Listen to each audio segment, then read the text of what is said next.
breakfast. The Jews, these are so reckless. Keep on, so cruise, I'm talking no sound, showing off the new things. Couldn't take it all, so I gave up on the chance. They call me shot, yeah, I keep a few takes. Choppy out the sound, yeah, I got.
Did you miss me?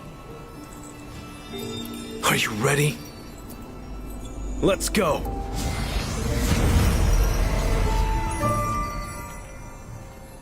Patience, darling.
Good morning, good afternoon, and good evening, everyone, and welcome to the Top Clans 2023 Summer Invitational Trios, Final Group Stage, and Grand Finals. Get ready to witness the apex of competitive gaming as the most talented Trios players battle around for supremacy. Again, my name is Maximus. And now I'm Z-Man, ladies and gents. We are about to witness the group stage A versus C, and later on 36 teams will collapse onto 12 teams that will battle it out for the trios finals. All right, and yesterday we were able to witness greatness from the solo players, but now we will need to find out who will be the first ever Top Clans 2023 champion. Exactly, and we apologize in advance. Uh, we're slowly losing our voice for the past castings, because we can't help it. We get emotional. We get carried away by the action, since it is an action-packed every afternoon onto evening. This time we have 12 games in store for you. So sit back, enjoy, and get your popcorns ready. That's right, because today will be the grand finals for trios. Yes, August 13. And for the past few days, we were able to witness the solos and trios group stage. Then yesterday was for the solos finals. And yeah, as you mentioned, yesterday was the solos finals. Congratulations again to Akame for winning the crown, or the champion belt for the Summer Invitationals for Top Clans 2023. That's right. And now we will actually start first with a group stage, the final group stage, which is A versus C. And how about the competition bonus that we have for the prize pool? Absolutely. First place will get $3,000. Second will get $2,000. Third will get a popping $1,000. Fourth on to seventh place will get $550, and eighth place onto the 12th will get $350. So if you get qualified onto competing into the finals, you will not lose. Definitely, there are going to be a lot of prizes for the top 12. That's right, and that's a total of $9,950 for everyone. So, because the prize pool that we have for the Top Clans 2023 Summer Invitational is for a total of $15,000. So, again, like what Z-Man mentioned, sit back, relax, get your popcorns ready, because NARAKA Bladepoint is full of action, and we will be able to witness who will be the greatest of them all for the trios teams that we have for NARAKA Bladepoint in Southeast Asia. Exactly, but I somehow. I think unfortunately for the Group B, because they had to play 12 games straight for the past day. But let's go and see our teams for Group A. We have Blue, we have 521 SBTC Esports, we have VR Key Team, VNGC, we have Just for Fun as well, and Black Horse. Black Horse wasn't able to really perform the last time, and I hope they would be able to step on the pedal this group stage A versus CMAX. That's right. And for the other 6 teams, that will be Kesho, Bamboo Esports, Gam or Gamer and Money, Ammo, FA, and also MR. We were able to see, all these teams perform pretty well as well last Friday. And now this is their last chance to claim their slot or top 12 spot for the grand finals for later tonight. Exactly. Again, as I mentioned earlier, I kind of feel bad for Group B, since they had to play whole straight 12 games when the other group stages will play only 6 games. But today, we'll see Group A versus Group C in action. This is going to be their last chance to try and get drafted onto performing to later's trios finals, which will definitely have them or give them the shot onto that $3,000 prize for the first one.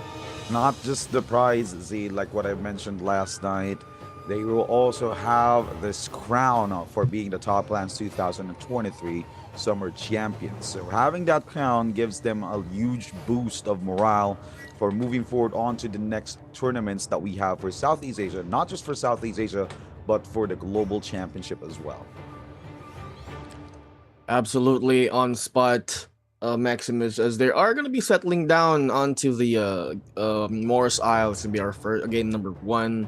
And speaking of settling down, I wonder what the participants have in store for us today, since we've been able to see some common Transformers composition. We have the Attacking Titans as well. Yorohime getting subbed by a Justina. We saw a Justina and a Viper get into action the last time for the trios. I think that was Group B and C, if I'm not mistaken. I wonder if they'll use the same approach that they've used the last time. But looking at the 6 maps for the 6 games for this group stage matches, we have the round number 1, or the first game, will be in Morris Isle. Go to Holoroth. Morris Isle again for game number 3. Game number 4, we're still in Morris Isle. Back to Holoroth on game number 5. Game number 6 will be in Morris Isle. Right, and this is actually kind of interesting since I've been seeing some teams changing the players for the with the 4th man that they have. So probably they were able to read their opponent's gameplay from what happened last Friday. And as we are moving forward to the game number 1 for today's final group stage, A versus C, we're gonna start off with Bamboo Esports with the legendary Dao Yu using the Transformers lineup, going back onto MR and Celestra. There's several teams here, and Mr. Smooth and Romantico getting parried the same time. Asbon getting charged up. Mr. Smooth might be in trouble. He's actually receiving tons of damage from that decimator. There's another team though, GAM, tried to do a third party, but Mr. Smooth didn't even panic from that one. He was able to deal tons of damage, but he got parried real bad by Retiger. Fun fact, Z-Man, do you know Retiger? Who Retiger? Oh, he got bumped from that signboard. That's gonna leave a mark. 4-second stun from every signboard that that will hit your hero. Anyway, fun fact, do you know who Retiger is, Z? Tell me. It's Rethan. Rethan, the former teammate of Dao Yu. I just saw his post 2 days ago that he is also joining the Top Clans event. So I was surprised that it was Rethan. Now going on to Osne from Ammo. Kentoy having a hard time though. Was able to pop that saving grace to save his life, but then again Blue was able to get the kill onto Kentoy. Ammo did try to support his teammate using that cannon shot, and he got obliterated by 3 players from Blue, and Catacol seals the deal onto Osne. He wasn't able to pop that General Skull, and Water Roll was actually opened up. Ammo having a hard time. Seiya got hit by that Water Wheel, and Stilne gets that final shot or final hit to get that kill. So that's a total of 5 kills for Team Blue. Third party potential here from VNGC. VNGC wasn't able to capitalize on that third party, but Catacol was able to pop that Titan Skull. Catacol in deep trouble, might leap up. Yes, he was able to leap, but no, miscommunication. His teammate used that ultimate from Kurumi, which is a purified circle, but he went out. Huge misplay from Blue. Even though that they were able to get tons of kills from that earlier fight, they wasted their potential for winning that fight against VNTC Roy Hihi. This is why it's really important as well to train your communication, not just your teamwork, not just your playstyle and your approach for the trios. Your communication is really important as well. You know, teamwork makes the dream work, definitely, and that That's right. miscommunication earlier was a waste. I mean, that could have been a huge sustain for that Titan's ult, and they could have added some kills into their bag as well. They did pretty good. They were on a roll. They were on a bit of a good start, getting kills after kills. I think they had 3 kills already. 3 kills rather for Ammo. Right now, and earlier I think there was the other guys, which is there was a Blue, or it was a VNGC. VNGC, sorry. VNGC, yeah, right. It's Blue who died against VNGC. VNGC has 9 kills already. Blue, on the other hand, is doing pretty good as well. They have 4 kills, but could have added some kills onto that one if they did. If that Titan stayed inside the purified circle. But it is what it is. You know, sometimes it happens. But we'll see if they come back strong here. It is still the first phase of the match. 30. No teams has been eliminated yet, fortunately. But still, they will try to go in and get those loots up, get the upgrades for the loadout as well. We're seeing some pretty uncommon picks here. We are seeing a UA paired with a Zai, as you saw earlier. I want to see that in action. I want to see if that works for this meta, for the current meta rather. And looking forward for some meta or switch metas as well for the solos. I think it's gonna still work here in trios, but you just need to be careful with those switches. Again, the trios is kind of, it has a different vibes here compared to solo, since you don't have to. I mean, you have to rely with your teammates technically, since it is a trios. Now going on to J4F's POV here, they were able to get a scrap off here, and they are going to be up against a team with a, ooh, nicely done with the decimator here. J4F Nero will be forced to use their ultimate. No, they used both of their ultimate, the General's Call and the Nine's Call. Let's say if they could get value out of that. Say getting slammed, the regrab is good as well. I think this is a Zai, if I'm not mistaken. Oh my goodness, that's the third one, and he is going to be able to get that kill. Ammo Seiya getting thrown, getting picked up, getting thrown again in this fight, as Ammo will be expending their ultimates from their UA as well. I think that's Onze, and he will be using that ultimate to most probably get out of the situation.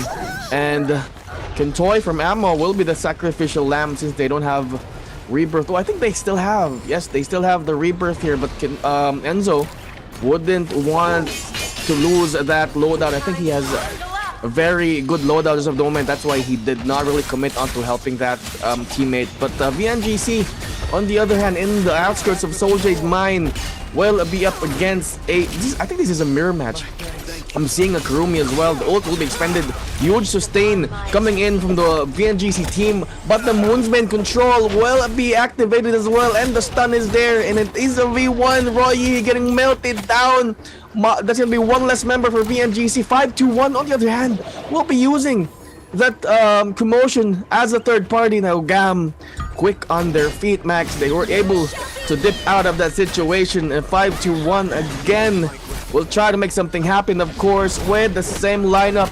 The Transformers team up against a Transformers team. They were up against VNGC, and VNGC, they were able to get 2 kills from that one. Gum will be trying to re-engage here and get the meltdown, of course. 2 ultimates will be used from 5-2-1 Max. Both Transformers will be expended from that fight, and Pampy will be able to de-transform, and most of them will try to collect the spoils of war right after the skirmish. They need to be careful. 2 teams nearby. It will definitely be a risk if they stay in that loot area, Max. That's right. Now I understand going back to the fight between J4F and also Ammo.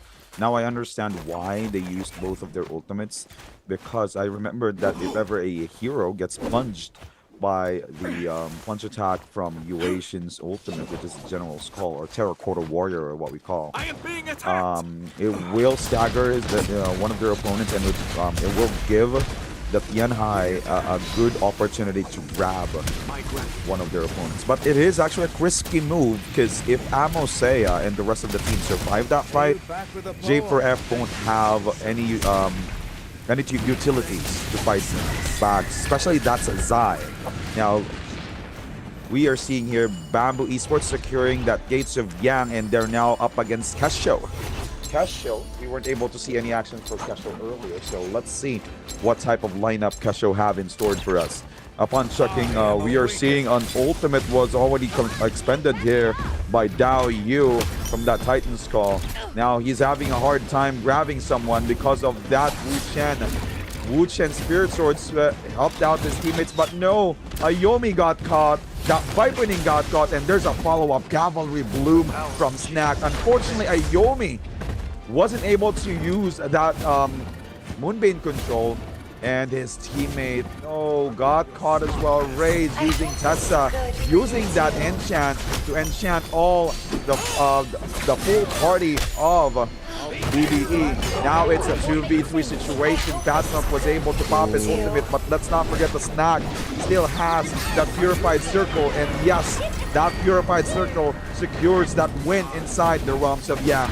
Now, outside the exact gates of Yang where Bamboo Esports came in, there's also another fight, which is BNGC versus another team here, which is Catacol. Both teams are in deep trouble because their opponent has ultimates and also has that Vermilion Smite buff as well. So Bamboo Esports popping that Titan Skull right off the bat when they started coming out from that gates of Yang. Four teams in the same vicinity.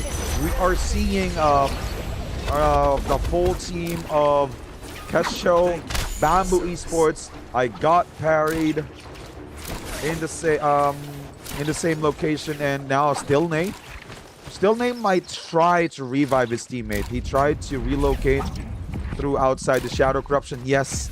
But again, Bamboo Esports Daoyu was able to track where he will actually try to go.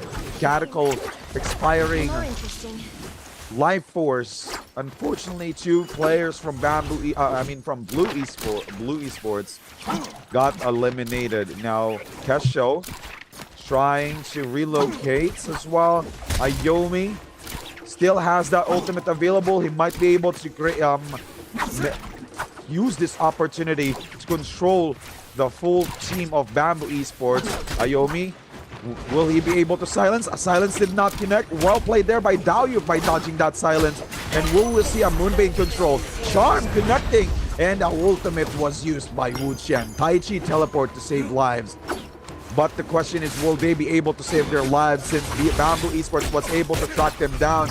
Bamboo tries to connect all these charge attacks to their opponents, and we are seeing another team who are up against them, which is BNGC. BNGC was able to pop that healing circle or purified circle, and Bamboo Esports successful on getting the kill on Simpson. That is really unfortunate. And Asbon also goes down. Third party potential. Kesho Ayomi connecting with that silence. Yushan shotgun. And Daoyu in deep trouble. Daoyu's down. But he doesn't have, he still has that Vermilion Smite buff and a double parry connecting onto Kesho. Kesho, last two player alive, Ray Sora, and also I got parried 3 times. Still trying to make it happen. I can hear another parry, another crispy parry. Unfortunately, Kesho is also out for game number 1 for Group A and C group stage. Bamboo Esports maintaining their composure there. They were able to eliminate 1 full team and 2 players from BNGC from that fight. Well played. And take note, Z, 2 of their members didn't even lose the Vermilion Smite buff. Right. So well played by Bamboo Esports. Actually, Speaking of Vermilion's might buff, FA still has theirs earlier. It just got expired, meaning they weren't able to take advantage of that as well. But interestingly so, earlier, since the 20-minute mark, no team has been eliminated. And right after that scrap off earlier, 4 teams has been eliminated from that fight. I think that was 3 from that area who got eliminated. I think that was Mr. VNGC and Kesho. And BH, or Black Horse, was the first team who got eliminated earlier. Now, going on to FA's POV here, they were able to spot Seiya from Ammo. And I think Ammo will be losing him. I mean, he got isolated back there. But I think there are 2 more members for Ammo. Oh, one left. One more, That's sorry. We have Osne. Yeah, Osne for the Uation here. We'll still be having that a bit of a chance to get those placement points, but he needs to be careful from here on out, since it will be a hard life for him, definitely. We still have how many teams available? 1, 2, 3. 8 teams active here. But VNGC got eliminated earlier. They had 13 kills. They were doing pretty good. Wow. They were doing pretty good earlier, but Bamboo came in and joined the party, and they were able to shut down VNGC's a good promising start from this game. Still game number 1, ladies and gents. We still have 5 games to go for the group stage A and C. Yes, this is group stage A versus group stage C. BBE still trying to continue their momentum here. They will have that visual for I think this is the team they have in their vision is 521, and 521 is up against a team here which is this FA, if I'm not mistaken. Yes, it is FA. We have 521, FA, and BBE in the same area. Hell will break loose, definitely. There is no gentle teams agreement here since it is trios, and they will try to get inside that gates of Yang. 521 Pampi, and I think BBE will be up against each other here. The question is this a mirror match?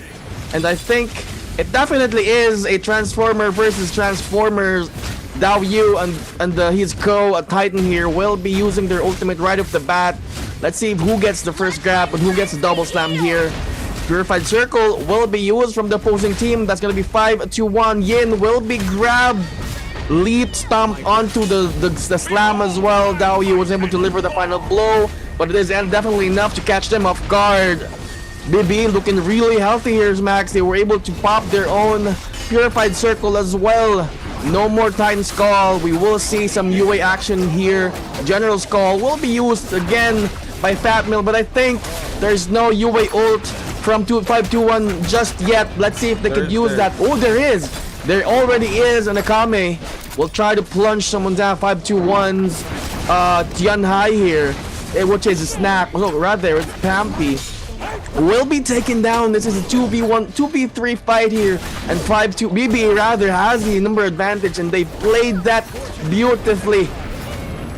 What a game for BBE. When they cut down one member from 5-2-1, that's game over for them. They were able to isolate the remaining 2 and was able to perform that Unleash Dagger onto their target. Well, still kudos to Snack there, since he was able to support his teammates really well using that Kurumi.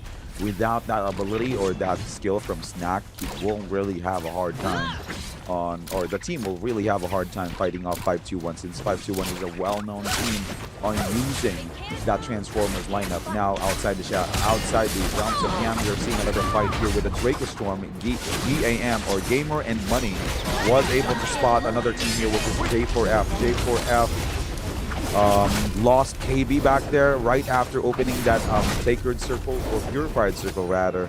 And Nero will choose to bail out instead. Oh no, he will return, since he will try to help out his teammate. He was able to successfully stop one of the players there from GAM using that Eurasian plunge attack, and there is a second ultimate that was used from J4F from DNQ. This will give them an opportunity to revive their teammate, which is KB. So a pretty good job there from J4F. J4F almost lost their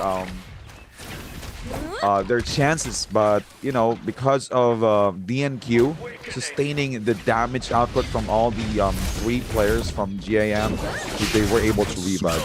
Now another team fight here in Sunwing's Rest, round number 2 for 521 Esports and Bamboo Esports. Bamboo Esports, Fat Milk getting grabbed. He needs to be careful here, and a double slam there from Pampi. Another grab there from Pampi. Snack in deep trouble. That is their key player, which is Kurumi.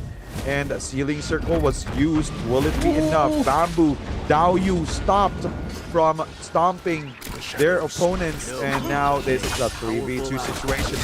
521 Esports now has the upper hand. This is what I'm talking about, Z.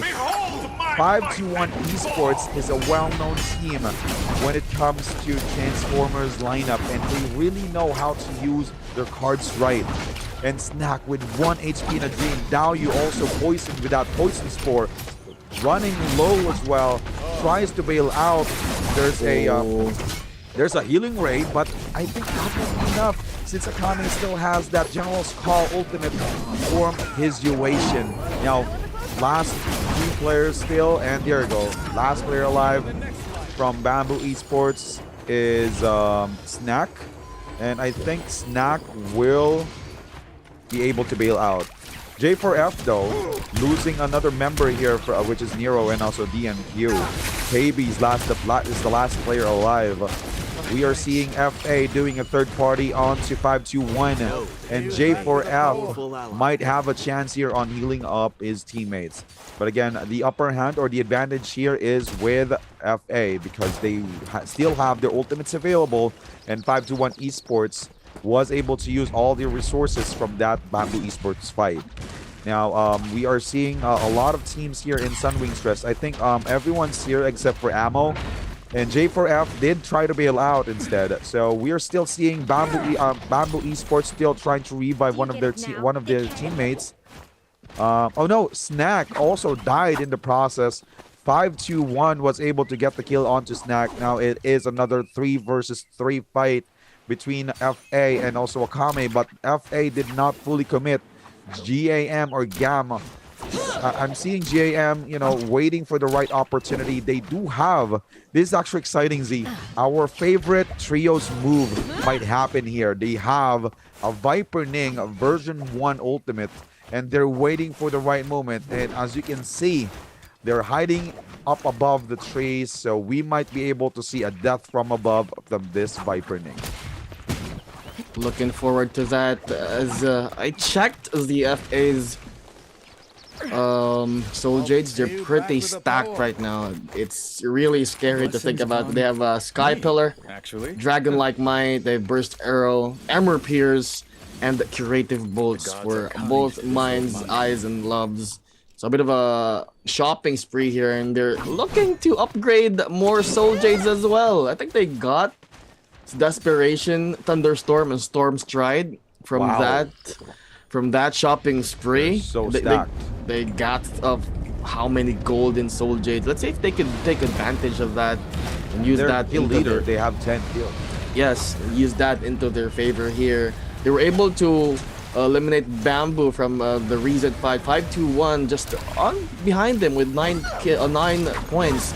Is this a random Moonbend? We're not really sure. We can confirm later on. Gam though just circling around it, looking to rotate and look for a better spot here, but they've performed really well as well. They're looking, as you mentioned earlier, they have the newly and improved Attack on Titan team composition, which is the Justina and the Viper Wu-Chan. Let's see if they could make something happen from that fight. A bit of an overview for the map. You're seeing where the teams are located back there. All of the remaining teams rather, are clustered up in the outskirts of, I think this is from Sunwing's Rest, the Tau Gate somehow over there. But Enzo will be trying to play for the placement here for that ammo. And a bit of a pot shots here and there, just trying to get those rages up from the opposing team, and will try to force their opponents to burn their resources here. A lot of ammo, a lot of cannons and bow shots as well. But let's see if they could look for a window of opportunity to push in, since they're dealing so much damage as well. Mines with that bounce shell from the cannon, which is somehow really hard to pull off, but it's really effective in some situations, especially with the location that has many covers. You can use that as well. Pampy will do the same. Will try to deal as much damage as they can. Soul Slash onto the Thunderstorm. Yin was able to catch Loves off guard back there and was able to get the meltdown. Holy, 5-1. Looking to make a statement here. They know the kill leader is FA earlier, and they were able to lock down the Loves earlier. They have 10 kills already under their belt. They still have ultimates available. Blue will have the same position as well. Oh, nice parry bell. Caticle was able to sustain using that bell as well, canceling that parry animation. Was able to pop some heals as well, but the Loves and Mines will be able to pop their ultimate. They were able to revive Loves from that meltdown earlier, but on the cost of Eyes. Eyes will be down for the count. He wasn't able to use that purified circle. We did not see what happened earlier, but A lot has been happening since earlier. Cannons and arrows are flying from left to right. Akame here being isolated from the rest of his team, and he will be slammed down by mines onto the circle as well. But the healing ray is there for the sustain. He'll definitely get the sustain from their Kurumi. Blue, on the other hand, looking for the right moment to bite in that cake. Max Pampy getting shredded down, mints to bits. No more armor for that guy. Blue still no more armor as well. But they haven't expended some of their ultimates. Blue might be able to make something happen here. We have 13 people alive. A calm before the storm here. Definitely, as Kame will be 1 HP in a dream there. He will be pinned down by Pampy. Sorry, Pampy was able to kill Mines. Mines was able to kill Akame earlier, but no problem. He was able to rev him up immediately. And there we go. Blue will be able to use that commotion, use their third-party opportunity here. Catechol will be using that Titan Skull, looking for those grabs. Not successful as of the moment. Let's see if it could see some opening and get some double slam later on. But the Titan Skull will be expiring in a bit. And here we go. Another Titan Skull will be used in this fight. No, Catechol wasn't able to squeeze himself in between that tree and house. And because of that, Pampy was able to grab him. And Catechol, no! He wasn't able to slam. He was able to struggle off. But that's not going to be enough as he will be bursted down mid-air. Let's look for a Wu Chen teleportation earlier as well. Pampy will be getting that sustained heal from the Kurumi's ultimate. Gets the double grab. Wasn't able to perform the double slam. And the Wu Chen Tai Chi teleport will be saving lives again. Holy Pampy. No more ultimate. Will try to gain as much rage as they can here. Will regain their composure as well as Akame. Will be using that UA, not anymore as well. Stillnay will be pinned down. People are dropping like flies in this last circle. Max and Shadow Corruption number 6 will be ticking in a bit.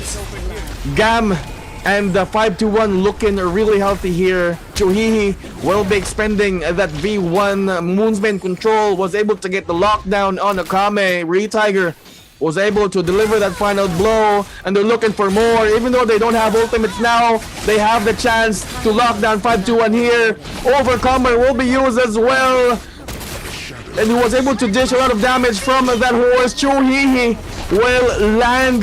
will try to land that F ability earlier. Here we go. The Yushan shotgun definitely dealing so much damage back there. 1 HP in a dream for Pampy, and he was able to get the heals as well. Nice healing ray from their Kurumi. And J for FDNQ. Another casualty here for Pampy. Chohihi tries to heal up. Cavalry, broom, broom, broom. Pushing Akami away, and they were able to get the pop off ultimate rather from their Kurumi, which is the healing circle. Not enough sustain as well. Yin, let's see if he could do the same. Yes, he does. And Pampy will be sustained. The barbecue weapon is there. The flame bringer will come in hot. But Chohi is going to be hotter here with that V1 movement control. No stuns. I think there is a Uation ult if I'm not mistaken. Let's see. D-transform, sorry. Yeah, he timed it right. That's why there is no stun. I wasn't able to see his teammates back there, but this is a 3v1 fight, and GAM will be able to end game number 1 with a scorching heat flame bringer. Wow, playing there with GAM, even though that they weren't able to do out that from above from that fight, they were able to sustain, especially for what happened from FA. I really thought FA already had it in the bag, since like what you mentioned, Z, that FA already has, you know, the best arsenal that they can use from that fight. Unfortunately, FA got killed outside the Shadow Corruption while they're trying to rotate by Blue and also by 521 Esports. So they lost that fight. They were eliminated at 6th place, and well played by GAM or Gamer and Money for getting that top 1 spot. That's a total of 11 kills for them. But again, check out the kills from 521 Esports, Z. That's 16 kills from 521 at the 2nd spot, and J4F has 5 kills at the 3rd spot. Let's not forget about Blue as well, who did perform pretty well with 6 kills at the 4th spot, and Ammo sustaining that 5th spot by playing safe with 3 kills. And then Enzo was able to get additional kills even though he was alone. I Yeah, think that's he true. was able to get that last hit, I think, from a ranged weapon or from the UA ult. Let's not forget about BB as well with 14 points. A lot of teams has actually double-digit scores here, which is really good. That nobody has huge lead yet. So we'll see about the scores later on since it's still game number 1. We still have 5 games to go. A bit too early to decide who will move forward, but we'll talk about that later on as we go on a quick break. We will be seeing you in a bit. Enjoy the highlights for game number 1.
me. I'm all the way up.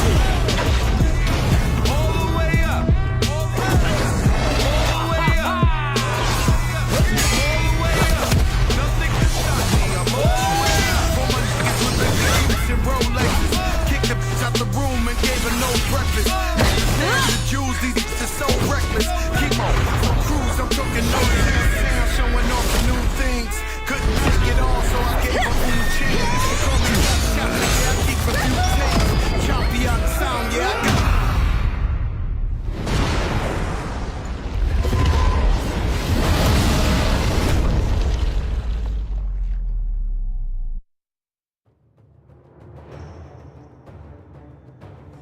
Welcome back to the Top Clans 2023 Summer Invitationals, final group stage, and before are the pre-grand finals as well. And earlier today, we were able to witness how great 521 Esports is when it comes to using that Transformers lineup. That Kurumi clutch from Yin, that double grab from Pampy, and also that clutch General's Call from Akame. So pretty good job again. Congratulations for 521 Esports for getting the glory for game number 1. But then as well as congratulations for GAM or GAM for getting that win for game number 1 as well. Well, most of the team was able to bank some points from that one. Definitely, good job for the rest of the team, making it difficult for the leaders of that game, which is 521 GAM and BBE, also VNGC. So it's a bit of a points race of the moment. They can bank more points on the earlier games and could potentially lay low and use or wait for that final moment to just get those late points rather, and the placement points for the multipliers as well. But yeah, good job for everyone. It was a really good game.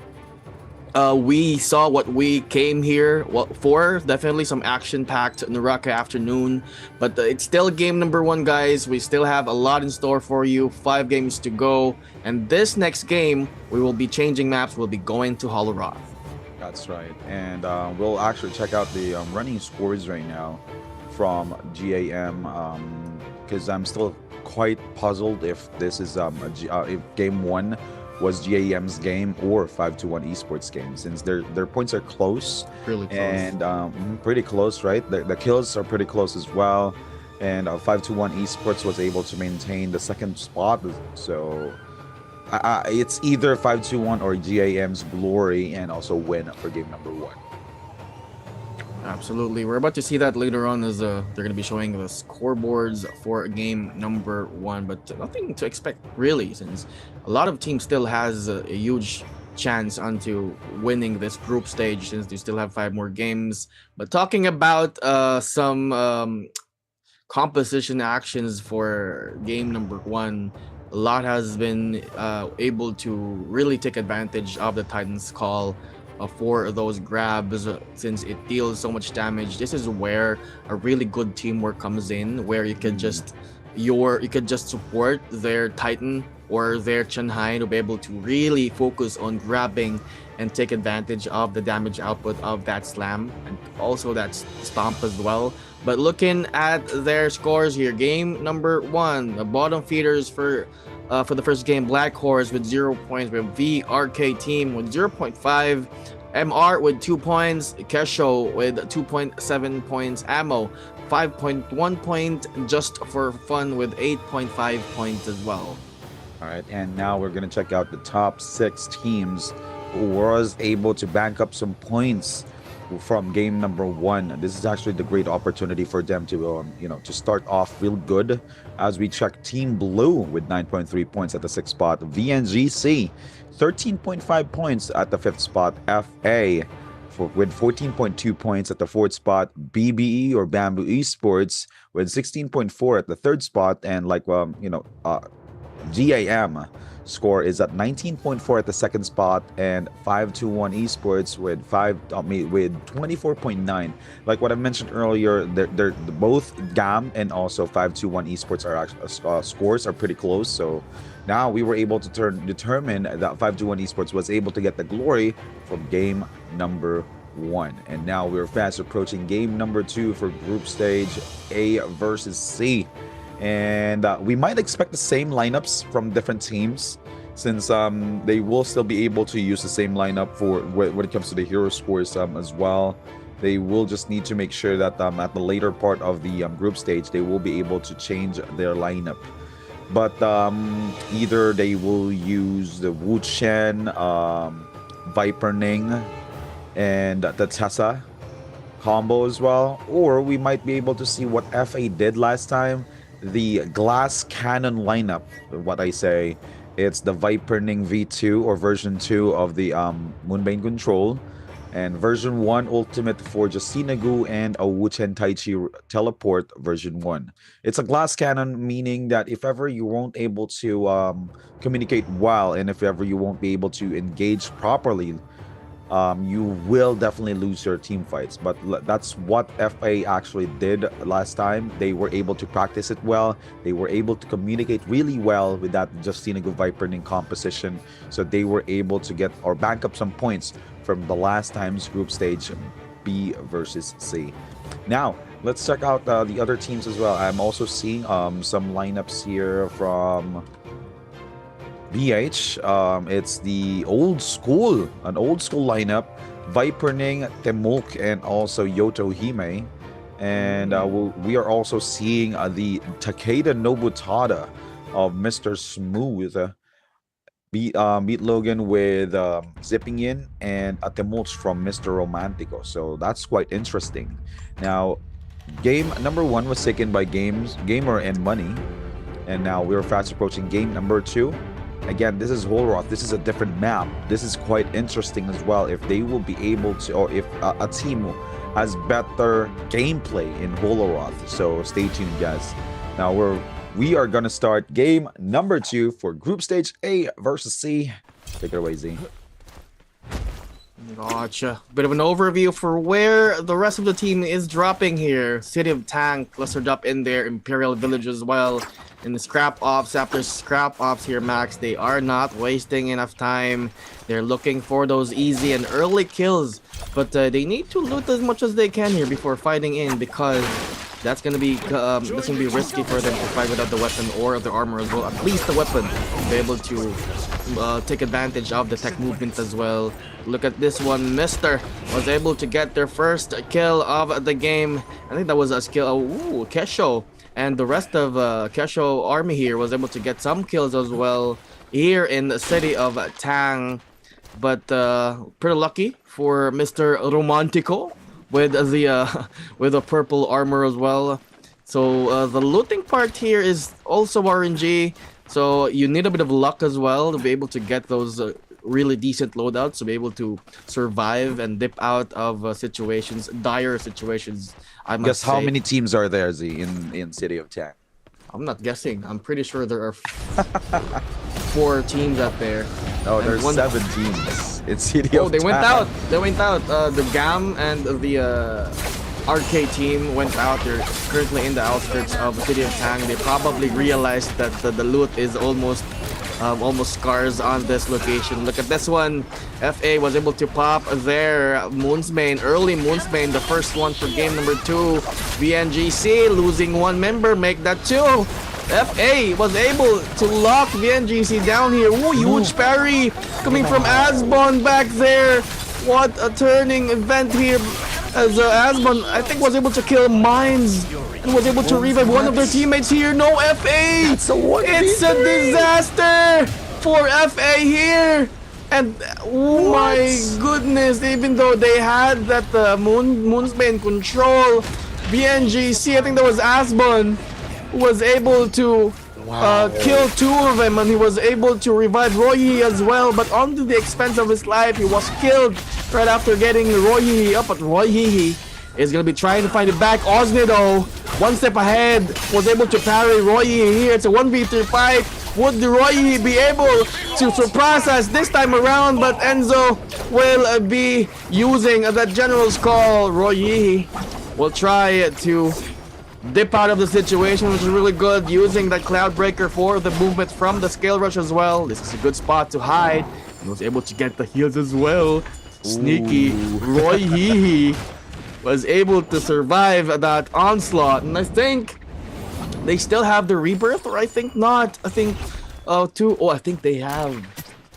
Yes, they still have the rebirth here. First team to be the first team to be eliminated, Max, is BBE. What? A huge contender from game number 1 earlier, and they did not get any kills as well.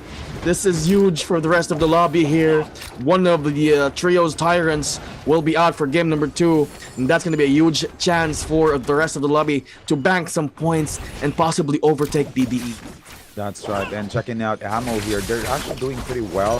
They were able to isolate the team BNGC, and Roy gets killed by Kentoy, but there's a third party. This is the team VRK. VRK joining in the fight. Ammo forced to bail out from that fight. So I'm not entirely sure if they will commit. And Ozne committing onto MR. MR still intact with 3 players alive, and Ozne might go down. Yes, Ozne goes down by the hands of Mr. Smooth. Ultimate was already expended there by Seiya just to counter MR. MR low on HP. Smooth was able to dodge that charge attack from the Zai, and Zai was Ammo Seiya was able to parry one player here, and Mr. Smooth is in deep trouble. Seiya still trying to commit, but no more ultimates available for Seiya, so they need to be careful here. Especially, there's another third party who might join the fight, which is the VRK team. So they will need to bail out. Enzo, though, or Ozne, still has his ultimate available, plus a rebirth. So I think he needs to revive here just to help out his teammates, since VRK is trying to hunt down their teammate. Now, checking out with VNGC. VNGC, even though the team died from that fight earlier, they were able to loot up real good armors and weapons. Wow.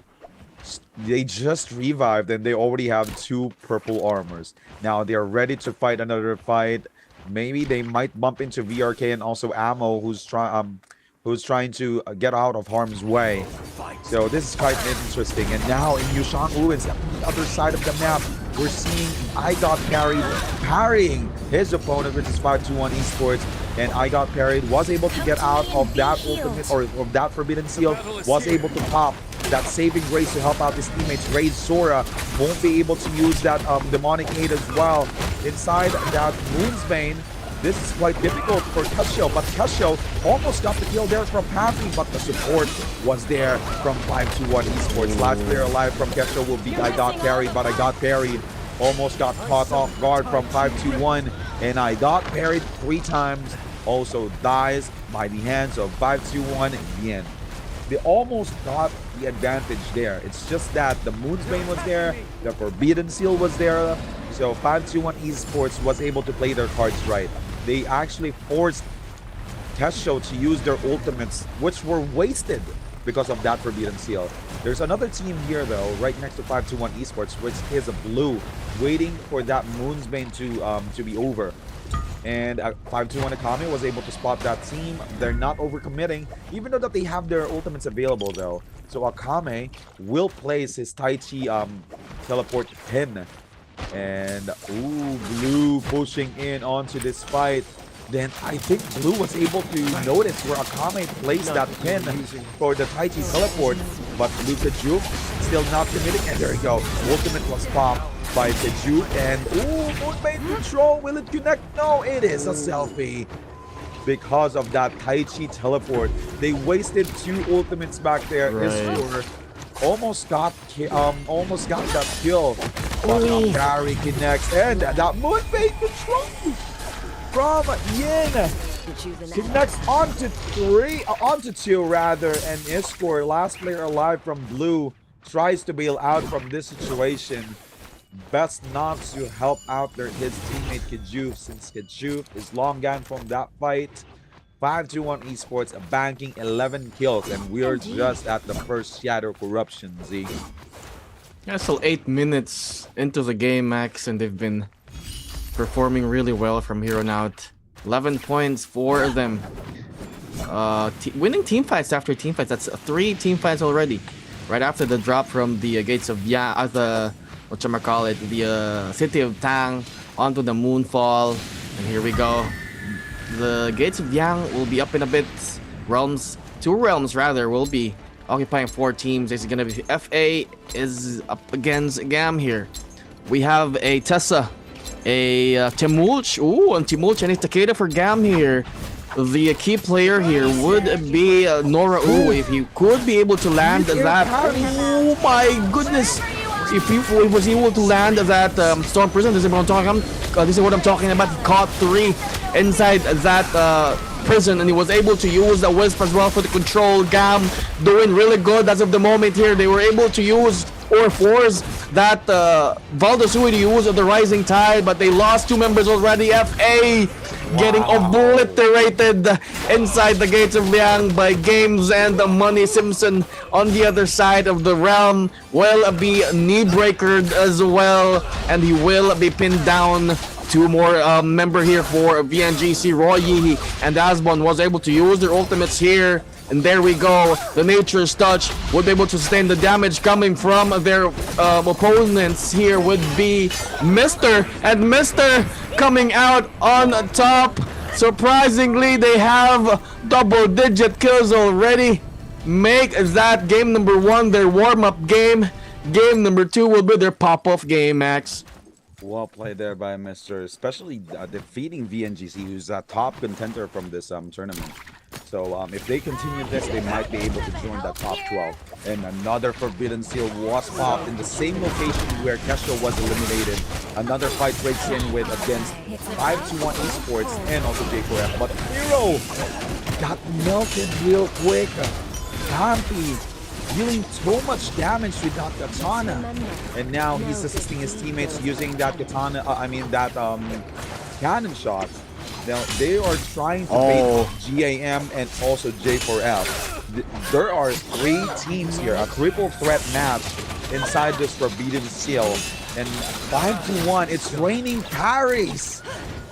It's raining parries. How many parries did we see from that fight? And Kampi obliterating J4F and as well as GAM. What a play by 521 Esports. How many kills do they have right now? 16 pop-in kills, eliminating 1 whole team, which is GAM. And let me check. J4F is still alive. They were able to bail out. But again, GAM doing the third party, getting obliterated or getting annihilated there by 521. They still have the Vermilion Smite buff, so they will still have their second chance. But again, that is a huge statement. 521 Esports didn't even use their ultimates from that fight, but they were able to win that 3 versus 6 fight between J4F and also GAM. Well played by 521 Esports. Now checking out the map and also the leaderboards, we're seeing 521 Esports at the top 1 spot, Mr. or MR at the 2nd spot with 14 kills. GAM trying to catch up as well with 6 kills at the 3rd spot, and 4th spot will be Ammo with 3 kills. This is promising because we're not seeing all these teams perform from last Friday, but they are popping off real good. And GAM, even though that they died from that fight between 521 Esports and also J4F, they were able to eliminate Blue from the one more member from Blue, which is Keju. So we still have 2 more members from Blue though, so which is Kilme and also Iskor. Now let's check out the fight between Blue and as well as Ammo. 521. 521 Esports still trying to catch up onto Iskor. Iskor getting carried and eliminated by Loves. This is another third party from FA, and ultimate was already popped there from I think that ultimate came from 521 and AIZ, and another third party. We are considering this as a fourth party, and Enchant connecting onto 2, and 521 Pampi goes down. There's a Tai Chi teleport saving lives again. FA was able to bail out from that fight as well, so GAM only used 1 ultimate from that fight, so they have a huge comeback there. So they will be able to take advantage of this fight to look for another fight between 521 Esports or FA, since they still have their ultimates available. Let's not forget that they're using a Takeda Nobutada plus Tessa. So enchanting someone will definitely help them out.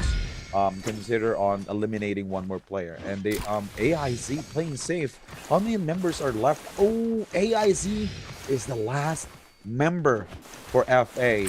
He needs to play it safe for them to have that placement points. Since they already have three kills, that will be a great time for them to bank up these points. So MR though, pretty stacked up. Let's check out their Soul Jades. Ooh, Romantico with that Switch Dazzle and also Thunderstorm. That's the reason why they were able to eliminate VNGC from our earlier fight. Because again, VNGC are out of game number 2, Z. Well, I saw the kill feed, and Mister was able to do a 2-0 against VNGC. Good job for MR. And they also have Assault Smoother from Mr. Smooth, and a Blistering Edge for that can be used for that pole sword. All right, now no other special soul jades there from MR. So now let's check out the soul jades for 521 Esports. 521 Esports soul jades are Universe Slash, Fukampi. No special soul jades for Akame, but 521 Yin has Pride's Fall. So if ever he will try to use a dagger, and if that Pride's Fall kicks in, that will be a huge potential for them to deal some tons of damage. Now, Gates of Yang are now open. Who are the teams inside the Gates of Yang, Z?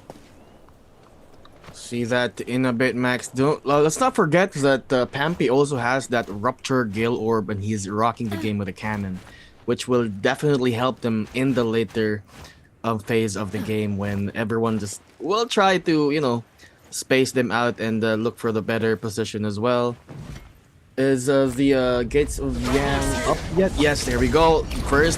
Second Gates of Yang rather. It will be a Gam up against Ammo here. Tiger won't be able to land those ultimates as well, as his armor will be shredded down. Joey and Nora Ulo will try to support him here. Tiger goes airborne here with that Katana Scale Rush. Nice swarm action here coming from Tiger, dealing so much damage here. 2 for nothing here, and in favor of Gam, and that's gonna be a 3v1 fight for them. An easy peasy win for the rest of games and money. That swarm is definitely a huge problem for Ammo earlier. And let's go outside the Gates of Yang. Black Horse will be losing Araba here, and IMG will be forced to use the Ominous Blade or Flying Edge from the Yodohime. Let's see if we can make something happen here. DNQ getting controlled by that ability as well, onto the couple slashes. But will that work? He's lost 2 teammates already. It is a 3v1 fight, and easy staggers from J4F, and that's gonna be BH or Black Horse out of game number 2, Max. Let's see, 5-1, 18 kills already, followed by Mister with 14, and Gam stepping on the pedal here with 11 kills, Max. Double digits for the 3 leaders here in game number 2. Next, Mister will look to add more of the body count here. Mr. Smooth will be able to use his demonic aid from the Takeda. Mr. Romantico uses that wisp, and it connected onto Seiya here. Ammo, Seiya getting controlled, and look at that, Mr. Smooth controlling the rest of Ammo as well, using that Furin. Seiya, 1 HP, and a dream here. Kentoy tried to sustain that damage as much as he can here, but not gonna be enough to be able to sustain the damage coming from Mr.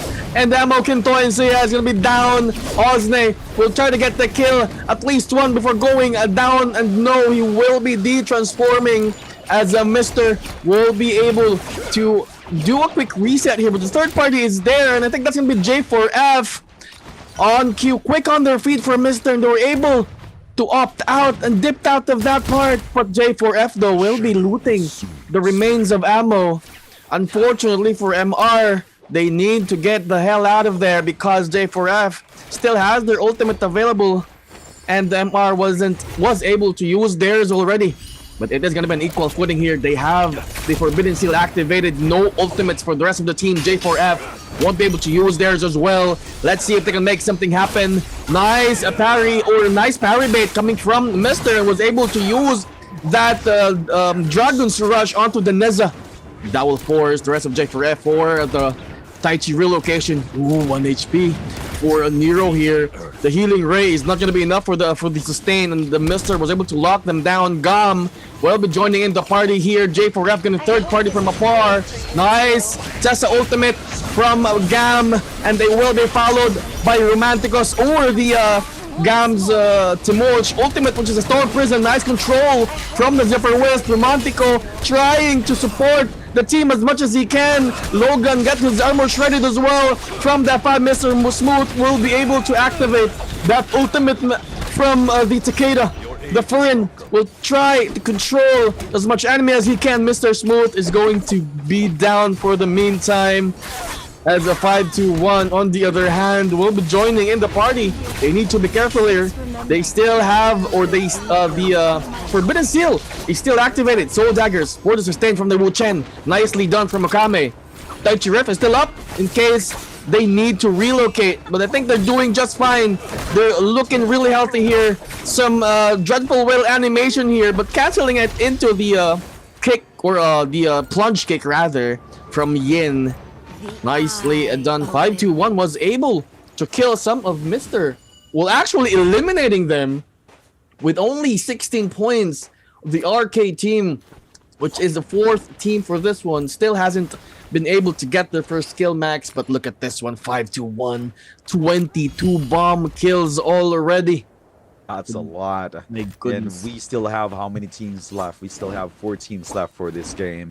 This is quite interesting since there's no more Realms of Yang that's going to open. And we're seeing GAM and also J4F in City of Tang waiting for the next Shadow Corruption to close. And 521 Esports might bump into VRK. VRK playing it safe right now. Probably they will stack up some kills at the later part of the game once the Shadow Corruption, or once they see an opportunity to do a third party. Like what they did earlier. They tried to do a third party onto Ammo, but Ammo was able to get out because there was another third party, which is VNGC. And VNGC got caught off guard there from Ammo, and they were able to get the kill onto Simpson, also Roy Lee. But now 521 right next to GAM. You know, we might see a fight might break here, and they're waiting for the Morris Blessing, though. No buffs for this Morris Blessing, since this is the second to the last Morris Blessing that will be open. So they will just wait for that Golden Soul Jade and also Golden Weapon. No ultimates available from GAM or Gamer and Money. And there's a random Moonbane that was spawned on Gamer and Money, so they need to bail out. They need to relocate, and 521 Esports was there. They weren't. They are now trying to open that Morris Blessing, and Pampy, you know, used or was able to loot that golden armor. And checking out on GAM's POV or Gamer and Money, they were able to bump into J4F. There's only 2 players left for J4F, which is Nero, and as well as I wasn't able to see who the other player was. That's KB. And GAM will take this opportunity to get another kill for their team. But Nero and KB, pretty slick, was able to bail out from that fight and chose to go inside the Moonbane instead. So this is actually a do or die situation for GAM or Gamer and Money, and also J4F. Unfortunately, Chuhi almost got caught by that Moonbane. That's going to be an opening for another team, which is 521 Esports. Then 521 Esports also joined in inside the Moon's Bane, but no one gets killed. Pretty well planned play there by J4F, but let's not forget that he also added some luck since he wasn't caught by that Moonbane. Oh no, 521 Esports was able to get the kill. They were able to get the kill onto KB, but Nero might revive KB. 521 wasn't able to notice that. GAM did open that Forbidden Seal since 2 of their members doesn't have any ultimates available. We still have 10 players alive here. Same, 4 teams left. We have 1 solo player, which is Nero. He might be, he wasn't able to revive KB. 521 saw Nero trying to rotate Pampy, trying to catch onto him. Will Nero be able to survive this? No Moonbane's breath, but oh, VRK might save him. Will VRK do the third party, or will VRK play it safe? Yes, VRK will do the third party. Dreadful Whale just to secure this position. What a play there by Yin. VRK did not fully commit onto that fight. 521 bailed out as well just to make sure that they will be able to see what that lineup is from that fight. Now we're seeing some action here. VRK caught off guard. Oh my god, this is Vincent's getting caught by the 3 members of 521 Esports. Dreadful Whale connecting onto 1. Last player alive there. Oh no, VRK got eliminated that quick. really unfortunate turn of events for them. They weren't able to capitalize on that advantage of being doing a third party. They thought they overthink, or they tried to think for too much, wherein they missed that opportunity to fight back. 521 Esports was able to see that the right moment for them to choose one player from BRK. So that's they actually pushed into 521 one by one. Now we're fast approaching Shadow Corruption number 5, second to the last Shadow Corruption, and 521 is still pretty aggressive. They wanted more blood here. They're pushing in onto Gam, and Gam does have the ultimate, and Monegate was there. Will yes, Tai Chi teleport was used, but Charm connects. Now they were they were tracked down by GAM, but they do have advanced heal, group heal. Wow, best soldiers that you can get for trios. And there you go, Moonbane control connecting onto 3. Will it? Oh my goodness. Triple stun. Nora Uwu in deep trouble. Nora Uwu gets killed by Pampy and Akame. And Pampy gets the kill onto Tiger. Last player is Nero, so this is technically 521's game. Now 521, J4F Nero tried to at least steal a kill back there, but instead of sacrificing himself to Moonbane, he gave another point to 521 Esports. Well played by 521 Esports. Back-to-back glory from game 1 and game number 2. How many kills do they have, Steve? 29 kills, bro. 29 kills, almost a 30 bomb game for 521. What game for 521, and that Yin's Moonbane control for the end of the game. Yeah. Oh my goodness. Gam wasn't able to really do something about that. A triple stun and a 1v1 fight after that. I mean, they did target one by one. Not one by one, but they did target 1v1 on after that stun. They were able to get the burst down. It was enough to get the kill. They have a lot of Soul Jade, Gold Soul Jades rather. But before that, check out these codes for a free 1-month Discord Nitro subscription. Check it out. You can use that as well in your gaming sessions with your friends and family. But going back to the Soul Jade I was talking about for 521, they were stacked. They had Pride's Fall, they have a Dreadful Whale as well for Yin. And again, as I mentioned, the cherry on top for that fight is just the Moonbane's control that definitely ended Gam's streak. Gam was doing pretty fine, but they got caught off guard from that silence and onto the Moonbane's control by Yin. And definitely, yes, but we will be moving forward for game number 3 later on. But before that, we'll go on a quick break. Enjoy the highlights for game number 2. Be right back.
All right, welcome back to Top Clan's Summer Invitationals 2023 Group Stage A and C.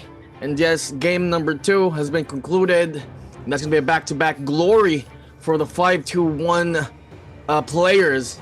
And it's been really some highlight potentials rather for the past game.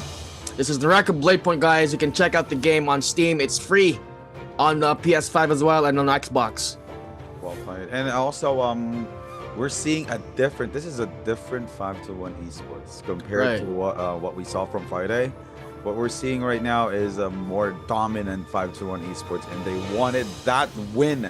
They wanted that glory, and they wanted to make sure that they will be qualified for the grand finals later tonight. So, pretty good job from 5-2-1, Yin, Akame, and also Pampy. Absolutely.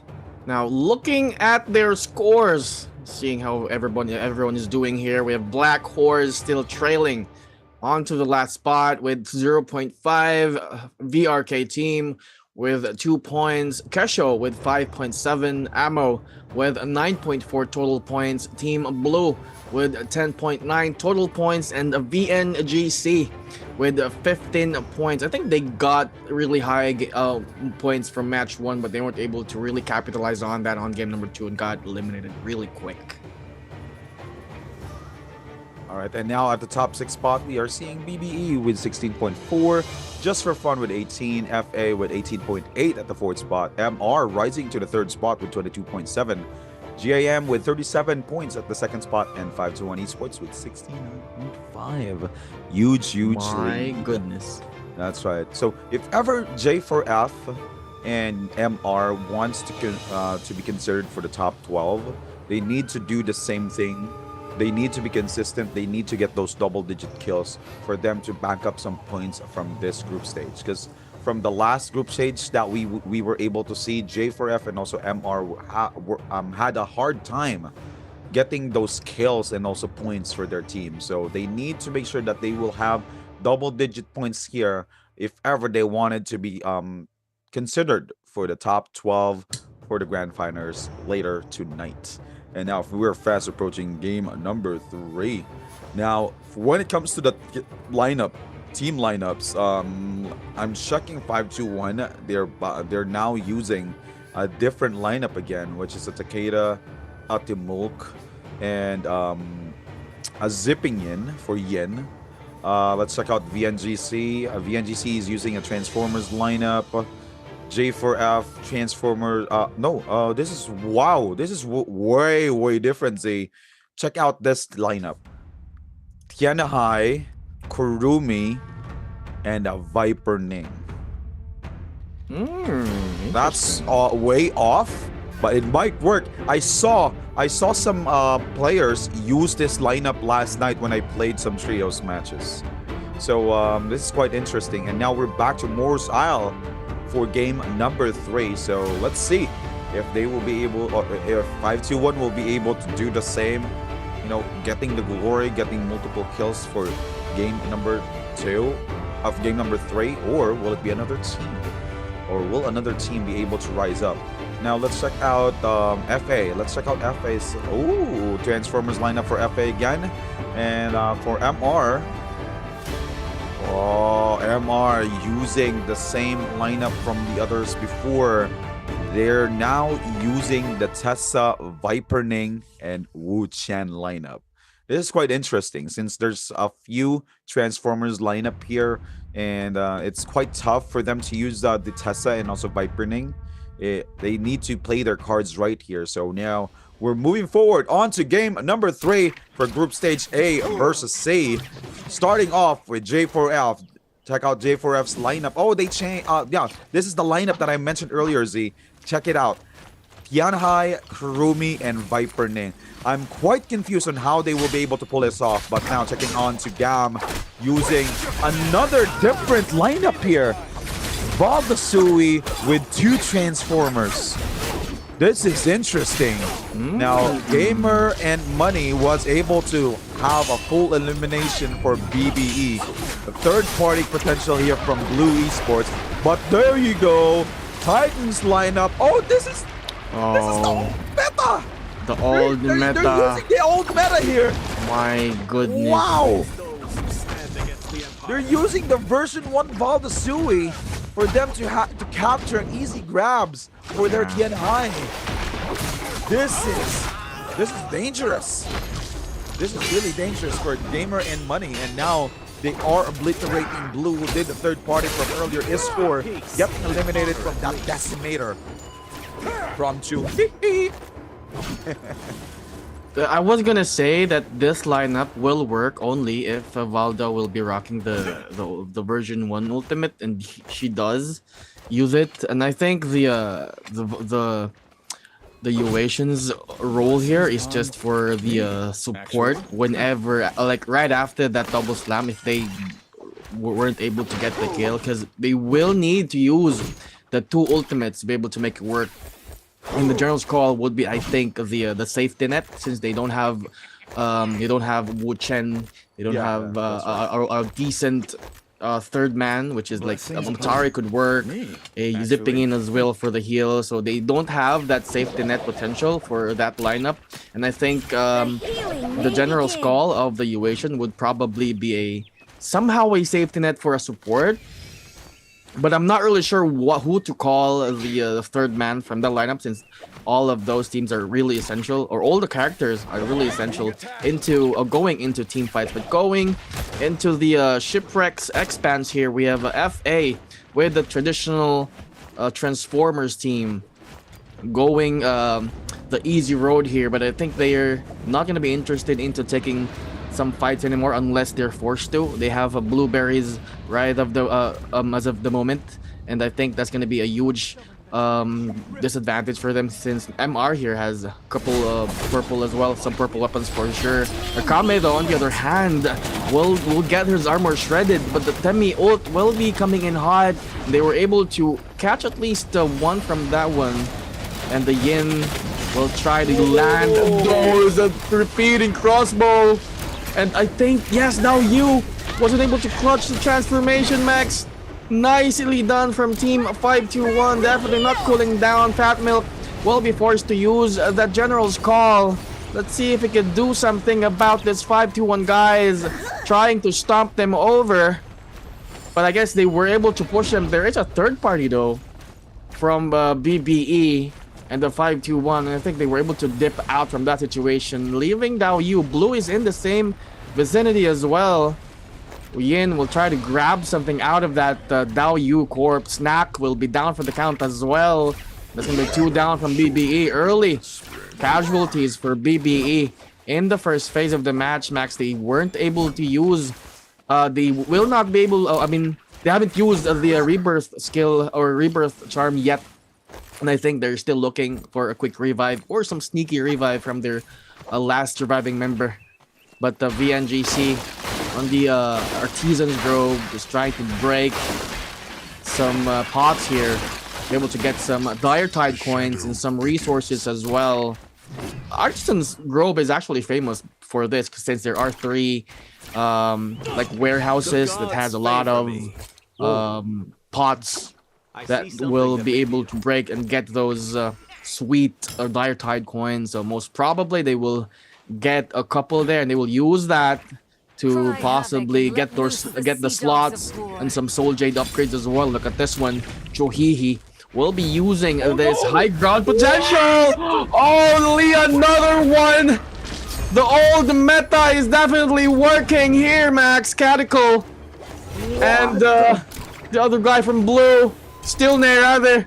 The casualties from that double grab. Nora, doesn't need to really use his ultimate here. He's probably useless as of the moment, Max. It's Gam and or Joihi and Retiger is stealing the show from everyone here, rocking the game with the alt meta Valda V1 and the Tianhai Titan's Call. Now let's see if they could lock him down. Yes, they did, and Blue. And I think that's gonna be an elimination from Blue, Max. We have 2 teams eliminated. Oh, BB got eliminated early again. Oh my god, that time earlier they were eliminated. Oh, look at this one. VRK team using that lockdown V3 from the Feral Frenzy, but it's not gonna work since there is a Moonsbane from J4F. What a disaster for a VRK team. J4F didn't even use their ultimates here. Nicely done.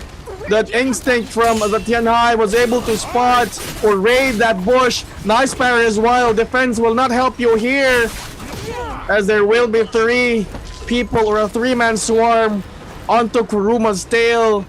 Another team eliminated from game number 3, Max. VRK team out of game number 3.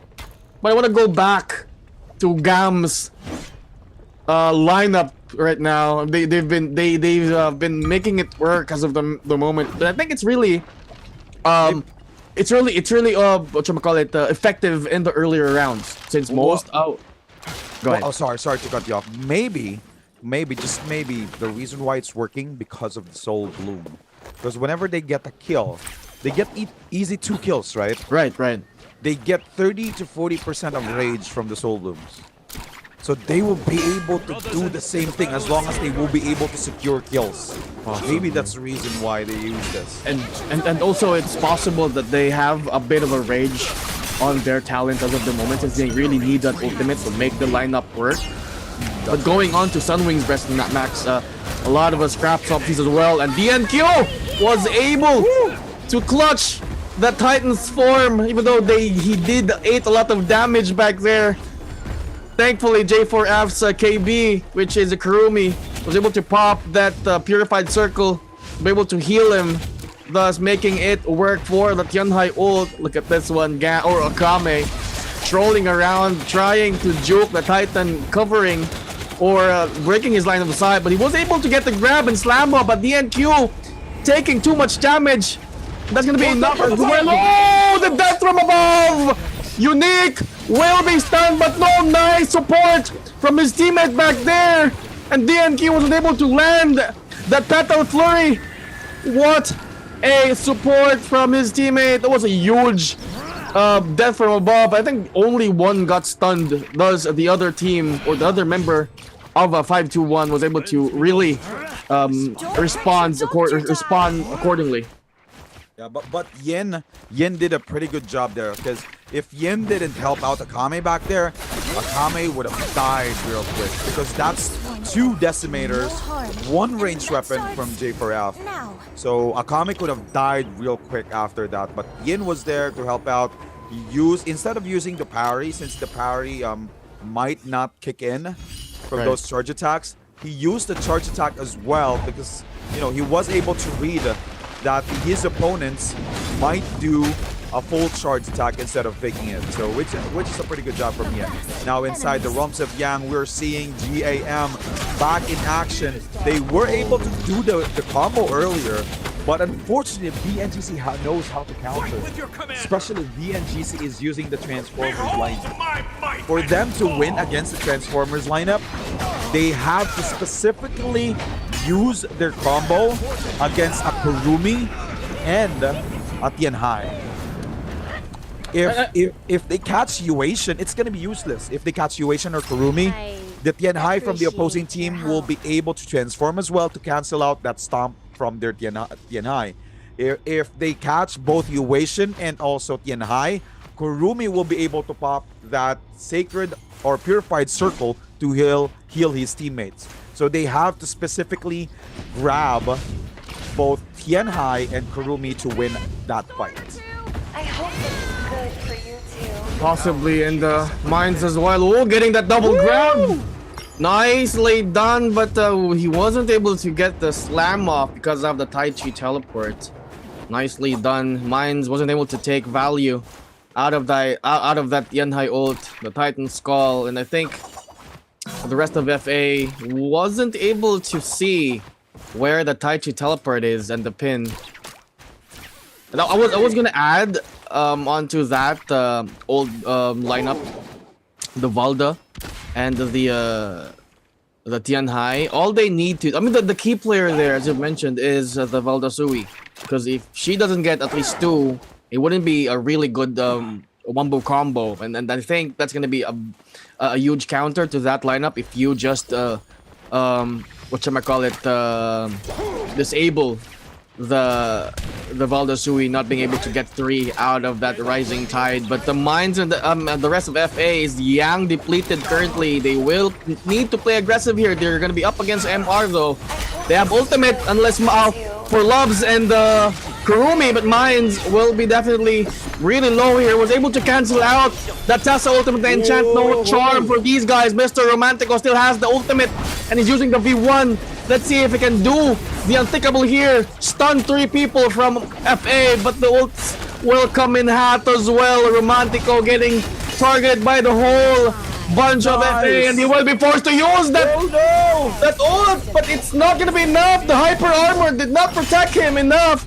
That's gonna be too much damage output from FA. Loves and Terraco to form as well. Mines has his ultimate ready and available again, and most probably he will use that later on. But I think they were able to get 2 kills from one. Just only one. Yeah, they were able to get the kill onto Mr. Romantico, the Viper Ning. That could have been huge if he was able to land that stun, but I think that's not gonna work since the Terracotta ult from Loves was activated. And I'm not sure he was able to pop the roar, but regardless, that was a good try. He got silenced.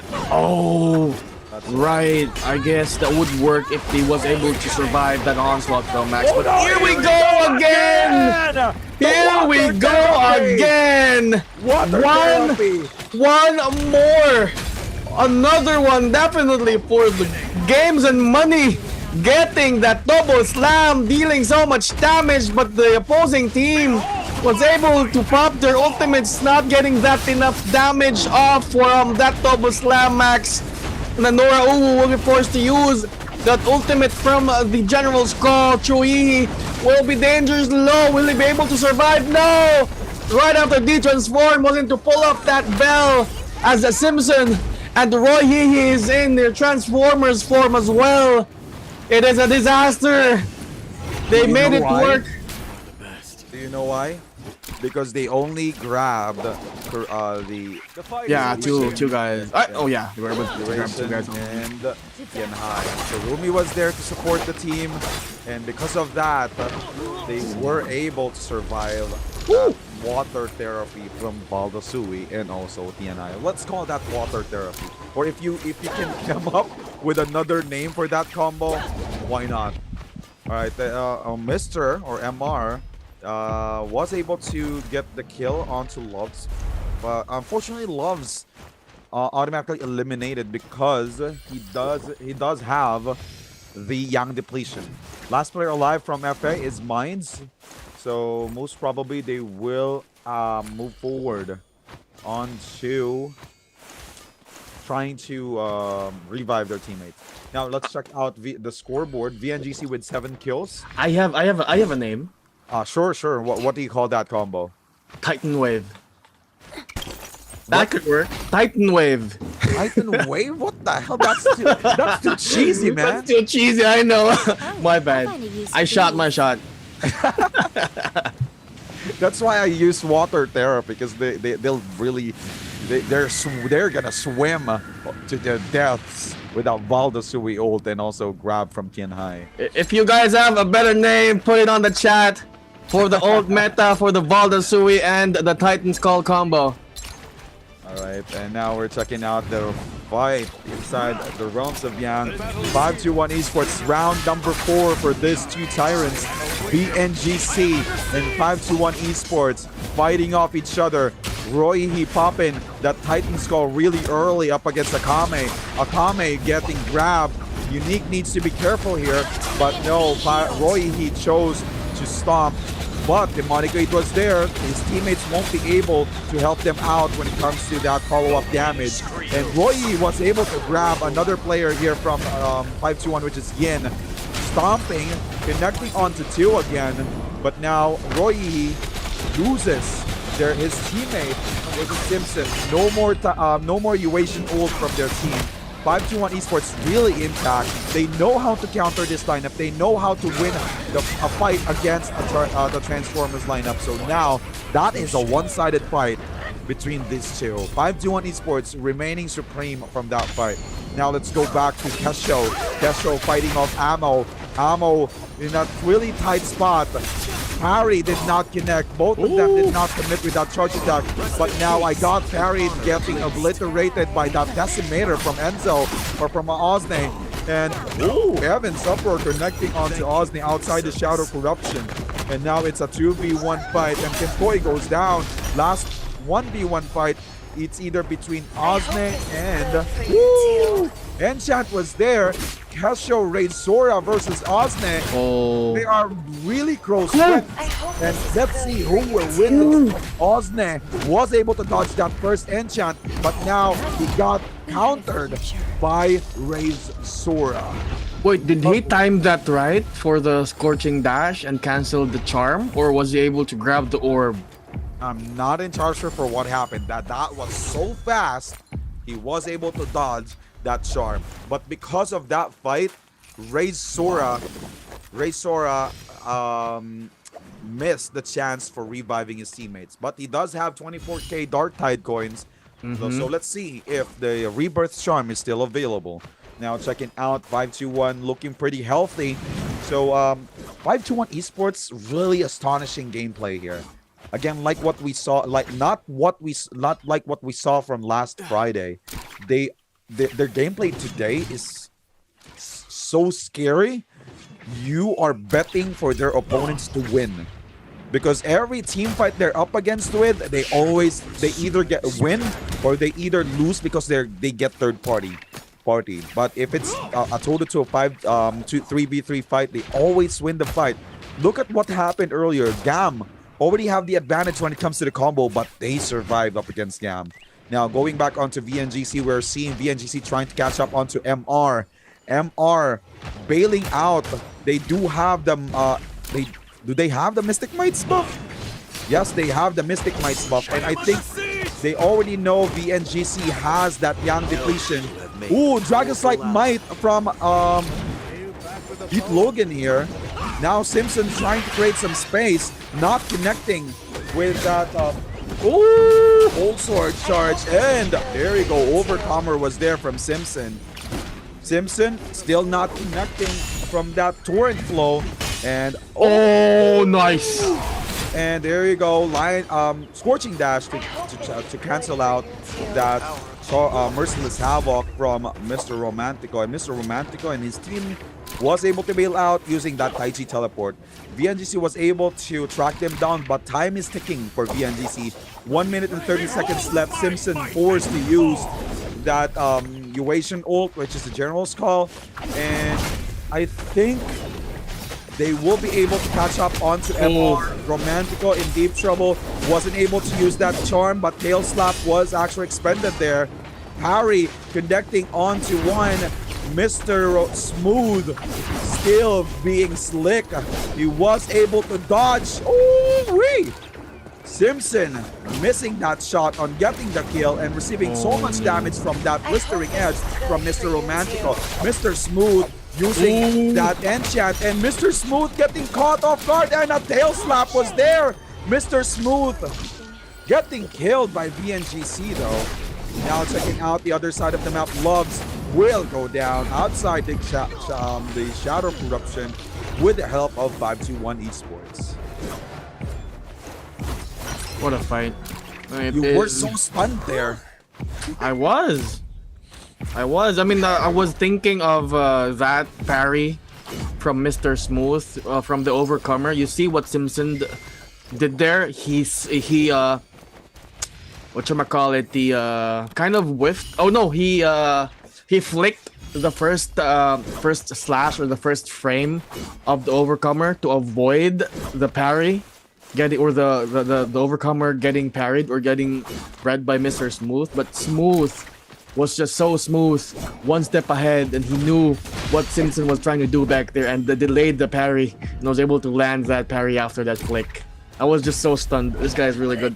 But obviously it's full of pro players here. Casio, on the other hand, without that guy parried, without their Wu Chen, they wouldn't be able to really dip out of situations like this one. But VNGC, on the other hand, was able to get the kill into Kesho Ayomi here. There's going to be one more for Kesho, and VNGC is going to try to lock them down here. The ultimate from the Kurumi is good, and the heal is even better for Royi here. He will be trying to use that leap. Oh my goodness! What a grab. What a grab! There was a really small window back there since he was on top of a boulder, and it could potentially be blocked by the terrain. But Roy was able to sleep or to able to squeeze that huge hands onto that grab. But that's gonna be regardless, as he will be taking too much damage as well. Will try to deflect those arrows from the repeater crossbow, but it's not gonna be enough as he will be taken down by 521 here. 521. How many kills does they have already? 15 kills, and they're leading game number 3 here. The bunch, Wait. rather. This is already 5-1's game. Right, definitely. I mean, Because there's 2 solo players left. yes, the NGC also lost the game already since they lost Roy He back there. They had 10 kills. That could be a huge contender for getting game number 3. But this is 5-1's game already. There are 2 rats. Now 5-1 will be on rat duty here. Let's see if who. The question here is who will get that second spot. Is it going to be Mister or is it going to be Kesho? Raise and beat Logan. You have to check out where they are at. They're right next to each other. They don't even notice it. They're outside the circle. I mean, they're outside the next zone. It's probably gonna be hard for them since the circle is gonna be going in. Oh, they're fighting. I hope this is And for this you. is definitely the last match of this or the last fight of this match. Overcomer is there. Beat Logan. Will be trying to make something happen and just wanted to really secure that second spot for the coefficient and the base score for the placement points, but the Beat Logan was able to really create the distance here, and I think Kesho is more closer to 5-1 than Beat Logan. So Raze Sora is definitely in trouble here, but I guess he has no chance but to push and use the same path Beat Logan is using right now, since he has a huge he has an idea of where 5-1 is. So 1v1 fight. Who will get the top 2 spot here, Max? Is it Sora or is it Beat Logan? That's the fight, right? For the top That's the 2. fight. That's the fight. Top 2, because 5-1 definitely has this in the bag.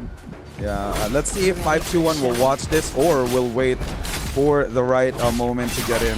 Raise Sora using the enchant. He's actually low on HP though. Getting the parry onto Beat Logan. Beat Logan getting chance. What a combo there by Raise Sora, and Raise Sora will choose to get killed by the Shadow Corruption. Well played there by Raise. They got the second place, so they were able to win at least that 1v1 fight against Demo. 5-1 though gets the glory for game number. It's 3 in a row. It's 3 in a row. 5-1. You've mentioned it and you've called it already. They're on a different approach now, different than the last Friday's performance, and That's right. they're stepping on the pedal too hard this time. They're rolling over onto whoever they approach this time around, Max. Even on 2 separate maps. That's right, and they're doing pretty good when it comes to their kills, their engagement. I'm scared of what 5-1 can do at the grand stage later on tonight, because they're even killing the tyrants that we had from last Friday. True. BBE, VNGC, FA. Right. Wow. Right. I just hope that they don't choke later in the True. finals, because they might. We'll talk about that later on as we go on a quick break. Enjoy the highlights for game number 3. We'll be right back in a bit.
All right, guys, welcome back for more Top Plans 2023 Summer Invitational Group Stage Final and Final, Grand Finals, rather. Sorry about that.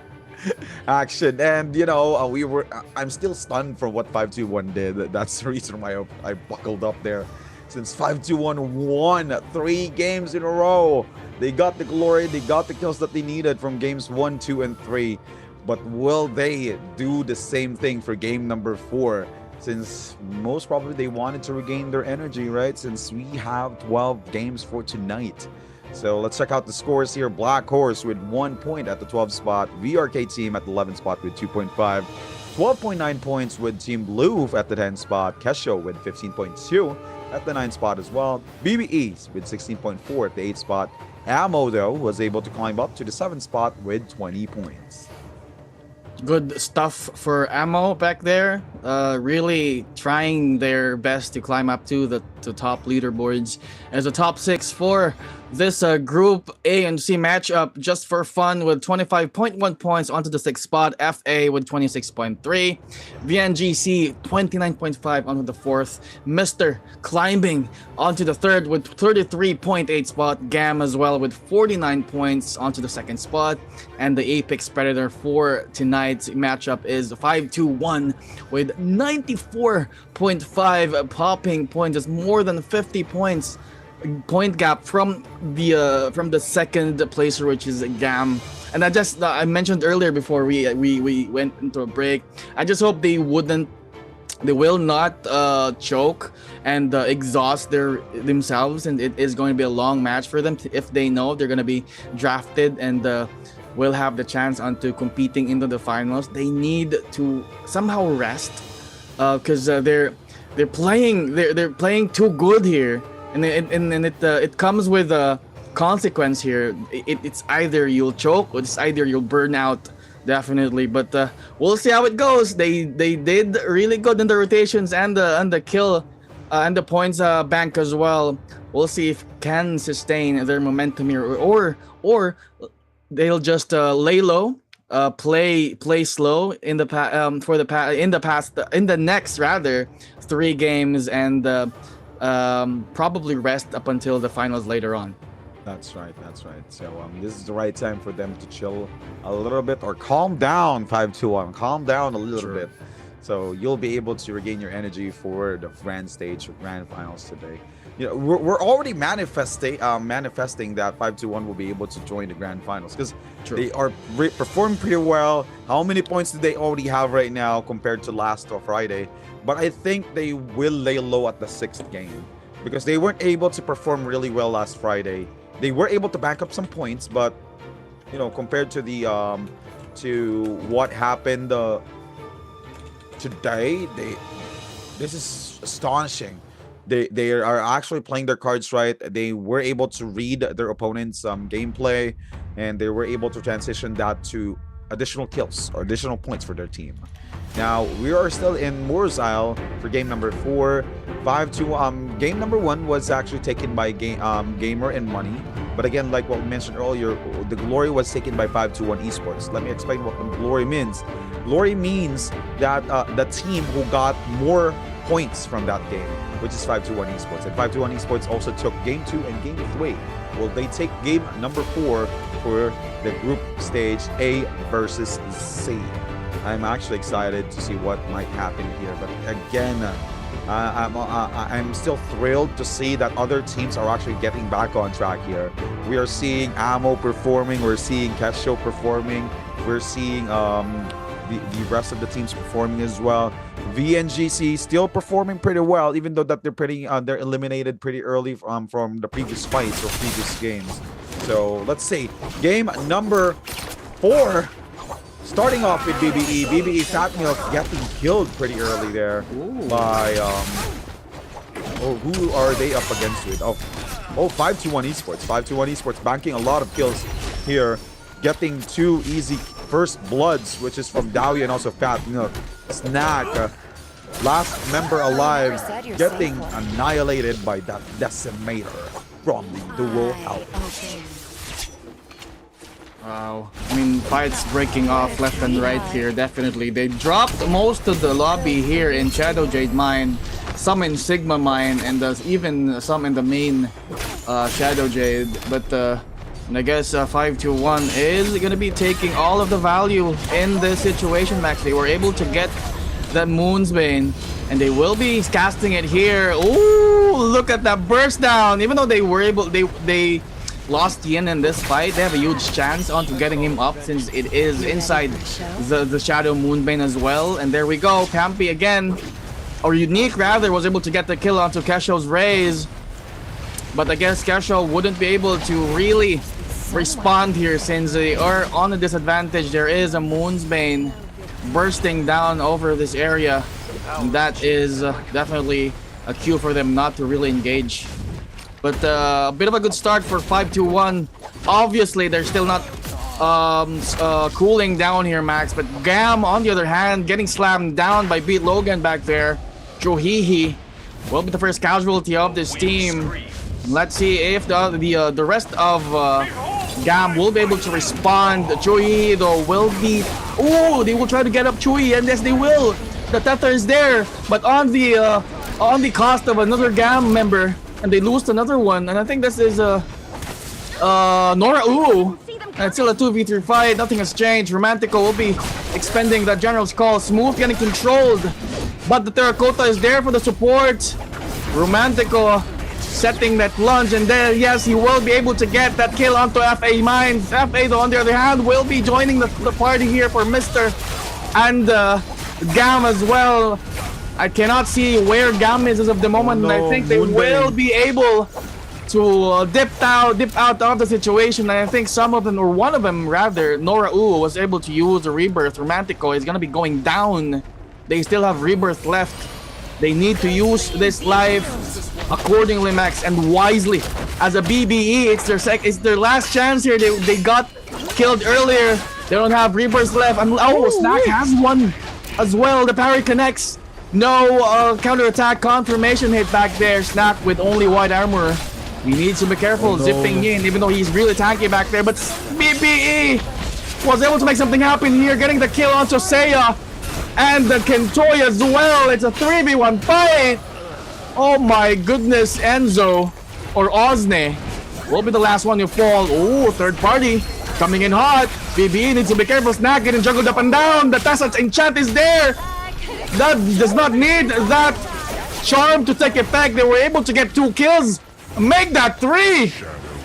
Holy blue. The perfect third party of game number 4. BBE is out. BBE is... No, wait. Are they? Yep. No more reverse. Unfortunately for BBE. No, Fat Milk is there. There's Fat one Milk more. was able to bail out? Yeah, he was. He was able to bail out. And he has 12,000 so he can buy one rebirth charm, which is nice. I think there is one shop nearby. So I think the better option for him to revive is Snack for the sustain. I really thought that BBE was out from that fight. And there you go. He was able to buy one rebirth charm because the Dark Tide cones won't fit. So now he was able to revive Dao Yu. Dao Yu. Yeah. Interesting. Because if I get it. It will be the support and the fragger. Yeah, that's true. So let's see if they will be able to save up more Dark Tide coins to True. buy off Snack. And now we're seeing FA who got a crispy 1 kill earlier, or 3 kills from that Moon's Bane third party that they did. So pretty interesting gameplay from there because they all the Moonbanes are only available twice here in this Immortal War, and the rest of the Moonbanes will be random. So the best way to utilize this Moonbane is to buy them off early. As long as you have enough gold, buy it right away. Use it to transition that Moonbane to a kill. So which they did. So congratulations to FA from getting more kills. Now we are seeing from some fight breaking in between 521 and as well as Casho. Moonbane control being used. Oh no, the counter attack did not work. Oh, Really unfortunate miscommunication back there. He really thought that he'll be able to hide off from that Moonbane control. And Yin, low on HP, almost died back there. Huge miscommunication from Kesho. But at least Kesho was able to bail out. The problem that they have here is 521 still has a Tai Chi teleport from their Wu Chen. So the main target that they have here is the Wu Chen. But then 521 was able to protect 5. Oh no! 521 Yin getting annihilated real quick by I got parried 3 times. Now Tai Chi teleport was used by 521 Esports and Kesho lost track. There's another there might be a third party potential here, but they need to be careful. So checking out the map, the nearest team right next to them is FA. They need to be careful from that third party, especially FA that has decent potential or decent equipments that can fight them off. Now let's checking out the POV for from Kesho. They're right next to FA though, so they need to, like what I mentioned, they need to be careful. Checking out Blue here. Blue is doing some range battle against VRK.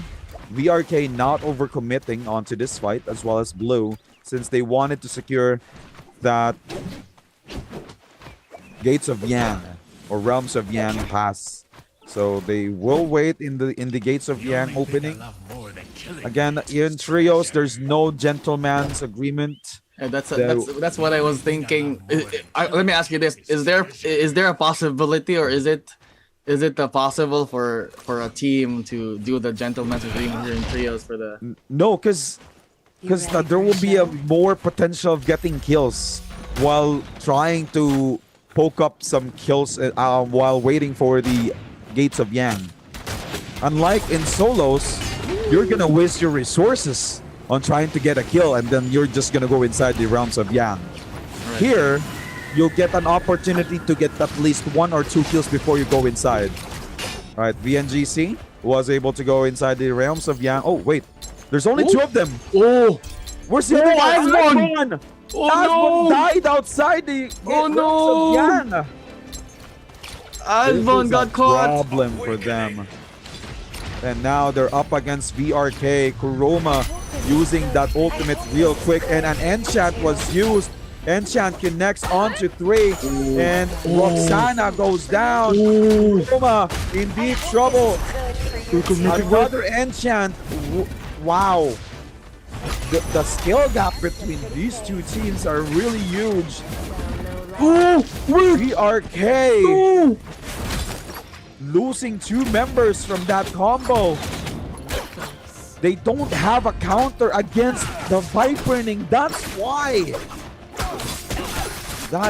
Even though that they have the advantage, They'll get the charm inside. No way. yeah, they will be No way. teammates. Now on the other side of the Realms of Yang, we're seeing 521 Esports up against Blue, and Blue wins up against 521 Esports. No This way. is an unfortunate turn of events. Greatest gift of all. This is where experience comes in, and of course the lineup counter potential. They were caught by the Viperning's ult and the enchant at the same time, which kind of gave them a bit of a disadvantage as the 3 of them got disabled. But look at this one, Asbon right after getting revived, getting killed again. BNGC losing Asbon in this fight. They're up against the boulder here. The 521 guys not cooling down. They'll try to ram on the VNGC guys, but look at this one. The ultimate Moonbane control will be expended. Ooh.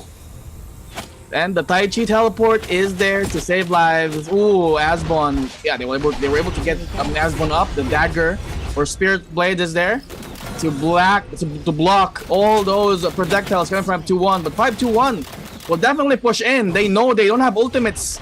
VNGC has no ultimates, and I guess 521 has 1 more, if I'm not mistaken. So they're on a bit of an advantage, but and I guess Roy And Ivan has the Vermilion's buff, so it is going to be a cost-free fight. But they'll be giving out points if they die here, Max. Ivan, no more armors left. Nice, a dragon-like might gets a connection onto the dragon dive as well, and they were able to get the kill on Tampy here, Max. Ooh, nice parry coming from Unique, but that not going to be enough to be able to turn the tables around. The VNGC is in favor here, Max. They weren't able to use their Vermilion buff, which is good for the meantime, since Asbon has no Vermilion's buff. So if Roy and Ivan died back there and left Asbon alone, that could have been a really bad position for them to be in. But look at this one, Casio. They have a visual of where VNGC is, or do they? Yes, they do. And landing those shots, raining on them with those ranged weapons, but the Spirit Blade is there from the Wu Chen, deflecting all those shots, even though they have ultimates here. And I think they have the chance onto winning this fight, but they saw the red aura of Ivan and Roy Yihi, and they realized that they have the Vermilion's buff, so that's going to be a huge disadvantage for, not real disadvantage, since they just wouldn't be able to get the loadout, but they will be getting some soul blooms and some points as well. Nice blistering edge, did not connect. Nice item back there. Ivan trying to lock someone down back there using the dragons like might with a dual halberd, and they were able to relocate Kesho with that Wu Chen teleport. Yomi though getting isolated and getting pinned down by Roy back there. Nothing he can do. Even though they don't have that Vermilion's buff already, they're still pushing in. They know they have the momentum here and they can be able to win if they play their cards right, Max. That's right. And now we still have 20 players alive here for game number 4. We have VRK, Bamboo Esports, Casio, BNGC, J4F, Blue, and the Mr. being the top team here. And this is a different composition again. And now Enchant connecting onto 3, but will they capitalize on that Enchant? No. They were the opposing team, or Blue, was able to take cover after that enchant, so they weren't able to grab 2 players here. Now Kuroma having a hard time trying to grab their opponent, and they're now in a huge disadvantage against Blue. Stilne was able to get the kill. Did you see that? Did you see that? Only 1 more second before they get yanked out, but Blue was able to get the kill before it explodes. Nice. That's right. So that means that they will be able to get that kill count as long as they do deal some damage. Even though they get yanked out, it will be counted under them, their as their kill. I'm not so sure, but we'll see about that later on. It's true, man. It's true. I've been there. Trust me. But anyway, moving forward here, Bamboo Esports trying to catch up onto J4F. J4F tries to bail out.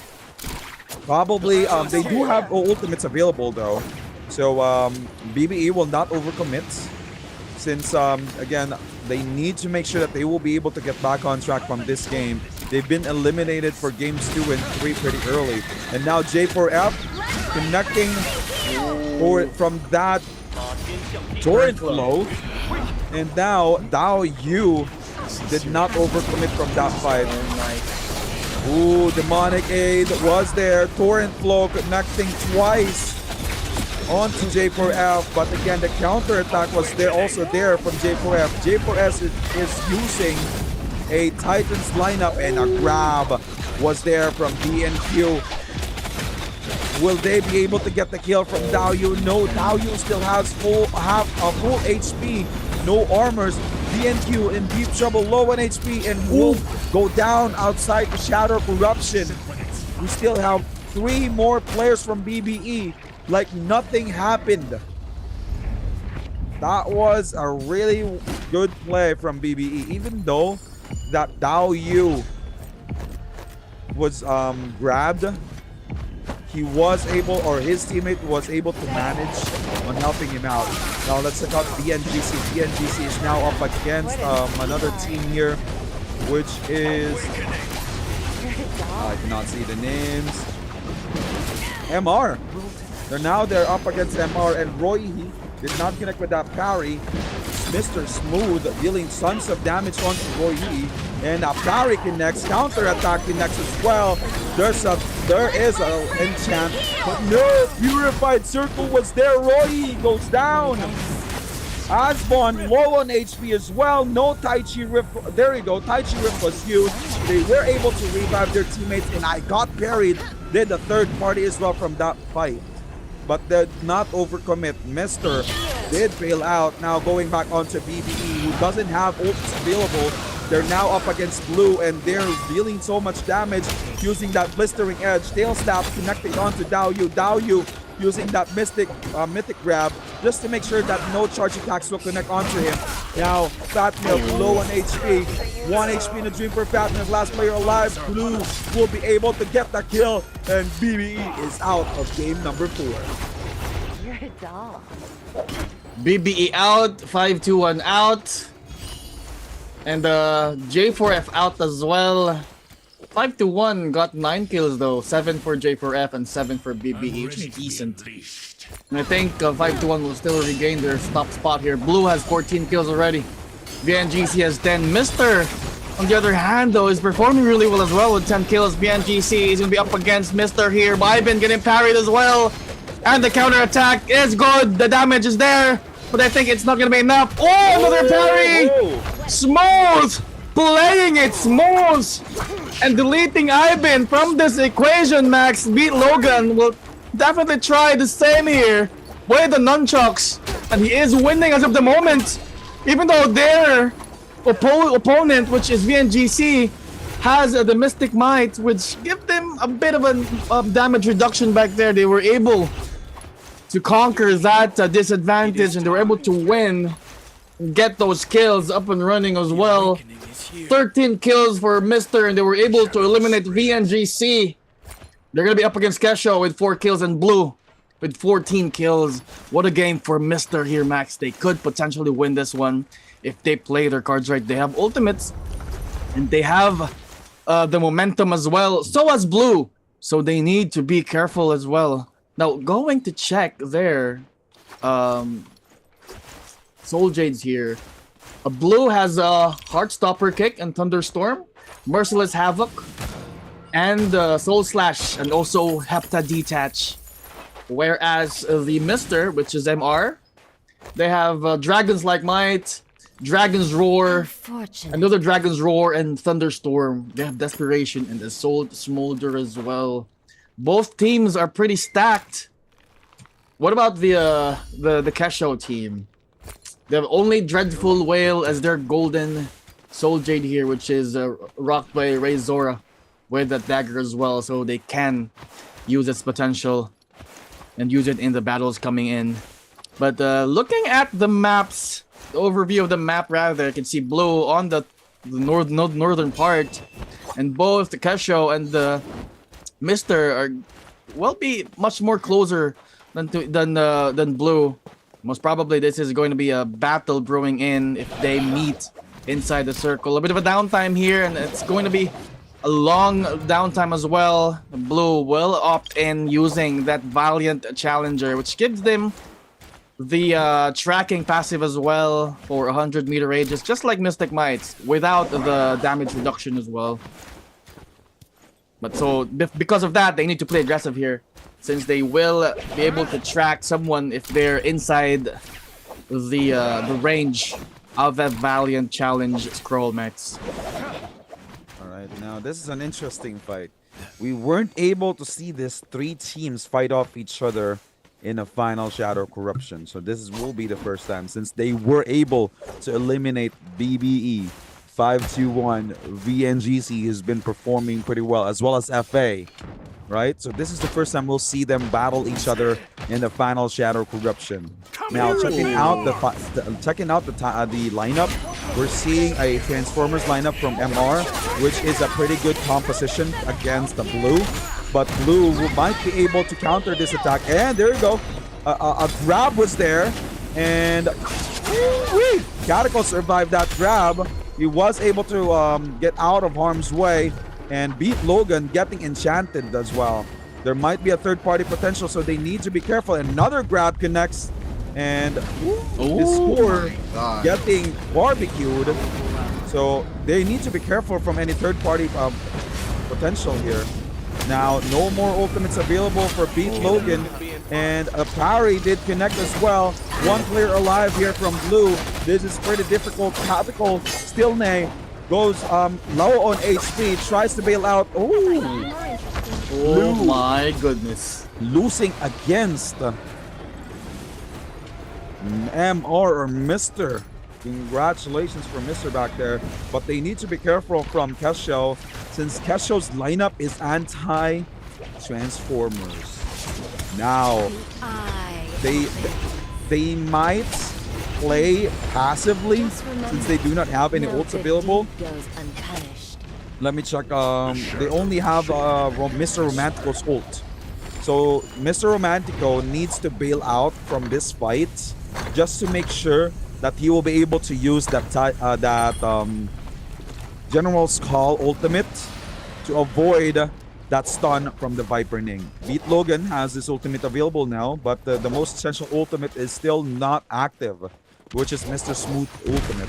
Now this is a 3v3 fight between two teams who've been, fighting since game number 3.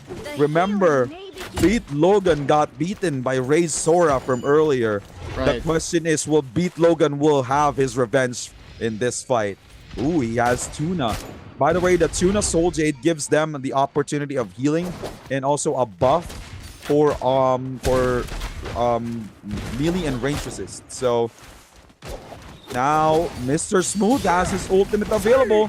So the only opportunity that they're waiting is if Kesho overcommits with that Moonbane Control plus Enchant combo. Because if they do, they will get countered by Mr. Romantico.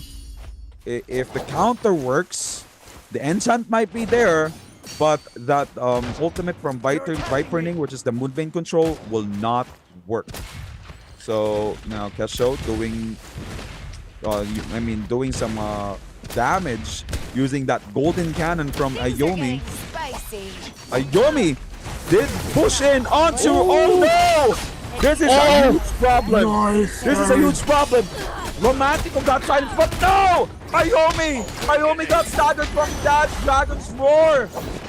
Ayomi could have gotten that. That was the best opportunity for him to win. But he got staggered. He wasn't able to use that ultimate.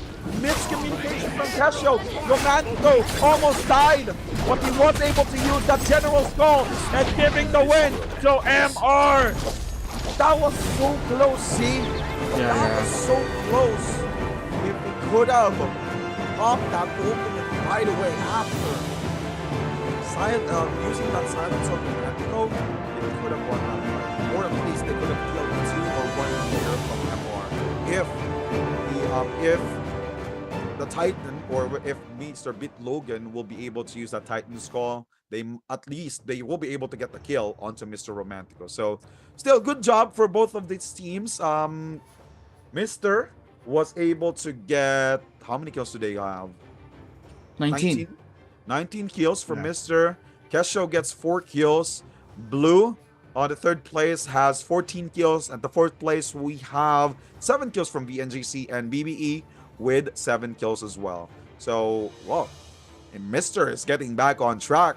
Again, like what we're not seeing the same Mr. from last Friday as well, since they have a hard time last Friday. But now they're fighting off against the tyrants of Southeast Asia, and they're now winning. So this is actually a promising outcome from Mr. Absolutely, they were really good at taking advantage of the soldiers earlier, especially Beat Logan with a hard stopper kick. Was able to silence the rest of Kesho right after that silence from their Viper Ning. That could have been really good if they locked someone down right after that silence. But what happened back there was Beat Logan was able to parry one of Kesho. Thus, he was able to perform a counter attack, which dealt damage onto the rest of Kesho's team and pulled them or pushed them away to be able to land some decent combos that would potentially lose or kill Mister back there. Nicely done by Mister. Winning this game rather. But before we go on a quick break, check out these codes for a free 1-month subscription for a Discord Nitro. We have 4 codes today. Get it while it's hot. I almost got one. Unfortunately, someone got it first. All right, so we're going to take a quick break and let's check out the highlights for game number 4. We'll be back. Stay tuned.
I'm all the way up. All the way up. All the way up. All the way up. Nothing can stop me. I'm all the way up. For my niggas with the games and Rolexes. Kicked the bitch out the room and gave her no breakfast. The Jews, these bitches so reckless. Keep on. On cruise, I'm talking no sound, showing off the new things. Couldn't take it all, so I gave her a chance. Call me shot, yeah, I keep a few takes. Chop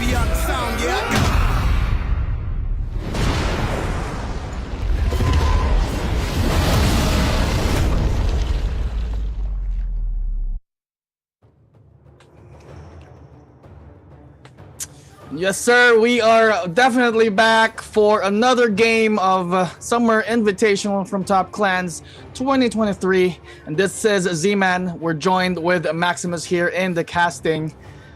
It's been a roller coaster ride for both, or for the rest of the lobby here, Max. 521 was able to get 3 glories for three consecutive games. Game number 4 was snatched by Mr. the last game, which is really good. A bit of a dramatic ending here for games for the group stage A versus C. That's right, and this is the right time for them to get up or get their points up for them to join the final stage at later tonight, which is at probably around 8 or 9 o'clock p.m. GMT plus 8. But now let's check out the scores. Black Horse with 1 point at the 12th spot. VRK team still stuck at the 11th spot with 3.5. Ammo at the 10th spot with 21.6. Kesho at the 9th spot with 23.3. BBE though at 8th spot for 26.3 points, and as well as FA at the 7th spot with 29.8. They're actually receiving a huge points difference between compared to the other teams. Look at their scores for match 2 and match 3. They have 0 points. Yeah, BBE 0 points for match 2 and match 3. That was unusual, especially for the team. And expected indeed for BBE, the tyrants for trios here in the Southeast Asia, but I think they can still come back strong later on. But Team Blue clinging on to the top 6 spot with 33 points, 34.5 for J4F. VNGC 40.1 points.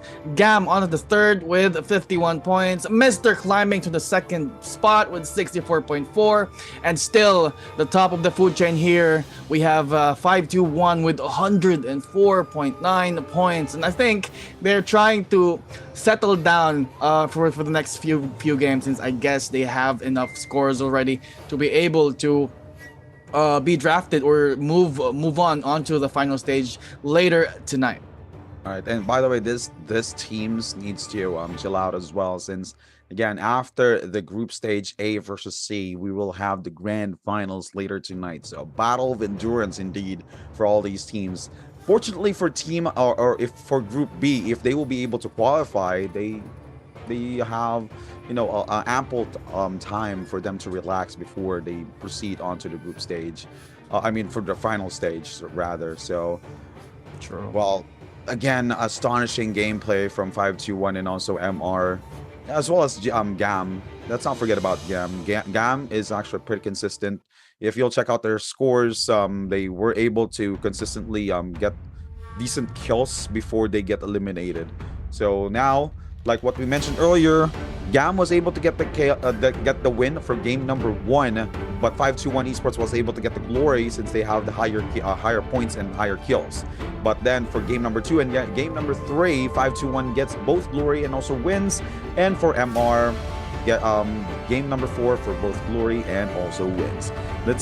We are now on to the second to final game for the group stage, which is in Polaroid. Again, like what I always say, my favorite map in Bladepoint. And I actually wish that the map that will open up for game number 5 will only be under Plum Castle. So everyone will be there. That will be chaotic, because Plum Castle is open for around 5 to 6 teams of loot. That the loot base for that map, or for that certain part of the map, can accommodate 6 teams. So I really hope that's gonna happen, but we'll see on what happened for game number 5 for the group stage A versus C. So who do you think might get the win here? See, since we saw MR, climbing up to the ranks, getting that win for game number 4. Do you think MR will still be able to win this, or will BBE be able to get back on track? You know my answer to that. It is anybody's game. Well, unfortunately, Max, Plum Castle isn't a golden area, so nobody dropped there even so. Imperial Village is going to be stacked with 4 teams already. And look at this, a 5-2-1 trying to get their first kill, make that their third. And yes, sir, that's going to be 3 kills under their belt. Blue, on the other hand, though, on the northern part of the Imperial Village, which is the Awakened Chasm here, its core getting or taking too much damage here. He needs to be careful. Catacol and Stillnay wasn't able to really support him, and he was able to dip out here. Stillnay, on the other hand, was able to land that parry as well. Nicely timed. Catacol, though, last HP here. One more hit and he'll die definitely. Score, on the other hand, dangerously low, but I got parried. Was able to respond and gets the kill. Score, nicely done. The Soul Blooms is up for grabs, and he was able to get that as well, healing a portion of his HP. Nice charm from the enchant of their Tessa, which is Stillnay. Did connect onto two people, and they were able to get some decent kills from that one. It is a 3v1 fight. Oh, the third party is here. 5-2-1. The cleanup crew definitely is here with the Soul or the Moonsbane in their bag, Max. They know someone is fighting nearby, and they were able to cast that Moonbane here in the chasm, and they were able to get the kill. Easy cleanup kills for a comment. That's additional 2 kills. They have 5 kills already, and it is 2 minutes on or into the game. They were able to lock 2 teams already, Max. Let's see if they could lock or delete Kesho here. There we go. Kesho raise going down. Make that 6 body count for 5-2-1, forcing 2 teams to use this or their rebirth charm as early as now.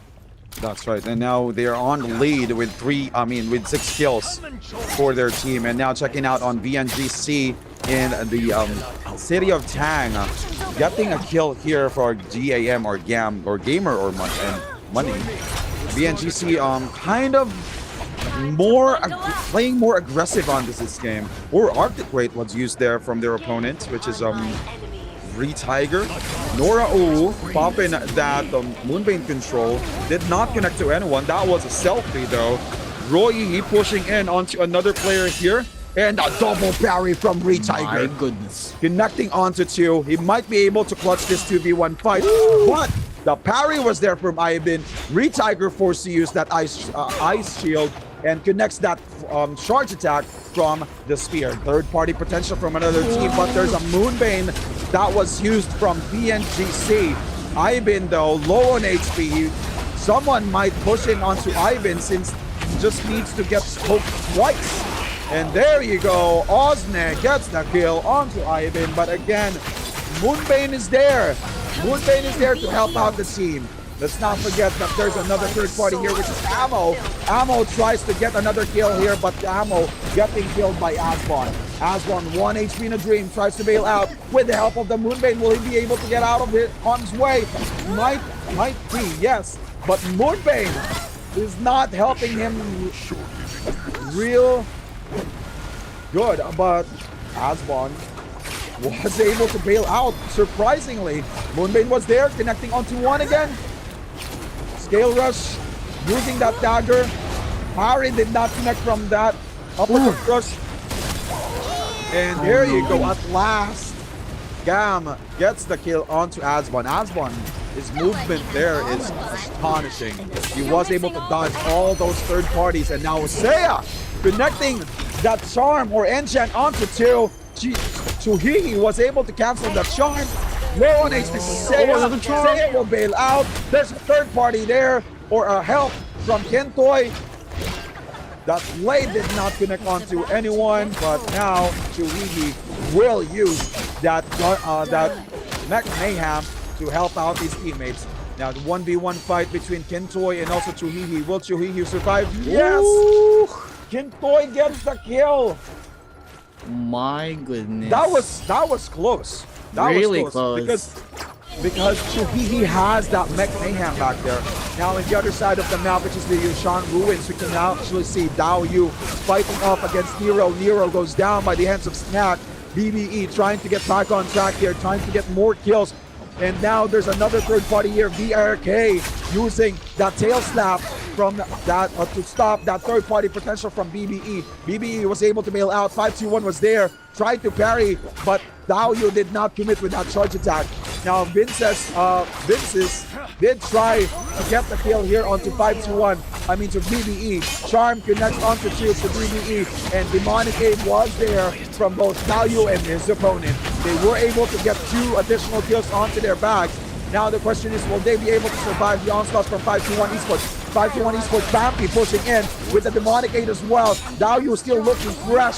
Akame did not connect with that charge attack, but Daoyu will not stop there. Demonic 8 was still active for Daoyu. Last charge from that Demonic 8 was used. Daoyu low HP, 1 HP in a dream, was able to use that skill rush to get out of harm's way. Will he be able to survive this?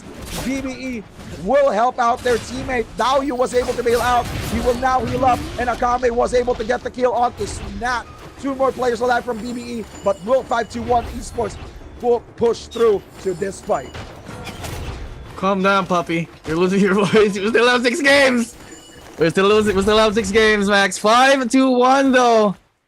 Really playing seriously, doing serious damage as well. How many kills for this team? Have 10 kills already.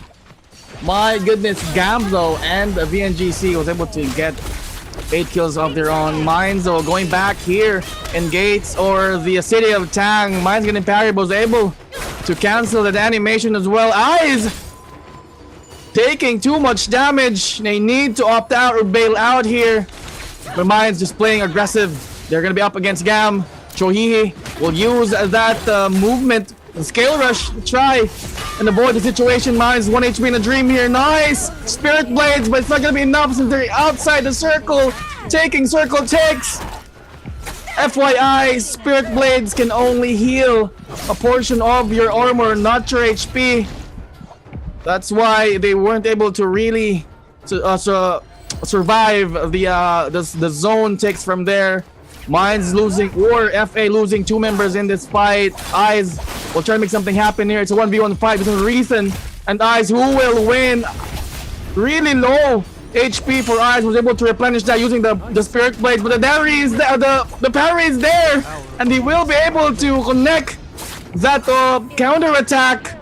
A bit of a tactical relocation there using the Tai Chi Rift, but Tiger was able to anticipate that, thus landing that final blow. Max, what a game from Gam and FA back there, but Gam coming out on top, and Tiger was able to revive Chohihi back there. They're currently up.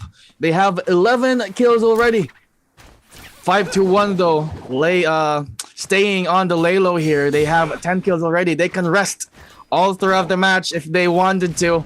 They have decent points and enough points to sustain their lead. That's right. And now inside the realms of Yang, we are seeing MR versus 521 Esports. This might be a revenge match for 521 Esports against MR. Now MR, the top 2 teams who've been fighting off this battle, will try to get or eliminate each other. Now Akame still not committing onto any ultimates. No ultimates available. No invisible assassin yet from Akame. But actually, as I've noticed, they don't need that invisible assassin against MR, since there's no Viperning from MR. Now, invisible assassin was used to stagger up Mr. Romantico. Mr. Romantico was able to bail out from that combo. Akame still tries to charge attack, and there you go. Gets the kill onto Mr. Smooth with using that scale rush attack from the pole sword. Uppercut did not connect, but there you go. They MR tried to get the kill onto Unique, but Unique does have his ultimate available. He was able to bail out, and Mr. Romantico still tries. He was able to hold that charge, but the parry was there from Akame and also Unique. Bampi. 5-1. Well, they almost lost that fight, but again, because of their confidence and also composure from that fight, they were able to eliminate or remove MR inside the realms of Yang. So now MR gets that debuff, which is the Yang depletion. So J4F has this Draco Storm though. 43 seconds. They need to make something happen here. Ooh, what? Roy Yi was able to use that mythic grab active just to make sure that he won't get charge attack. But Nero was there. The damage output was there. So J4F eliminates VNGC out of game number 5. That was too much damage, especially they have Draco's buff here. Even though it is only 180 seconds for the duration, if you really push through and take advantage of the damage buff given by the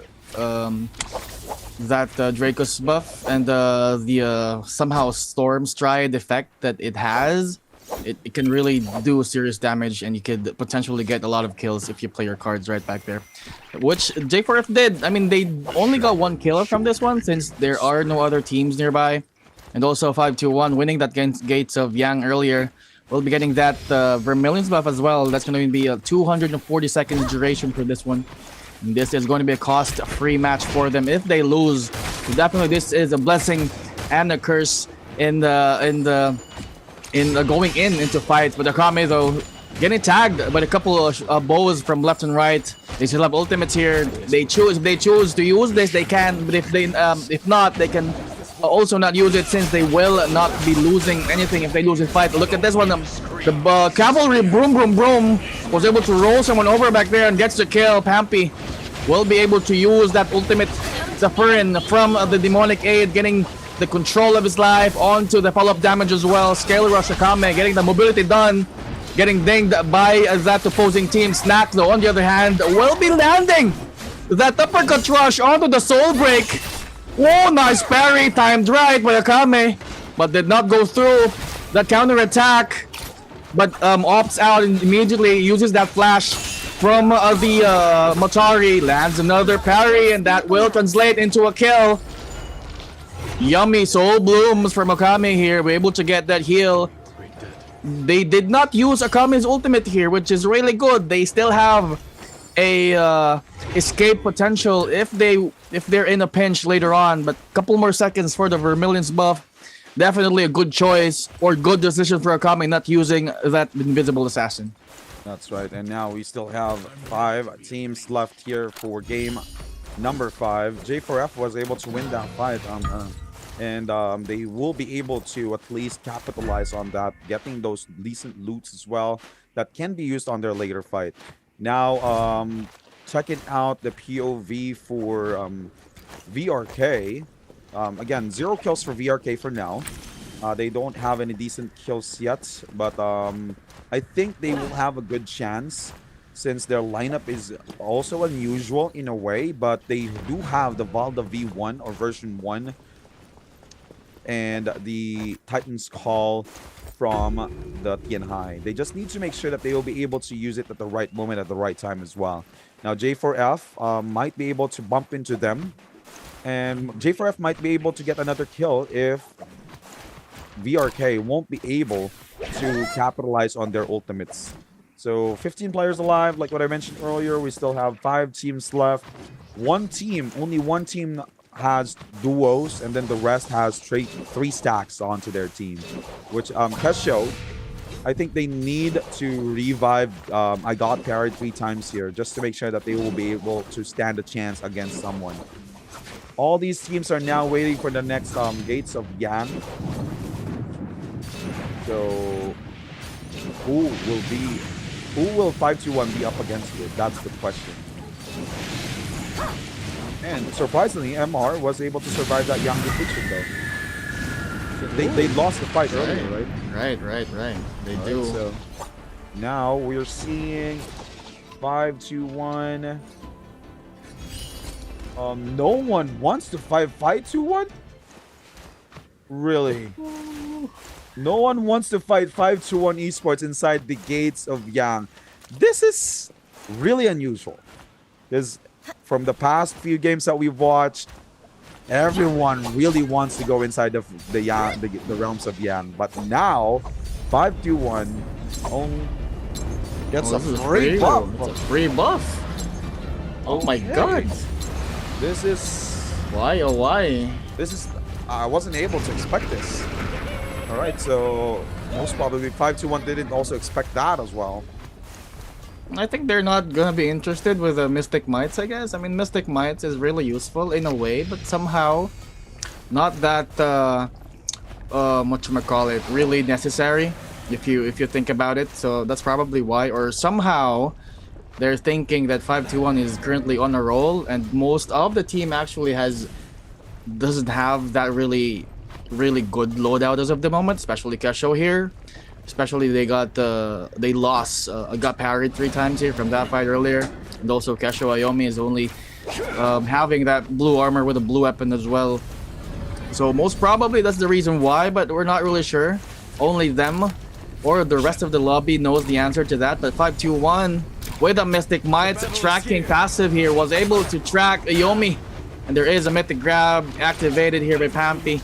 Ayomi needs to be careful into throwing those blows. He will be grabbed here if he's not careful. Nice soul slash back there, pulling Akami in, and Akami wasn't able to do anything. I mean, who would have survived that fight of Pampy with the lockdown potential and pulling the opponent in using that soul slash? Again, Akami was able to track another remains of Kesho here, which is Raze.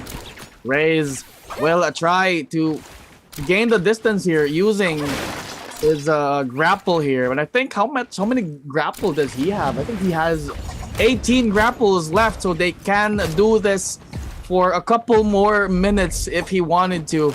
But I guess 521 Akame and the rest of the crew will not be pursuing Raze anymore. And I think they don't have enough resources as well. And Raze went outside the circle and is really deep. If you can see him, he's really deep outside the circle, and he will go, I guess, onto the frigid pools for that rotation where the circle or the next zone is much more closer. Yeah, that he's pretty far, and he might get caught by 521 though, because checking out the map here, 521. Oh no, the bounty! Oh, dude. Really unfortunate for Raze. He won't be able to play safe, and he will just kill himself outside the Shadow Corruption for 521 not to get additional points. That's still a good play though. He just wanted to make sure that 521 Esports won't get enough points. But 521 Esports was able to secure their spot for the final stage. But really unfortunate again for Raze. I was anticlimactic. I was hoping for Raze to be able to survive up until the top 3, I guess. Maybe bag some third-party kills, but the bounty blocked him from that one. But Mister doing pretty good as well with 5 kills already. The blueberry squad here, or the blueberry trio, doesn't have any purple armors on them, but they have purple weapons. So that's going to be enough if they play their cards right. If they time that parry right, there's no advantage for the opposing team as well. But we'll see if they can make this lineup work, which is the Takeda, the Timulch, and the Zipping Yin. Usually the Zipping Yin is, the combo for Zipping Yin and Takeda has been really good since the start, or actually in the past as well in the NBPL. Zipping In is really paired with the Takeda, but the Timulch third man would probably be challenging. Whoa! Nice prideful connection back there. An RKO onto the ground. Unique would be forced to use that Storm Prison as well. And we can see a Demonic Blade activated from the opposing team. It is a blows left and right. Zephyr Whips connects as well. Nice control coming from Unique. Oh my goodness! Romantico getting blasted down by that repeating crossbow. I see this in a lot of games where a Temi lands that West control and just immediately decimates his opponent using that repeating crossbow. All headshots as well. Unique played that beautifully, Max, as J4F will try to make something happen as well. They have their eyes on Okame. Nice burst arrow back there by 521. Now another one. Nero needs to be careful here, and I guess he's getting burned as well. And Burns' effect here will definitely reduce the healing up to 50%. And look at that. They're doing the same thing. West control onto the repeating crossbow. Nicely done, but you need aim as well.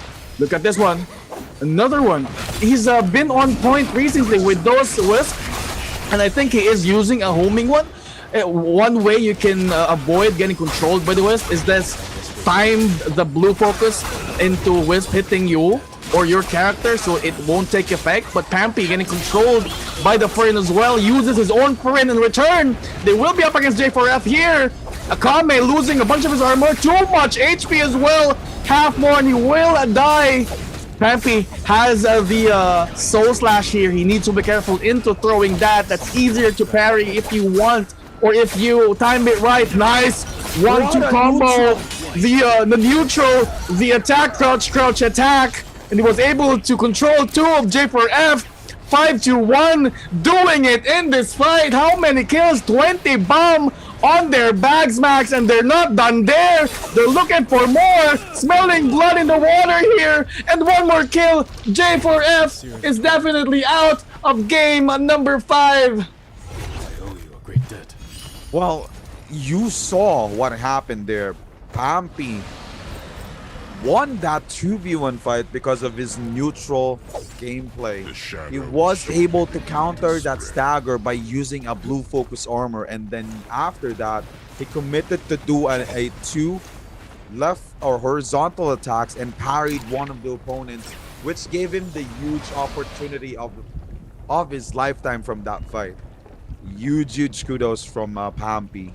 You know, literally a monster. Well, J4F could have won that fight against 521 Esports, but they didn't really commit when they saw 521 killing MR, or MR Romantico and also MR Smooth. So if they committed on that third party, they could have killed Pampy that time, since they do not have ultimates available. They're low on HP. So, oh no! Pampy getting caught off guard by VRK. VRK, will they be able to get the win onto this fight? Vince having a hard time. Did receive tons of damage with those bow shots, and the ultimate did not connect though. Vince goes down. That was really unfortunate by Vince. So now ultimate was already used by Kuro. Kuro needs some help here. He needs the assist from that Baldasui, but Baldasui did not commit onto that. Mr. Smooth, the rat getting tracked by Pampy. Pampy being the Baba Yaga from this fight. Now a 1v1 fight between Pampy and also Mr. Smooth. Mr. Smooth losing that neutral because of that Takeda ability. And now there's backup from Pampy. Oh no. Oh no. Oh no. So that was a 3v1. Unfortunately, 5-1 gets the win for game number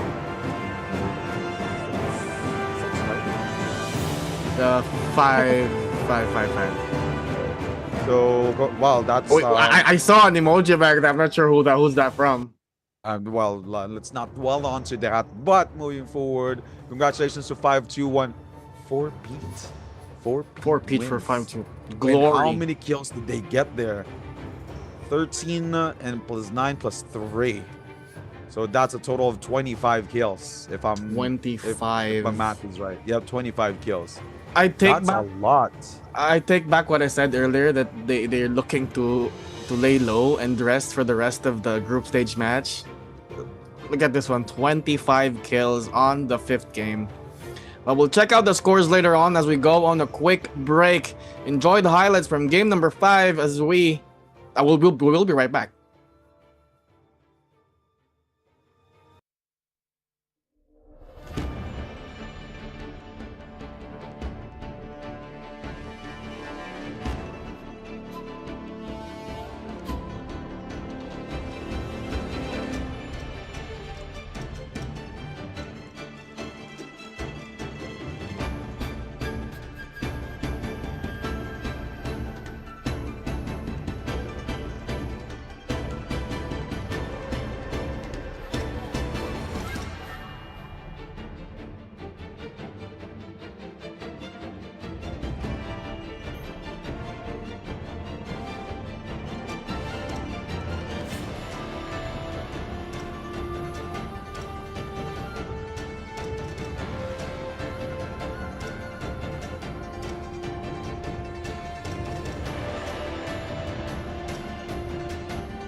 All right, we are back here, and for game number 6 here in Summer's Invitationals, Group A versus Group C.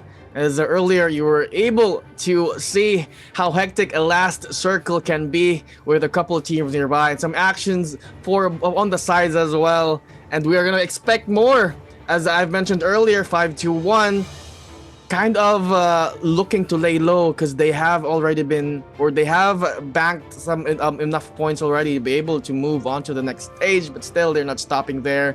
But I'm not sure if the other teams are really looking to fight 5-1 in the Gates of Yang, since we saw earlier as well that they got their free Morse blessing from that second Gates of Yang. But we'll talk about that later on, as we are looking at the points ranking here for the game number 5, all 5 games rather. It's gonna be Black Horse still on the 12th spot, VRK team 5.5 with 11 in the 11th spot. Kesho on the 10th spot with 26 points, 29.8 for Ammo. Onto the 9th, 8th spot will be BBE with 32.8, 36.1 points for Team Blue, clinging on to the 7th spot.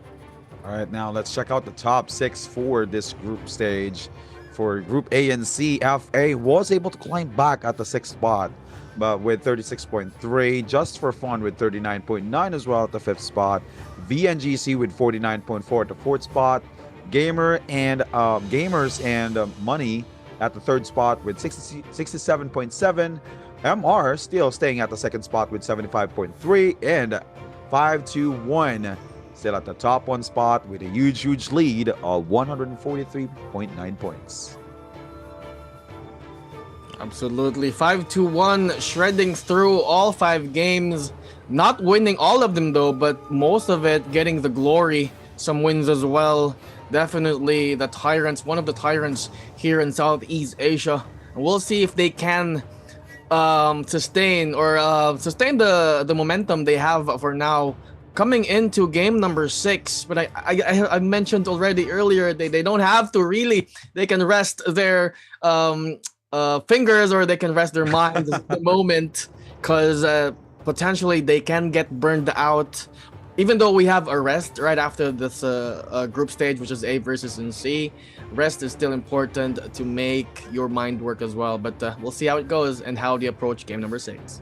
That's right. So but still a battle of endurance. So you have to prepare your mind, since a quick break is sometimes are not enough.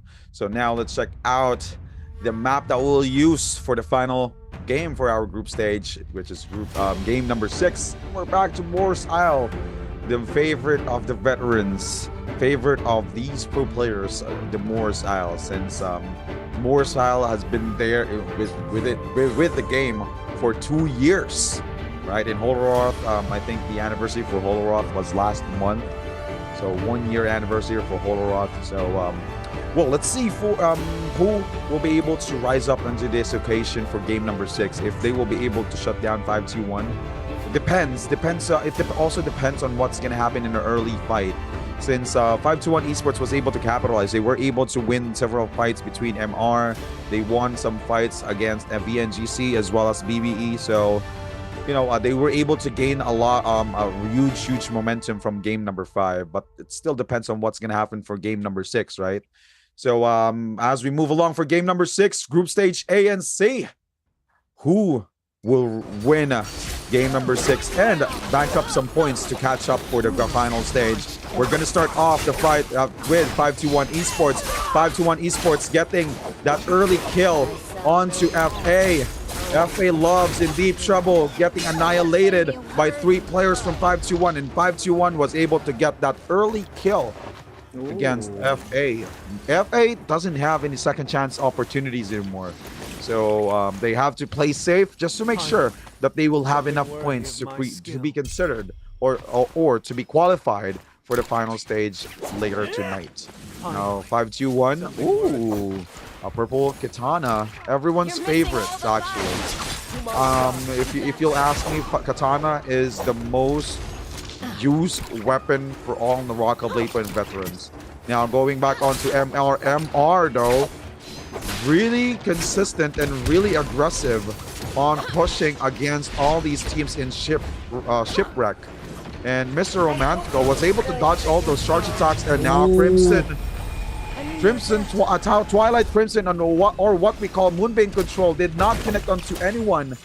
Everyone was able to bail out. Gam was there as a third party as well. So, ooh!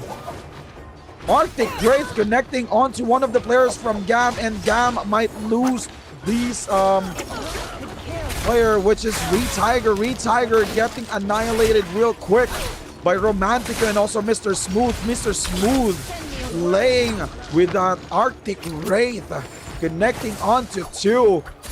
Now Mr. Romantico tried to survive that fight, and Chu50 tries to get the kill onto Beat Logan, and yes, a clutch was there.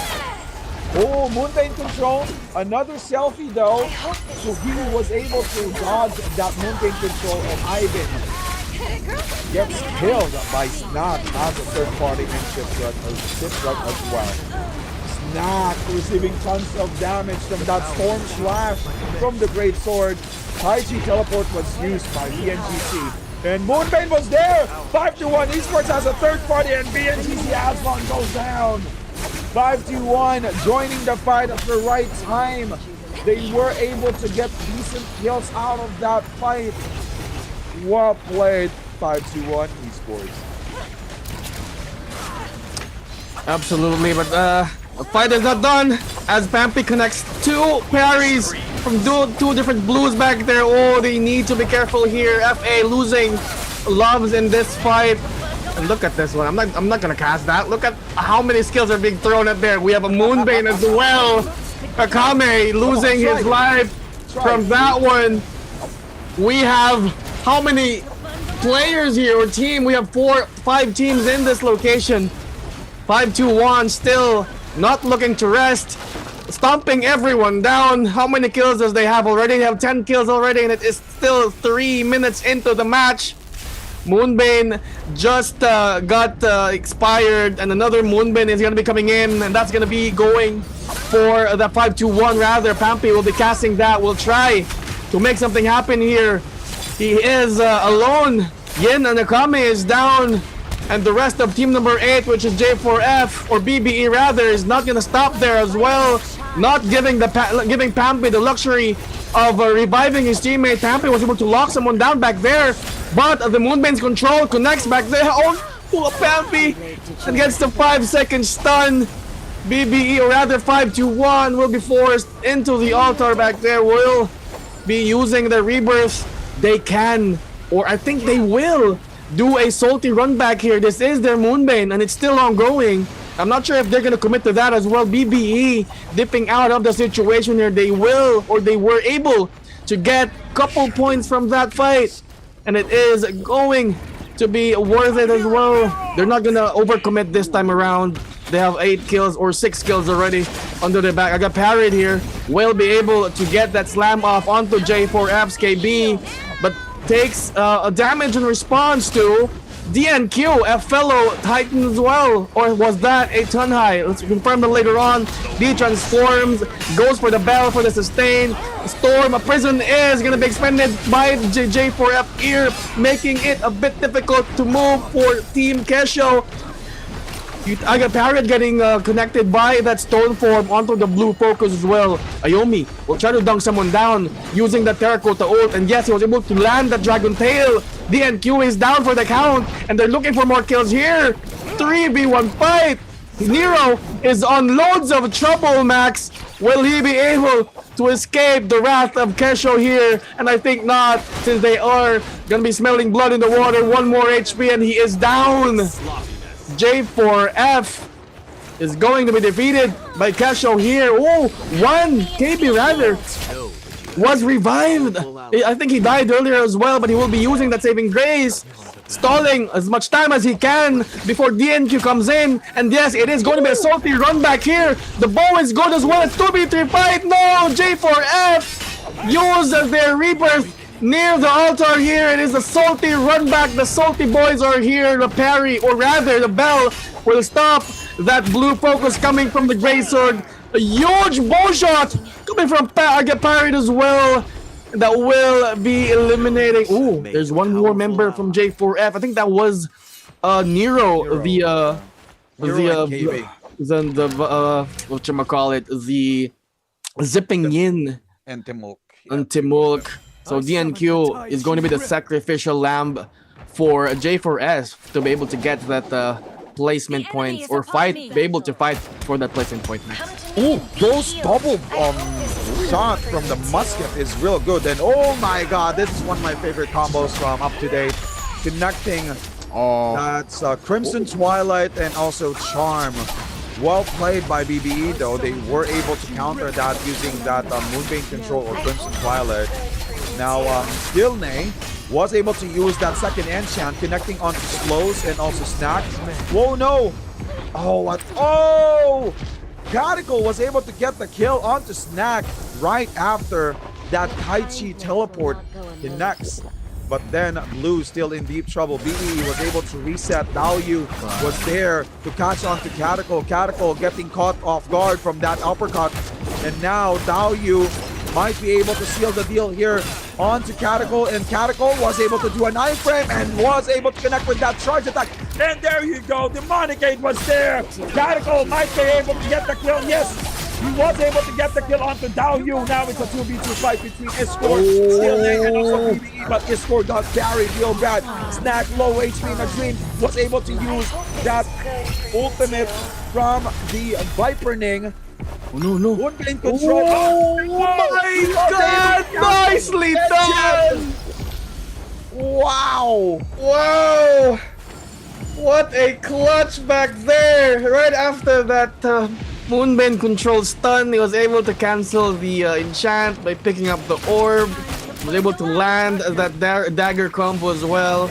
And this, we're able to get the win. Gates of Yang is going to be up here. Gates of Yang number 1. A little bit of skirmish here outside the gate. Mister is going to be up against 5-2-1. 5-2-1 coming in hot with the Moonbane's control. Gets the stun up onto 2. And that's going to be total destruction for Mister and Kesho. Oh no, this is going to be Kesho. Oh yeah. Mister and Kesho. There were 2 teams up against 5-2-1. They were able to land the perfect Moonbane control. Ayomi was able left to go out. inside. Yes, Ayomi was left out. The Gates of Yang earlier, so Kesho would be able to still try to win this fight. It's a 2v3 though. That's going to be the odds is going to be against them in this fight. I got parried.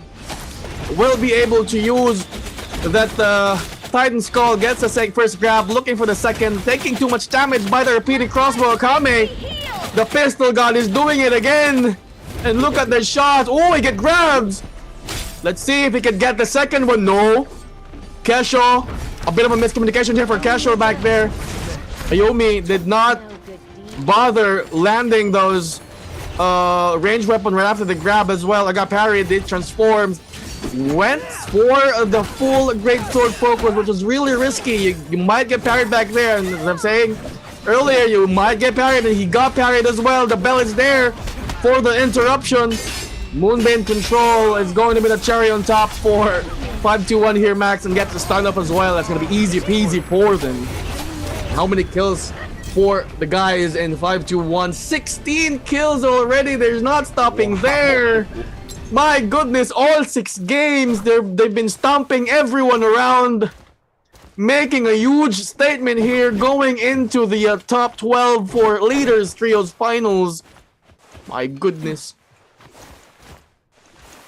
What a fight back there. 5-2-1 Esports is on fire. MR got eliminated because the Tai Chi could teleport, did not connect right after that stun from the Moonbane control. So 5-2-1 was able to get 6 kills out of that fight, including the Realms of Yang fight. No, so we still have Blue alive. Iskor and also Caticle was able to revive. And now checking out the ammo, you know, still trying to chase down VRK. VRK receiving that silence plus the Moonbane control from Osne. Osne connects onto 1. As long as they will be able to get this kill, this will be a huge lead for them. Oh, but no! What a Oh. counter there from VRK.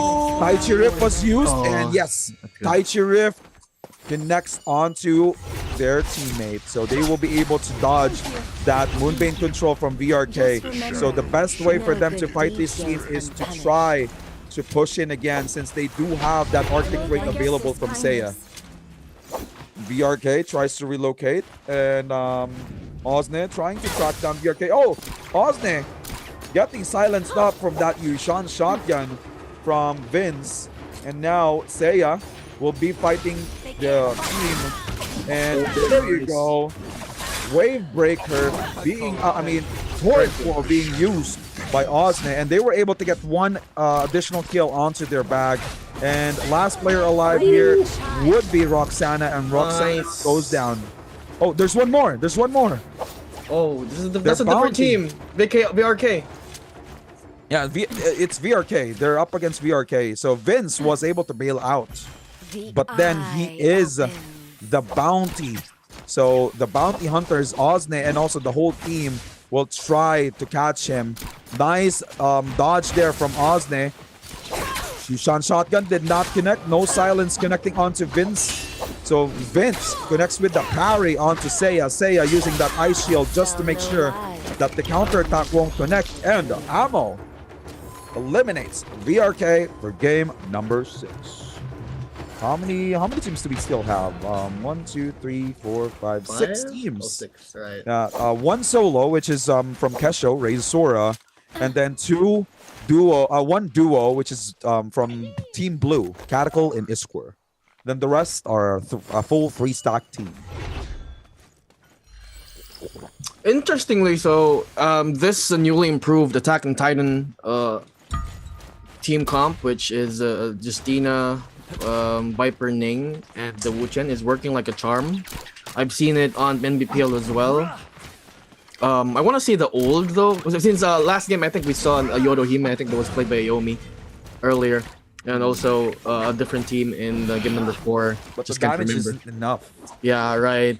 I mean, did the Yoto Hime receive a nerf from the recent patch? Just a few nerf. It's just that the Titan, which is Tien Hai, got buffed because he can Gonna leap. jump. Yeah, he can jump.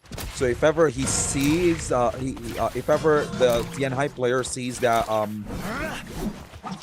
the ultimate getting popped or used by the Yoto Hime, he can leap out. Yeah, that's why Justina is a good, somehow a stand-in for the Attack on Titans composition, because it can really disable and freeze, so the Titan cannot really use that leap jump. But let's see how it goes. J4F though just stalking Blue here. Blue is actually aware, and I think they won't be interested to fight unless they're forced to, and they are going to be forced to fight here. They will be using that ultimate from the Temult, which is the Thor Prison Catacol will respond in using that Furin from the Demonic Aid, and yes, he does connect, getting some heals off of that as well. Let's see if he can survive this onslaught. No, he cannot. Wow. Damage is just too much from J4F Max. DNQ's ult, Nero's ult. They have expended 2 ultimates to get that kill. And yes, it is definitely worth it. They have 2 kills under their belt. Definitely late start for these guys, but it is definitely worth it. Let's see if Blue... Or were they... is there a survivor though? That's a question from Blue. Yeah, there is. Oh, it is Isquer and yeah, Stillnay are still alive. Yep. So they were able to opt out or dip out of that one. 5-1 is really close to them, and they're outside the circle. I'm not sure. Oh no, it was inside the gates of Yang. I was working at the wrong map here. Nicely done by Snap. Was able to use that cavalry bloom onto locking down Enzo, and followed by Seiya as well. Not really giving them a hard time back there. Was somehow a one-sided match. BBE on the other hand will be getting that blessing or that buff, which is the Mystic Knights. Oh, someone was waiting for them to go out, and there we go.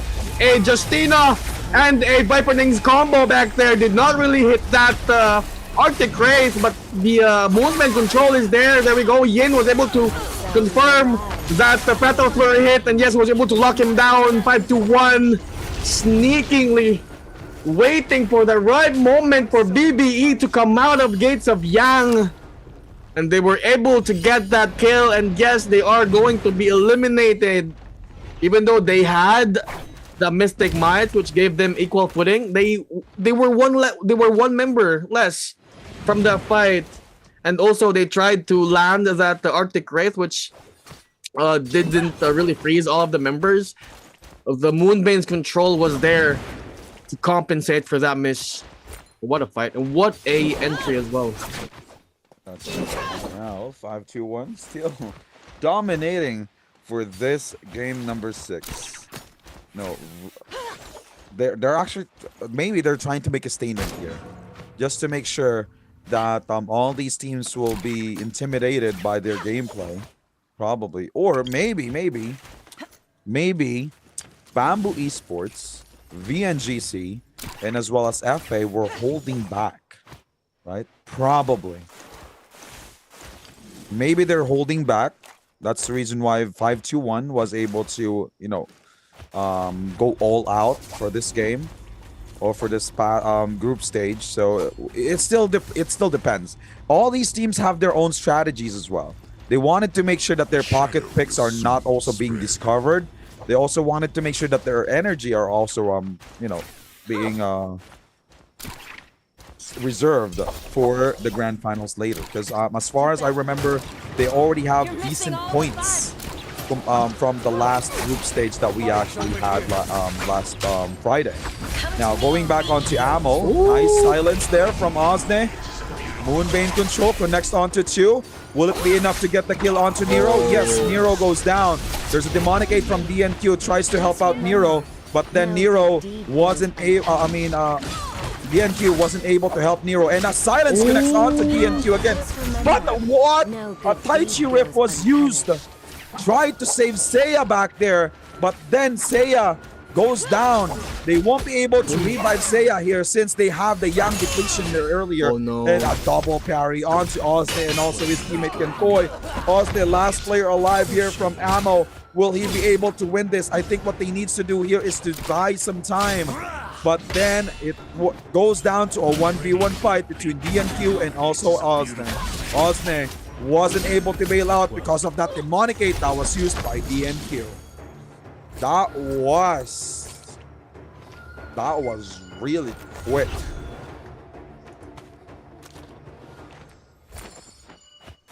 What a fight. And we have 3 more teams remaining. So it is a 3v3v3. All complete. All teams are complete. We have 5-2-1 Blue and J4F both doing really good in game number 6, which is the last game for Group A versus C. A bit of a pot shot here and there. They can chip as much damage as they want, but Pampy will go in along with the nice silence onto his score. But the Arctic Wraith will be expended as well. I'm not sure if it's Pampy's or if it's a J4F1. Catechol, on the other hand, will be using that demonic aid. Nice! Connected into 2 from Blue. No fall of damage whatsoever, but it is enough space for them to operate here. 5-2-1, trying to lock down Blue. Catechol will be their first casualty as well. Arctic Wraith using that range to be able to catch up onto his score. Oh, that was almost a kill, but it was a nice tactical relocation since they will be able to gatekeep Blue here. Now Blue is on a tough situation as well. They have really low HP, low armor. Oh, nicely done. Akame was able to get that kill onto Steelney. I think that was a shot, a ranged weapon shot. I'm not sure what. I think it's a musket or a bow. Look at this one, Blue in loads of trouble. 5-2-1, preying on them, not stopping there as well. They have 20 bomb kills already, Max. Make that 21. I think his score is not gonna make it here. He will go out, and that's gonna be outside the Shadow Corruption. 2 teams remain, J4F and 5-2-1. I think the advantage here, there's no advantage for each team. It is an equal footing. Let's see who's the better one and who comes out on top. That's right. Maybe they were just waiting for DNQ's ultimate before they re-engage. And also there's a Morris Blessing right next to them. I mean, J4F has Morris Blessing right next to them. Akame, though, doesn't have any ults available. Let me check how many percent Akame has. So for Akame, he still has 30%. So pretty far from the ult percentage that they needed. So I think this is the best time for J4F to push.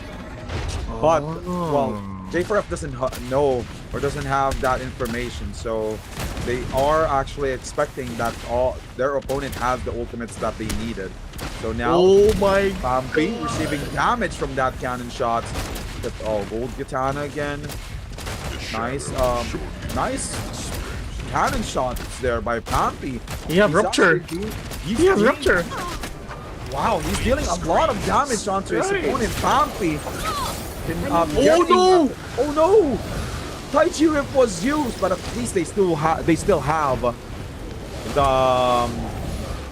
ultimate available from their zipping in, which is the saving grace, plus the ultimate from DNQ, which is the demonic aid. Now KB low on HP. I think Yin has armor pierce. Yes, Yin and Akame. Oh, that's the reason why. Earlier.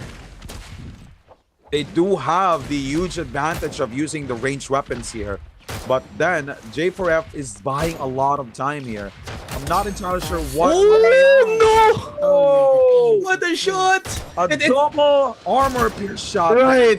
Oh my god, they doesn't have a chance here. And Moonbane control expanded onto Nero, and was able to dodge using Phantom Step. Well played by Nero, but Nero low on HP. Parry connects onto Pampi. Pampi goes down. Last one player alive here will be J4F. J4F. Yin low on HP as well. Connects with that Mission Shotgun. Yin might go down. He was able to dodge, but gets killed by KB. But then again, 5-2-1 gets the win. Wow. Sakame was able to go inside the Shadow Corruption. My goodness. At least kudos to J4F. Right, almost. Right? J4F gets 2 additional kills in their bag. They almost got the win from that 5-2-1 fight. But again, 5-2-1, 5 out of 6 games. 24 kills. They got the glory. Even My though God. G and GAM was able to get the win for game number 1. But again, when it comes to the point system, they got game 1, 2, 3, 4, and 6. Or 1, 2, 3, 5, and 6. Wow. And do you want to know why Pampi was dealing so much damage back there? He was using a purple cannon with flame breath and rupture gale orb. So there was a burn, and there was also some huge AOA damage coming from that rupture gale orb. That's why it was really dealing so much damage back there. Plus, Yin and Akame has armor pierce. That's right. My goodness, that's why I think that was Blue earlier got melted outside the circle, and we did not have any idea what happened back there. But before that, make sure to check out these codes to get a month subscription free for a Discord Nitro. Check this out while they're hot. One of my mods already got one, so she's fast. So. Sana all. But anyway, moving forward, we have already concluded for the group stage that we have for A versus C. Now, the question, who's the top 12 teams who will move forward onto the final stage that we have for the Top Clans 2023 Summer Invitation? This is interesting because I'm actually excited to see who will compete, since the final stage might be the time for these teams like BBE, VNGC to get back on track, because maybe they're holding back because they already banked up some points, right? Maybe that's the reason why they're not really performing well. Maybe that's their technique, mind games. They're trying to let the other teams know that, okay, we don't have we're not playing really well today, but maybe we will be able to get back on the final stage. So we'll check out the post Group A and C game matches that we have from games 1 to 6 points. Black Horse with 1.5, VRK team with 6.5 points, Kesho with 35.9, Amo with 36.5, FA with 37.3, and BBE with 49.4 at the 7th spot. How about the top 6, Z? I'm actually excited here. Of course, obviously, 521 would be the top spot holder here. But let's see. MR, though, following 521 with 181.5 points. On to 84.6. Look at the gap. 100, almost 100 points gap from MR. But kudos to MR for doing really well this game. Gam as well, doing a really good game onto the 6 matches with 71.4 points. 52 points for VNGC. 52.4 just for fun with 52.2 as well. Onto the top 5. Top 6 will be Team Blue with 51.1. Unfortunate for Blue out there. They just got pushed outside the circle from that last match. And what was really messed up back there. 521 had 2 armor pierces. 2 hits from those guys, even though you have full armor, you're dunzo. And of course, you're outside the circle, getting circle damage back there. What a game. By the way, the game is called NARAKA Bladepoint. It is free for Steam, PS5, and Xbox as well. Make sure you guys check it out while it's hot, guys. It's technically a fighting game with a battle royale features. That's right. It's a mix of battle royale plus fighting game, and as well as mind games. Mind games. Yeah, it's true. Definitely. Yeah, but also there's a lot of communities or are welcome for new players. So the community for NARAKA Bladepoint is pretty healthy, especially in Southeast Asia. So if ever you are thinking of starting the game, feel free to join those communities and ask some tips and tricks from the professional players. Since the pro players that we have here for NARAKA Bladepoint are very accommodating. If you if you think that all your idols are here in the top clans, you can send them a DM, ask them what will be the tips and tricks, and they will be able to help you out as well. Or you can ask Maximus himself. No.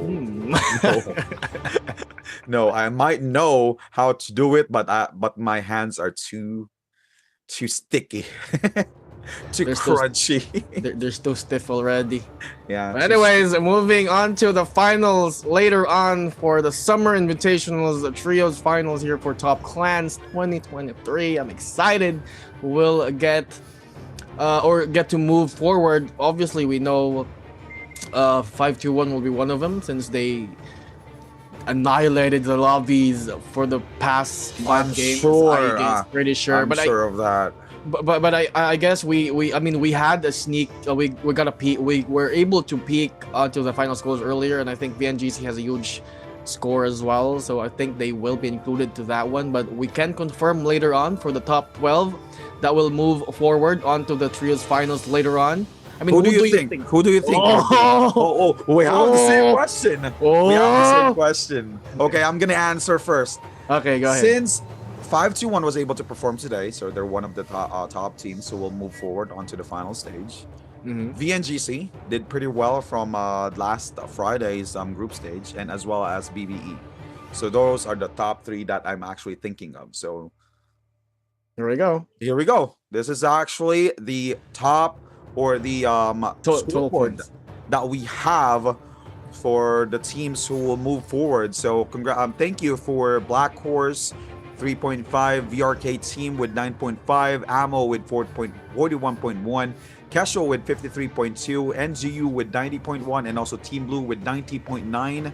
Thank you again for joining. We really do appreciate you guys for joining the Top Clan Summer Invitational. But now let's check out the teams who will move forward onto the final stage, which are Just for Fun with 92 points at the 12th spot, Infinity with 97.3 points at the 11th spot, NACL with 100.7 points at the 10th spot, Chillroom with 108.7 points at the 9th spot, Lobby 28 111.4 at the 10th spot, MR was able to get back on track with 113.9 points at the 9th spot.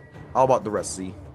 So the top 6, it was really close. Well, BBE somehow know that they are going to move forward here. They weren't able to really perform for the past 6 games.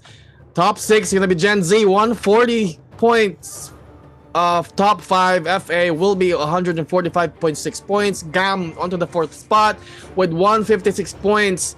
VNGC with 213.7 points onto the 3rd, and onto the 2nd one, BBE with 220.1 points. 521 with the huge gap here, 260.9 points. So somehow I understand why BBE wasn't really performing that well.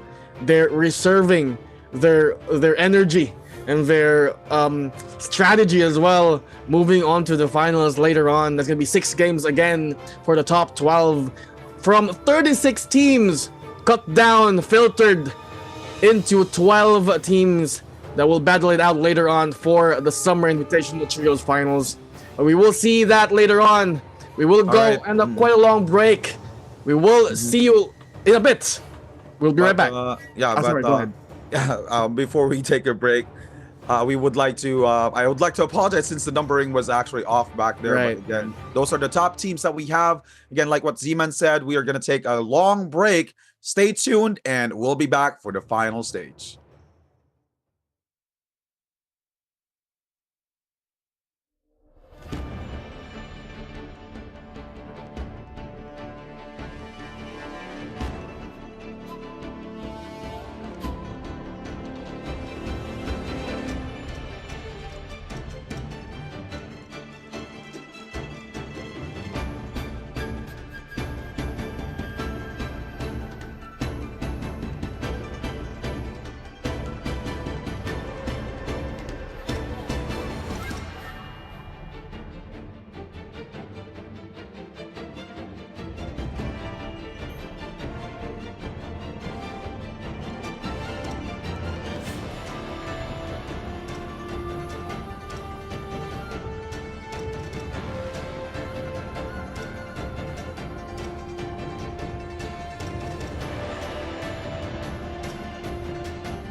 Did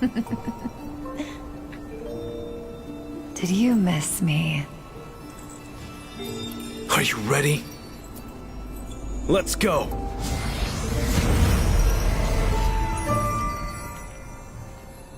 Patience, darling.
All right, guys, welcome back for more action for the Top Clans 2023 Summer Invitationals. And now we are fast approaching for the grand finals. So we were able to see, different play styles, different approaches for these teams that we had from earlier. And 521 Esports was able to get a lot of glory back there. But what makes this game interesting is BBE, VNGC, and also FA might be holding back or might have something up their sleeve, right, Z? Absolutely. As I've mentioned earlier, BBE was, they already have enough points. I mean, they knew that they have enough points to be able to move on to the grand finals. That's why most of them actually aren't really performing that well. Maybe they'll just reserving their energy for the main stage itself, which is the grand finals, and it is going to be a 6-game again. As BBE, I mean, most of the teams from the earlier group stage are definitely going to potentially play a 12-game day, so most probably they have that in mind already.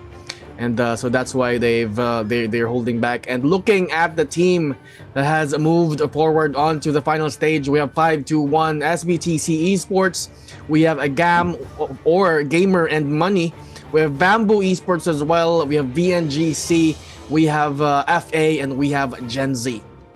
All right, Gen Z was able to rest up though, but checking out the other teams, we have MR, Lobby 28, Chill Room, NACL, Infinity, and also Just for Fun.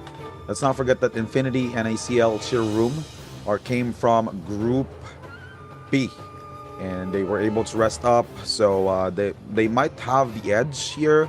But let's not forget that the other teams already have the momentum, since they've been playing for 6 games for a few hours from now.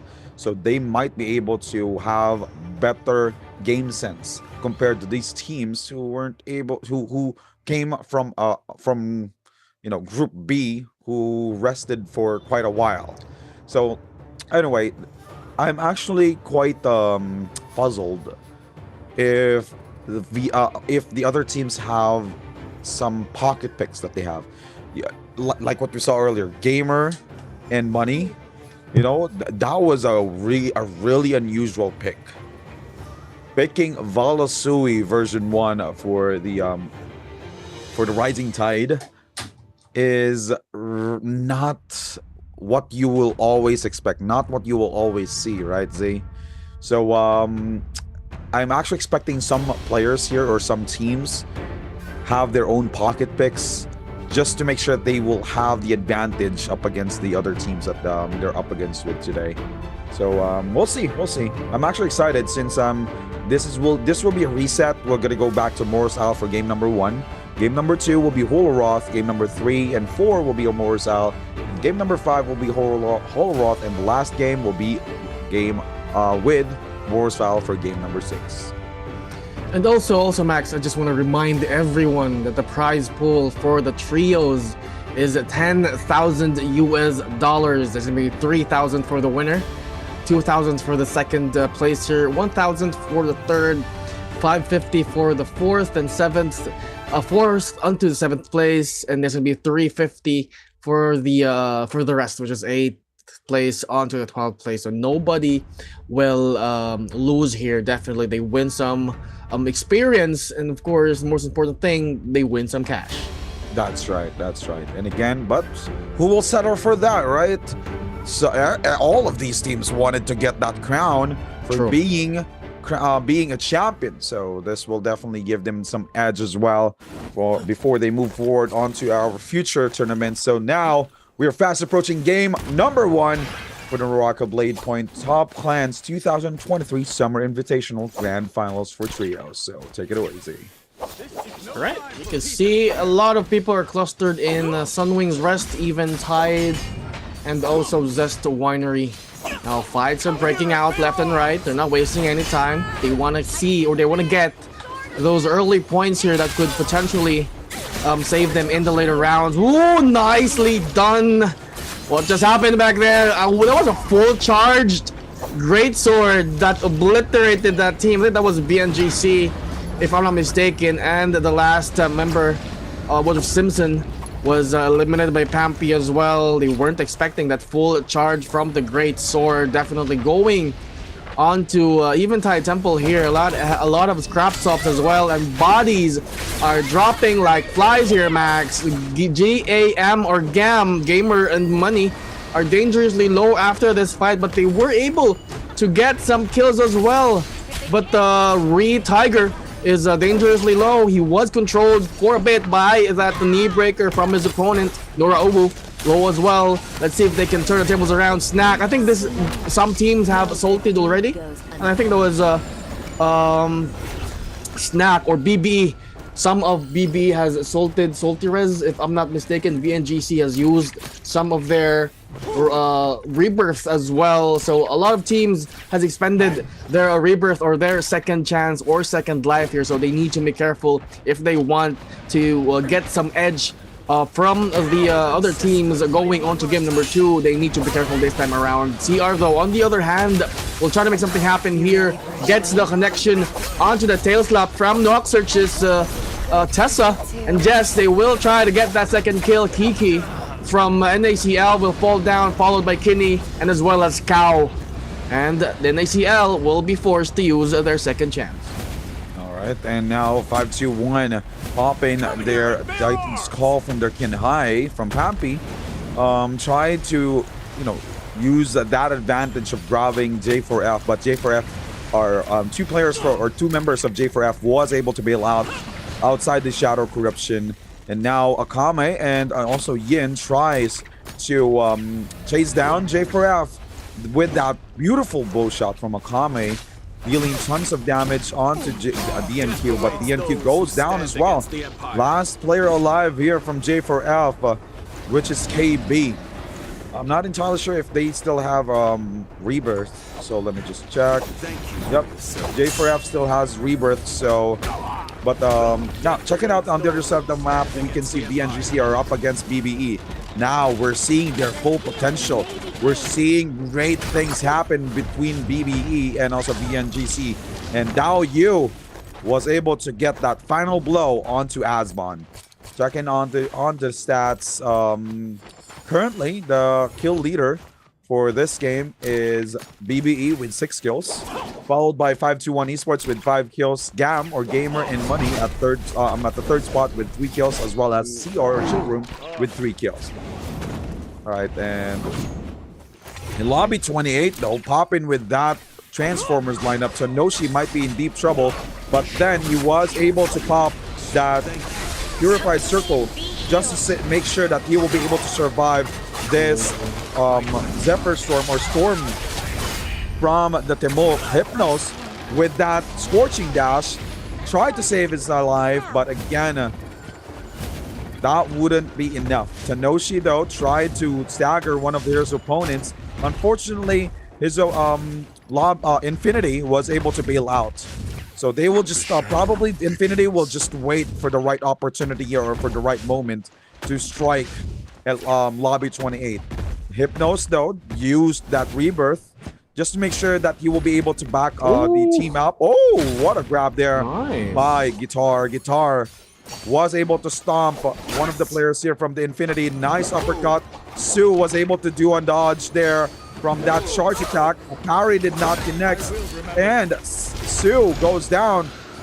Backup was there. Infinity Timax tried to help out his teammate, but he was too late. Full charge attack from that greatsword Sky Cutter connects onto Infinity. Guitar connects with that parry with a Dragon Slayer onto Timax. Timax goes down. Last player alive will be Lovely. Lovely was able to use that Zephyr, that Storm. That Storm Prison at Lobby 28 now has a hard time, is having a hard time catching onto Lovely, but Lovely still goes down by the hands of Guitar with the help of that blue spear. They still have rebirths though, so nothing to worry. Oh, by the way, VNGC has been eliminated already earlier. What? Right after the first phase. was pretty early. I think they, That was as I have early. mentioned earlier, they did use their salty res. They salty resed earlier, trying to get back to whoever killed him. But I'm liking this spear skin I see of something. guitar. I forgot the name. The rake kind of skin. Oh yeah, it's like they're manifesting that we're gonna clean up this mess. Exactly, it's like the sweepers or whatsoever. The cleanup crew for any third party potentials. But let's see, a bit of a That's right. downtime here. One soul form. I think that's going to be a team for the Sunwings rest fight, if I'm not mistaken. But CR though, on a bit of a good start as well. They have 6 kills already, just like BBE. 5-2-1. Look at the Pom Pom skin. A little bit of an avatar already. Avatar. Yeah. Yeah, But this is somehow. actually what I really like with the NARAKA With play. Naraka. They are actually letting you customize your character depending on what type of reference you would like to use. Also, they're releasing skins or outfits or cosmetics that look so good. You know, forcing you to buy because it really True. looks good. So that's why, for the past 2 years, I've been loving NARAKA Bladepoint up until now, especially the action-packed gameplay. So if ever you would like to try it out, again, like what Z-Man mentioned earlier, from the first half of our top clans group stage onto the final stage now, that NARAKA Bladepoint is available on Steam, PS5, and also Xbox. Yes, and it is for free, definitely. BBE looking to make something happen here. Spots MR, and MR will be on their back, but they will be forced to fight though. They just need to be careful. Infinity is right around the corner. That's gonna giving them third-party potential as well. Nice lay down. The Dragon Flurry connects for Daoyu back there. They have ultimates available. They just need to be careful to pop their ultimate. There is a Forbidden Seal, and that will cancel all. Oh! My goodness, look at Beat Logan in the edge of the circle. He knew that someone will pop that forbidden circle and immediately jumps out. What a clutch by Beat Logan from MR back there. I think they were the first who was able to spot that forbidden seal, thus making it really count with their ultimate not being entangled inside that no ult zone. But unfortunately though, they weren't able to capitalize on that since they were annihilated by BBE. BBE still a stronger team as of the moment. This is what I mentioned. BBE is just holding back for the past group stage. And look at this one. They're the top of the food chain with 9 kills already, Max, on the Realms of Yang as well. Ecoin was able to land that blow, that Yushan Enigma, a shotgun blow onto Kao, but Kao will try to fight back using that Furrin from the Demonic Blade. He'll try to land those shots as well, as he will be dangerously low. Let's see if they can turn the tables around. They've lost 2 already, and that's gonna be 3. CR or Chill Room winning fights after fights as well. 8 kills already under their bags, Max. What a game. And Hypnos or Lobby 28 doing so good as well with 5 kills. There are 2 teams that got eliminated already. That's going to be MR and VNGC. So unfortunate for them to be eliminated this early without even getting a point or 2, but they can still catch up. It is still the first game. They have 5 more games to space themselves out, maybe re-strategize, communicate well as well, plan what their next move is. That's right. And now, Chill Room starting really good with 8 kills though. So probably they were able to have a really great practice before they started this grand finals that we have for today. Now they're doing some shopping for those soul jades and also weapons. And now we're showcasing this new update on Morris Isle. This is below the cosmic pillars. And this is what they call a test terracotta pit. So wherein you'll be able to see a lot of terracotta statues. There's a lot of loots as well that you can get. So I think this is already a sneak peek for the upcoming map. I'm actually excited. I'm actually hinting, Z, that this will be an Imperial Castle map. Right? That's gonna be cool. Like more on Imperial Imperial style, huge map, Imperial style. So maybe that's gonna be the future update. We'll see. Ooh, yeah. I'm looking forward to that. As a bit of a downtime of the game, Max. Looking at their composition here, a lot of teams are rocking the game with the traditional Transformers team. 5-2-1. We have CR as well. I think there are like more than half, if I'm not mistaken. No, CR is using the CC comp, which is Tessa Viper, and also this is what I'm talking about, Tessa Viper and Tim Mulch.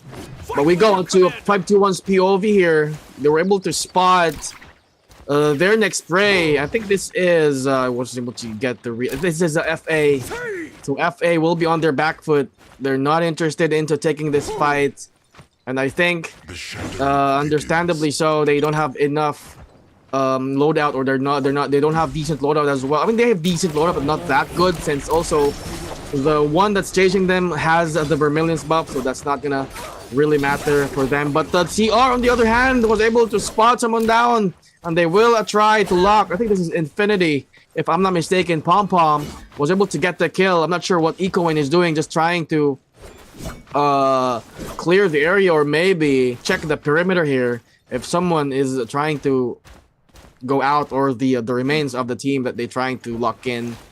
But they have able to add some body count onto their bags here. 5-2-1 on the other side of the map, still trying to make something happen here.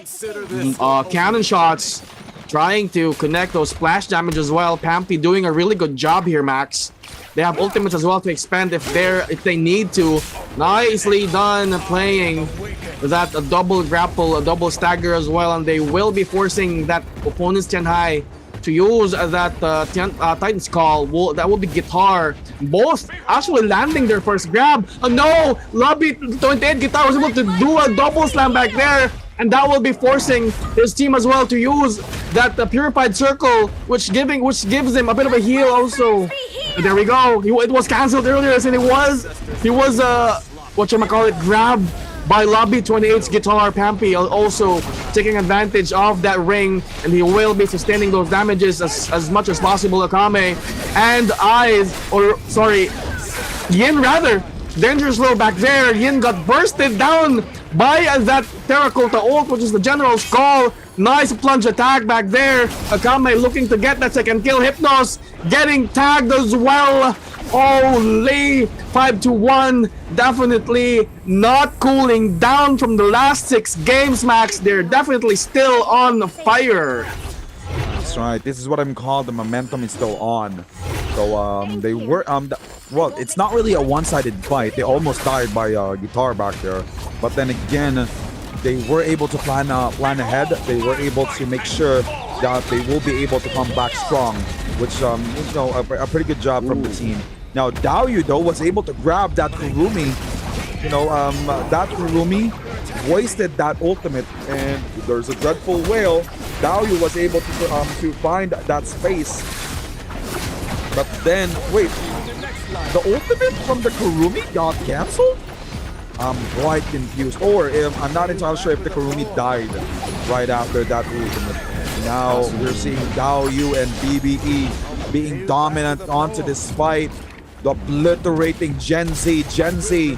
Chopper, last player alive, dies in the hands of Daoyu. 4 teams rather now eliminated. VNGC, MR, Gen Z, and also Salt or NACL is out for game number 1.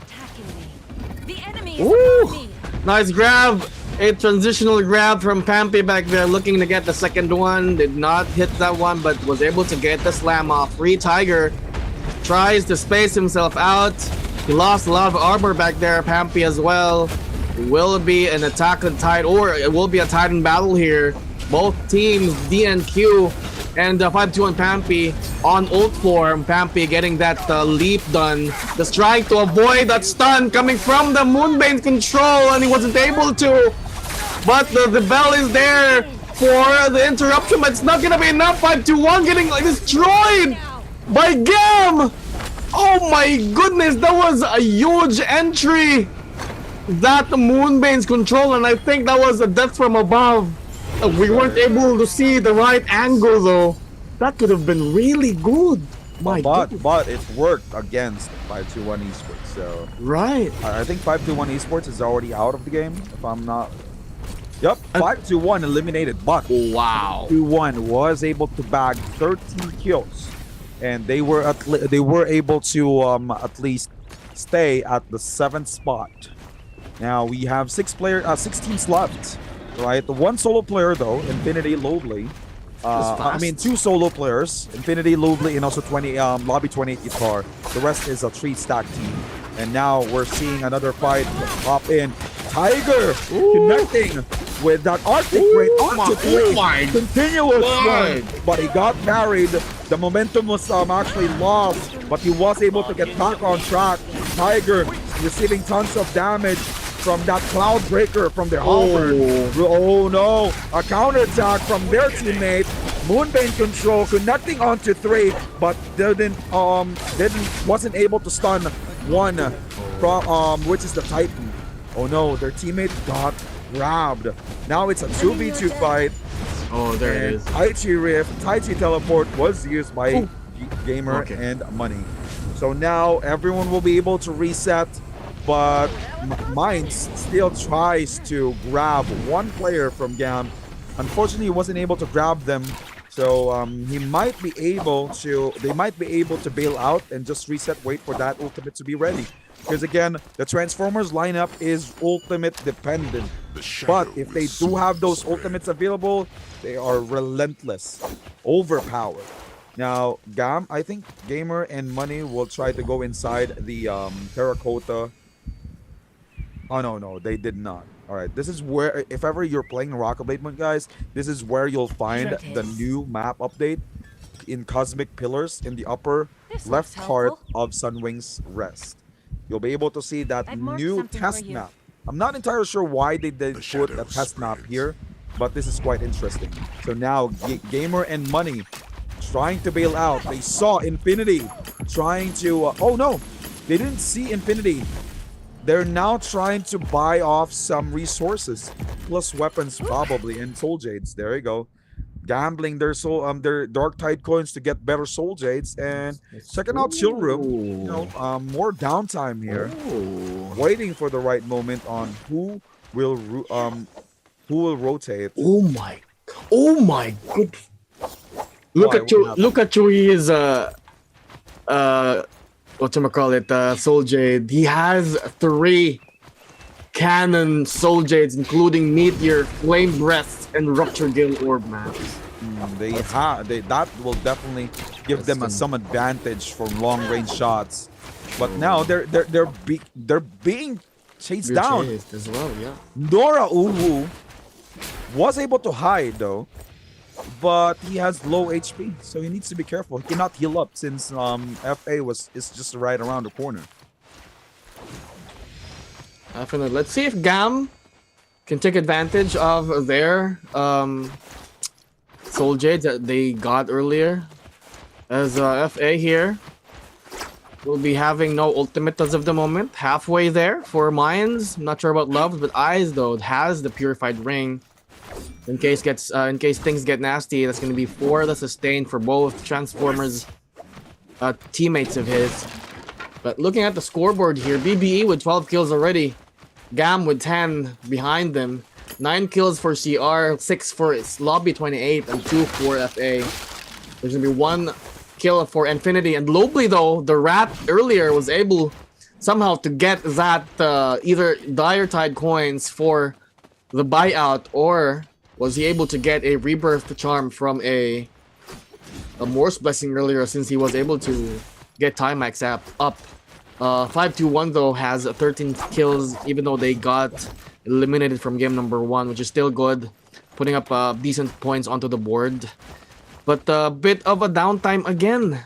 So surprisingly, nobody's really playing that aggressive, or that really playing aggressive really. since they know that it is the Trees finals, unless they have the advantage or the potential to win that fight, they will be able to do so.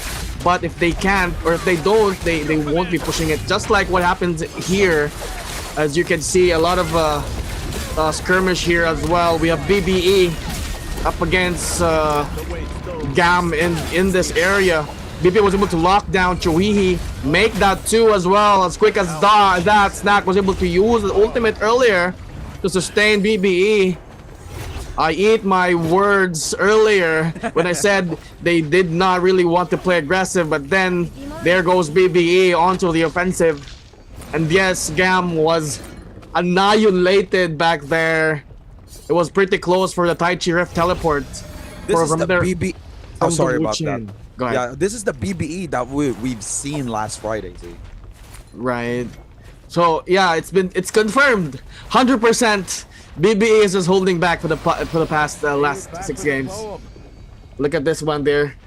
They're stomping on everyone here in game number 1, 15 kills already. And I thought Gam would be able to have a huge advantage having that full stack of cannon, Soul Jades. And now it's on BBE. I wonder who has those cannon. I think Daoyu has it. Daoyu has a cannon onto his slot. Most probably he has all of those juicy Soul Jade for the cannons that will come in handy later on if they really want to deal serious damage back there. But FA outside, I think they're outside the Eventide Temple, which will be the last circle for this match, which is interestingly so a bit of a bad spot for Transformer composition, since there are a lot of covers and houses as well. But the FA, though, getting tagged from behind, they need to go inside. Look at this. Oh, this is what I'm talking about. It's burning. It's definitely burning. The flame breath is doing serious damage. Flame breath with the Rupture Gale Orb as well as Meteor, and Daoyu is really making it work. Look at the damage back there. By the way, burning reduces the healing for 50%. So that's the heal isn't gonna come in handy if you're burning in this game. Really good addition to the feature, actually. Recent update. But we'll see if Daoyu can take advantage again of that one, since we saw the potential of the fully stacked cannon here for the Soul Jades. Alright, and by the way, the Soul Jades for that cannon really suits the High because it's more on range resist. So that's the reason why Daoyu is the one who's holding those Soul Jades and also that weapon. Oh my goodness! They were able to spot Infinity back there, and Infinity received tons of damage. There's only 2 players from Infinity. Probably Infinity were waiting for that Morse Blessing to open up. So right now, BBE was able to take advantage of that Morse Blessing, and they were able to get that golden armor, golden weapon as well, or golden cannon. Oh my goodness! How many oh my goodness was that? I don't know, but luck is no excuse, man. Luck is no excuse. Look at shoo! That damage output for My the ranged weapons will God. definitely be their edge of winning this fight. Even though the final Shadow Corruption doesn't really suit Transformers lineup, since there's a lot of terrain or cover, he does have that cannon just to make sure that he will be able to... fun fact, guys, if ever there's like a terrain, like a roof, if someone's hanging on that roof and a cannon shot was used, that cannon damage will still connect on the other side. So they need to be careful. Now, Oh my god, look at the burn! that's true. Jeez. And the burn directs the damage onto your HP. Now, Lobby 28 forced to relocate because of that Shadow Corruption. Will Lobby 28 commit onto this? They're actually right next to or right under BBE's current spot. We still have 14 players alive. This is actually the we're now fast approaching Shadow Corruption number 6, second to the last Shadow Corruption. And did you know how many repair kits Daoyu has earlier? He had 8. Yeah, how many now? 4. 4. He had 8 earlier, meaning he's just trying to spam those cannons, scaring everyone else. Oh my goodness. That's right, because while he's doing that, they don't know if someone's fighting, so it will be best to use that just to make sure to hit those shots, get that last hit kills as well. True. So it's like they're the boss fight on this game. Everyone's rotating. Everyone's just scared to push BBE. That's my 10th oh my god in this game, Max. Do you see those damage out for 150, 187, 30 ticks. Oh shoot. and then direct HP damage from those from that flame breath. I see what Daoyu is trying to do here. He's trying to burn all those resources. So like, oh my goodness! Look at the damage! And Blue! Sorry, FA! Just confused where to go. And most likely a lot of resources have been burned already. I want to check out FA's resources as of the moment, as if they've been healing all throughout the game. They have already 2 left for the powder and also the Vitalias here. Meaning Daoyu's strategy is currently working here, Max. With the golden cannon back there. Check out Lobby 28. They're hanging. What's hanging Lobby 28? Alright. And now Hypnos receiving tons of damage from those cannon shots. Again, Z. Let's not forget that for the final Shadow Corruption, the one with a huge advantage is Transformers lineup. Right. Because they have their second HP when they transform. Right? Zephyr Wisp connecting onto Daoyu, but Daoyu, My goodness. still so tanky. And there you go. Fight breakout. Storm Prison connecting onto 3. And Lobby 28 fighting each other. And there you go. Wolfbane Control connecting onto Timax Infinity out of game number 1 for today. For the grand finals. BBE waiting for the right moment for the third party. And yes, that Torrent Flow connects onto 3. Enchant connecting onto Daoyu. They need to be careful. He might get silenced here. And there you go. The Enchant was there. But he was able to survive. He needs to preserve that ultimate for later. But then cannon shots again from the opponent. FA was able to survive. But they're now being third-partied by BBE. BBE tries to use that ranged weapons and also heavy weapons to deal tons of damage, and Boom Bomb goes down by the hands of Daoyu. Daoyu repairs those cannons, tries to deal tons of damage onto FA. FA still trying to keep their momentum and also their current location just to make sure that they will be able to stay alive up until the final Shadow Corruption. Now it is a 3v3 fight between FA and also BBE. Alright, and ultimate was already used by Daoyu. Titan versus Titan for both Daoyu and also Mines. Mines was able to push his opponent Daoyu outside the Shadow Corruption. Sacred or Purified Circle was already used from FA. Now Daoyu was able to push Mines out of that Purified Circle, and I think BBE has the highest advantage here. Pushed out of that Shadow Corruption, Daoyu low HP, he was able to get inside. We don't have. The FA has the Purified Ring. Daoyu dies outside the Shadow Corruption, but again FA loses the fight because of Snacks Pole Sword from that Torrent Flow. Congratulations for BBE for winning game number 1 for the Grand Finals. What a statement for BB. 21. 21 kills from BBE, and That's then 20 bomb. FA got 6 kills. Chill Room was able to get 11 kills. Hypnos and also the rest of Lobby 28 was able to get 7 kills. And for the 5th place would be Infinity with 1 kill. Good job for BBE. They were able to survive that, even though Daoyu died at the last minute. You know, Snack was there, ready to charge those Torrent Flow, connecting onto FA, and FA got eliminated from that fight. really quick. Well played again, but again, kudos to FA. They were able to maximize their utilities back there. Even though they only have limited resources, they were able to survive those cannon on ranged weapon shots. And they chose to stay inside that certain bridge just to make sure that they will have cover. So still, kudos to FA. Absolutely. As we're going to take a look at the scores later on after this quick break. Enjoy the highlights for game number 1. We'll be right back.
I'm all the way up. All the way up. All the way up. All the way up. Nothing can stop me. I'm all the way up. For my niggas with the Jeeps and Rolexes. Kicked the bitch out the room and gave her no breakfast. The Jews, these bitches are so reckless. Keep on. On cruise, I'm talking no sound, showing off the new things. Couldn't take it all, so I gave her own chance. They call me shot, yeah, I keep a few takes. Choppy out the sound, yeah, I got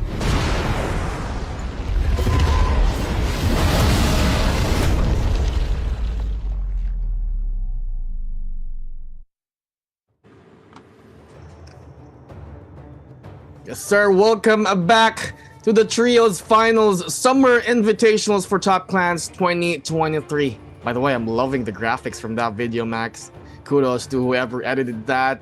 Good job, graphics team from the NARAKA Bladepoint and Top Clans as well for making this Summer Invitationals possible for all of us. That's right. And also, we might be able to see more of these type of tournaments and also those type of videos as well in the near future. So don't forget to support the game, NARAKA Bladepoint. It's free to play on Steam, PS5, and also Xbox. Now, going back onto the Top Clans 2023 Summer Invitational Grand Finals, we were able to see BBE or Bamboo Esports getting back on track. They were able to obliterate all the teams that we have here today. Unfortunately, VNGC falls down to the 12th spot with 0 points. But again, that we just started game number 1. Then the 11th place will be MR with 0 points, just for fun, at the 10th spot with 0.5 points. NACL, or also known as Salt, with 1.5 at the 9th spot. Gen Z with 1.6 at the 8th spot. And then Infinity with 2.7 points at the 7th spot. Waiting for the top 6. Definitely a huge gap already here for the top 6 onto the bottom feeders. Top 6 with the Lobby 28 with 10.6, FA with 10.9, GAM with 13 points. We have a third, which is 521, 15.3 points, 16.3 points for Chill Room. And BBE, the current leader for today's finals for the trios, with 33.4 points. That's almost a half lead for the Chill Room folks. But it gets better and better here since we still have 5 games to go. Anything can still happen. Anyone can still pop off here. They just need to play their cards right, do the right rotations, get the right third party. Basic textbook play for the game. Again, teamwork makes the dream work. That's right. And probably all these teams needs to avoid doing salty res, if not Right. really necessary, because they will lose the chance to get some points at the later stage of the game. So, well, it still depends on what type of strategy they will actually use for each game. And also, it will also depend on the heroes that they are using for the game. So now we're fast approaching game number 2 for the grand finals. This is quite exciting, because we're now seeing the old lineup. All right, I am seeing some Timolts, Viper, and then Tessa. All right, that's interesting. We're also seeing the Wu-Chen, Viper, and this is the same lineup like what FA used from the group stage, but a different team is using it, which I'm not gonna spoil for everyone to say.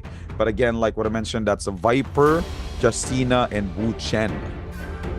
Right, and how about let's check out the other teams here. We're also seeing some Takeda action included with Zipping Yin. The old trend, the Attack on Titan lineup, which is the Viper Ning, the Yotohime, and also the Wu-Chen. Pretty interesting. We also have another Takeda user. So let's see what's gonna happen. We're going to the Holoroth map for game number 2 for today, for the group stage. For the trios finals or grand finals, game number 2. Go ahead. Definitely. We still have we also have 0 points here, so they can only use some composition and characters limitedly, so they need to be creative when it comes to their lineup as well. They don't want to go overboard when it comes to 0 points. They will be penalized for that, of course. But looking at the drops here, Yusha Ruins will be getting a lot of love here since it is a golden area as well. Meetab and City of Tang will be dropped, as well as going onto the actions inside the Yushan Ruins. Chuhihi and the rest of GAM will make something happen here. Ooh, it's a brawl fight. It's a fist fight, definitely. No weapons needed back then. I think one of GAM's member had the weapon, so that's gonna be a huge advantage for them. But they made it work. They were able to get 3 kills already under the belt. 5-2-1, trying to do the same here in the outskirts of City of Tang, if I'm not mistaken, or is it me, Tab? Yes, City of Tang. For 5-2-1 here, and Yin wasn't able to do anything back there. He got eliminated here. Akame dangerously low, and Pampi as well. Will try to use those. Rather, Pampi will try to use a play around using that pole sword. Nice stone form coming from Guitar, but that's not gonna be enough, as that was a 2v1 fight. I'm actually loving the 28 Guitar, which is the Tim Walsh skin, which somehow portrays a wolf. I want to see that in a perfect view, actually. Going on to City of Tang as well, Mister, and the rest of MR crew here will be inside this Temi. I'm not sure if this is theirs or if this is the opponent's, because the opposing teams has a Temi as well. Oh, it's theirs. So it is Romantica's Storm Prison. They were able to use that into their advantage, eliminating, as of the moment, temporarily, the VNGC crew. So VNGC doesn't need to salty res here. They've salty res the last game, and they did not end well. They were the first one to get eliminated. No, they don't need to do the same mistake over again. Mister, though, just trying to prey onto whoever they put the sight on, as Mr. Smooth rather will be activating that demonic aid onto the Furin, but there was a Moonbend control coming from 521, a really good entry back there, and he was silenced as well. He wouldn't be able to get advantage of that Furin. Oh no, it's a disaster for MR here. There was a good entry. Moonsbend control coming from the 521's Viper Ning, and he used that silence, which is the Yushan shotgun, pretty late, so the Takeda wouldn't be able to use the Furin, and that would definitely help them there. It was the next IQ play. Usually if you do an initiation using that Viper Ning, usually you start with the silence onto the ultimate, and he used the reverse, which worked like a charm, since he saw that Mr. Smooth was able to activate the Takeda ult, which is a demonic aid, and he could still use the Furin, even though when attacked and staggered. Was the next level play. The next level play. All right. Now, we're hearing some other game reference there, but moving forward here, we're seeing NACL. No, Salt. I think they already rest. I'm not entirely sure from which team they actually lost that fight, but they need to be careful since one of their teammates got bountied up. I'm not entirely sure why Cow is pretty far away from his teammates. Checking out the map here. Yeah, he's pretty far from his teammates. Oh no, his teammates are actually right in front of him, so he's not that far. Checking out their equipment, they are really under-equipped. So they need to make sure that they will be able to reset before they start another fight. And no teams were eliminated yet. So everyone's playing safe. No one's doing some salty rest just to make sure that they will be able to bank up some points here. Since this is already the second fight, they need to make sure that they will be able to at least survive at the final stage. Now, Lobby 28 was forced to commit against BBE, Bamboo Esports, the living tyrant for the grand stage, who won game number 1. Forced to use that ultimate from their Uation General's Call. Simpson was able to successfully plunge onto his teammate, Fatnook rather, was able to plunge those weapons, that weapon from his Terracotta Warrior. Hypnos goes down, and last player alive from Lobby 28, his Guitar tries to bail out, but BBE chose to loot up the Spoils of War. Also, by the way, just FYI for the newcomers, new players for the game, the weapons and your armors have a huge bearing if you're using transformers. If you transform into the Terracotta and into the Tianhai, because if you have a high rarity weapon, you deal much more damage, and if you have high rarity armor as well, you'll have more HP points. But BBE On the other hand here, Dao Yu was able to Ooh. use... Ooh, nice! Dagger Dao barrier. That was close. That was Z. pretty close. That was pretty close indeed. And a transitional parry here for Chopper. I mean, for the Chopper's opponent back there. Oh, he was able to slide out of... Oh, he got melted down! Oh my goodness! He avoided the first Bane, but there was a second one and did not expect that. He was grabbed as well, so there's nothing he could do back there. Gen Z getting melted down! Oh my god, use this Moonbane is stealing the show from this team fight, rather. VNGC taking advantage of that one. I mean, BBE rather, taking advantage of that one. It's their Moonbane. They were able to get the elimination points from Gen Z. I think there were like 3 or 2 elimination points from Gen Z. And VNGC tried to take advantage of that skirmish, having the third-party potential, but it bit them in behind though. It wasn't really that smooth of a third party since BBE was able to cast that Moonbane. Here we go, Moonbane's control, or was it the Moonbane? No, it wasn't. No, that's Ice Ball. Oh, there was an Ice Ball rat. Oh, it's a weather. Definitely Fat Milk here tries to connect that plunge coming from the Terracotta ult, and I'm loving the skin actually for this Terracotta. Nice parry onto the Dragon Tail for the Eurasian back there, and Fat Milk delivers. Oh my, was that a triple parry? Did I hear triple parry back there? Oh my goodness. Fat Milk losing a bunch of his armor, but that won't matter anymore, as BBE definitely running the show as of the moment. 3v1 fight, and Asbon falls down. My goodness. Lobby 28 Infinity is now eliminated from the game, and BBE not cooling down from last game with 7 points already, along with 5-1. VNGC still clinging onto the leaderboards here, Max. Asbon Simpson down for the count. Roy he will try. I guess he would go for this cheeky revive, but I think it's too risky.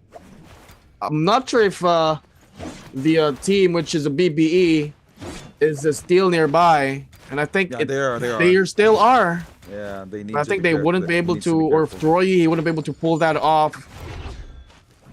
And the other side of the map here, or yeah, Gam on the other hand, I think they were able to get the kill onto NACL.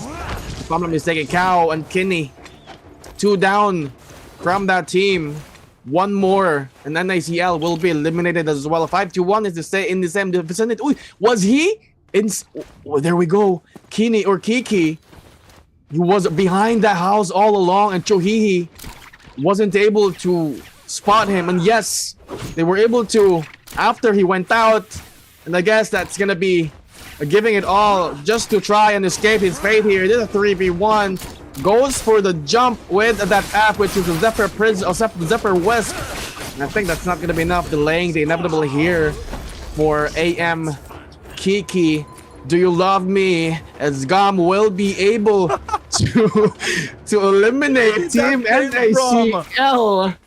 Oh my goodness. It's action after action for game number 2, and it's still game number 2, guys. 4 games to go later on.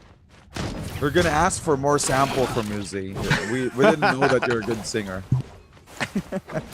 All right, GAM or Gamer and Money is doing pretty good here. They already have 6 kills for the game number 2. And I've checked the leaderboards. They're now at the 3rd spot with 6 kills. Top 2 teams, though, are BB and also 521 Esports with 7 kills. 4th team, who has a lot of kills as well, are Mr. or MR, getting back on track.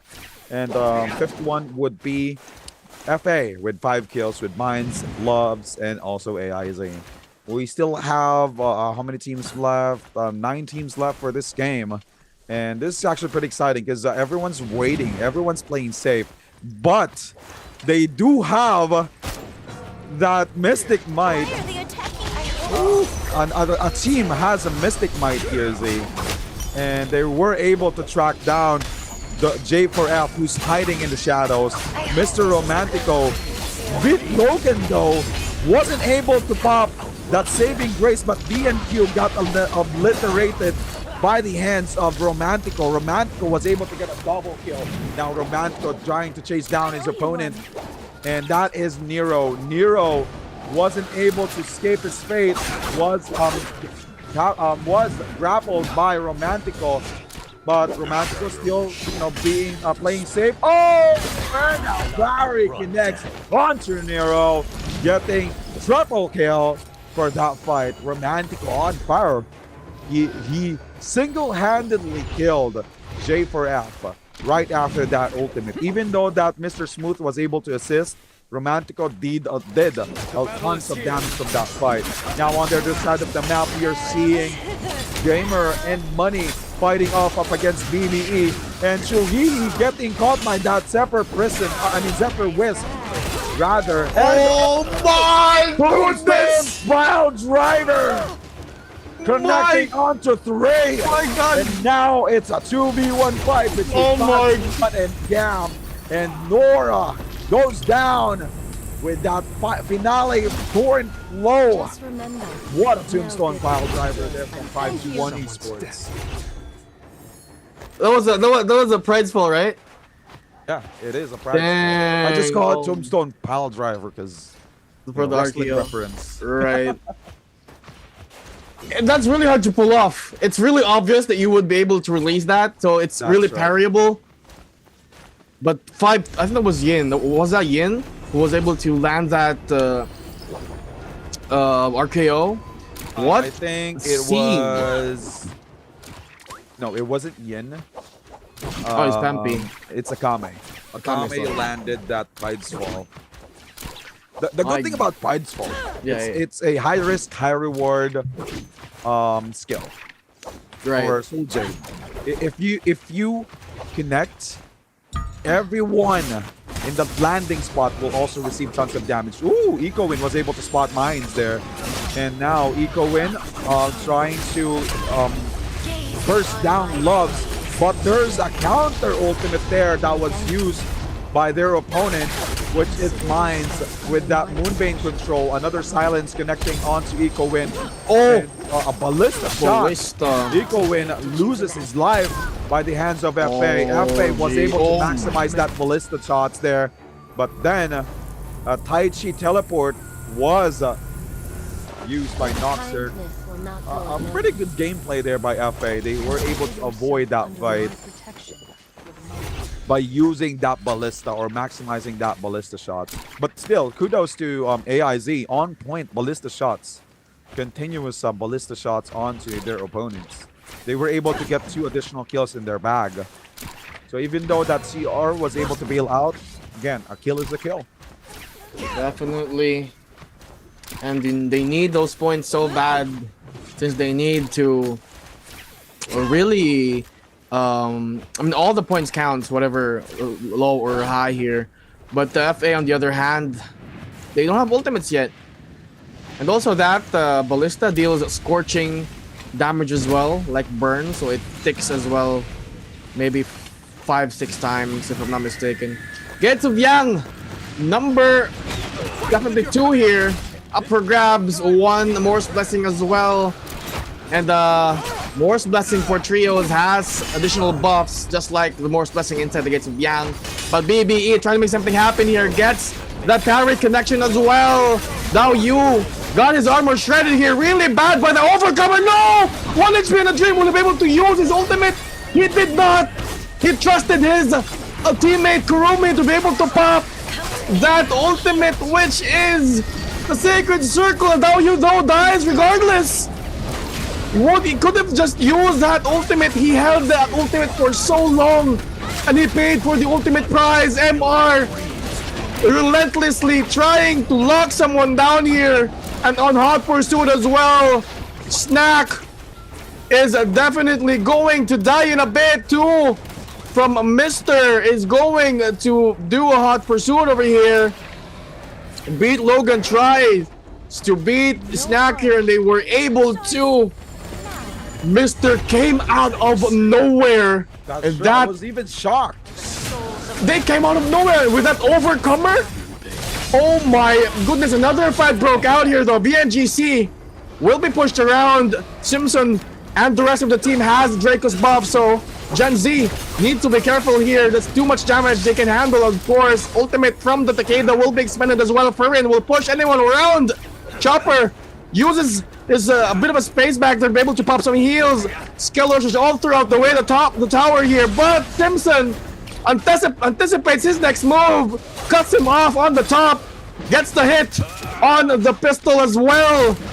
There is no way you can hide from Simpson, Max. The anticipation for these guys are real. They've been there. They know what their prey is trying to do, and they're one step ahead, definitely. Plus, they have the Draco's buff. And how many kills for VNGC this time around? 7 kills. But going back to MR. Let's go back to MR.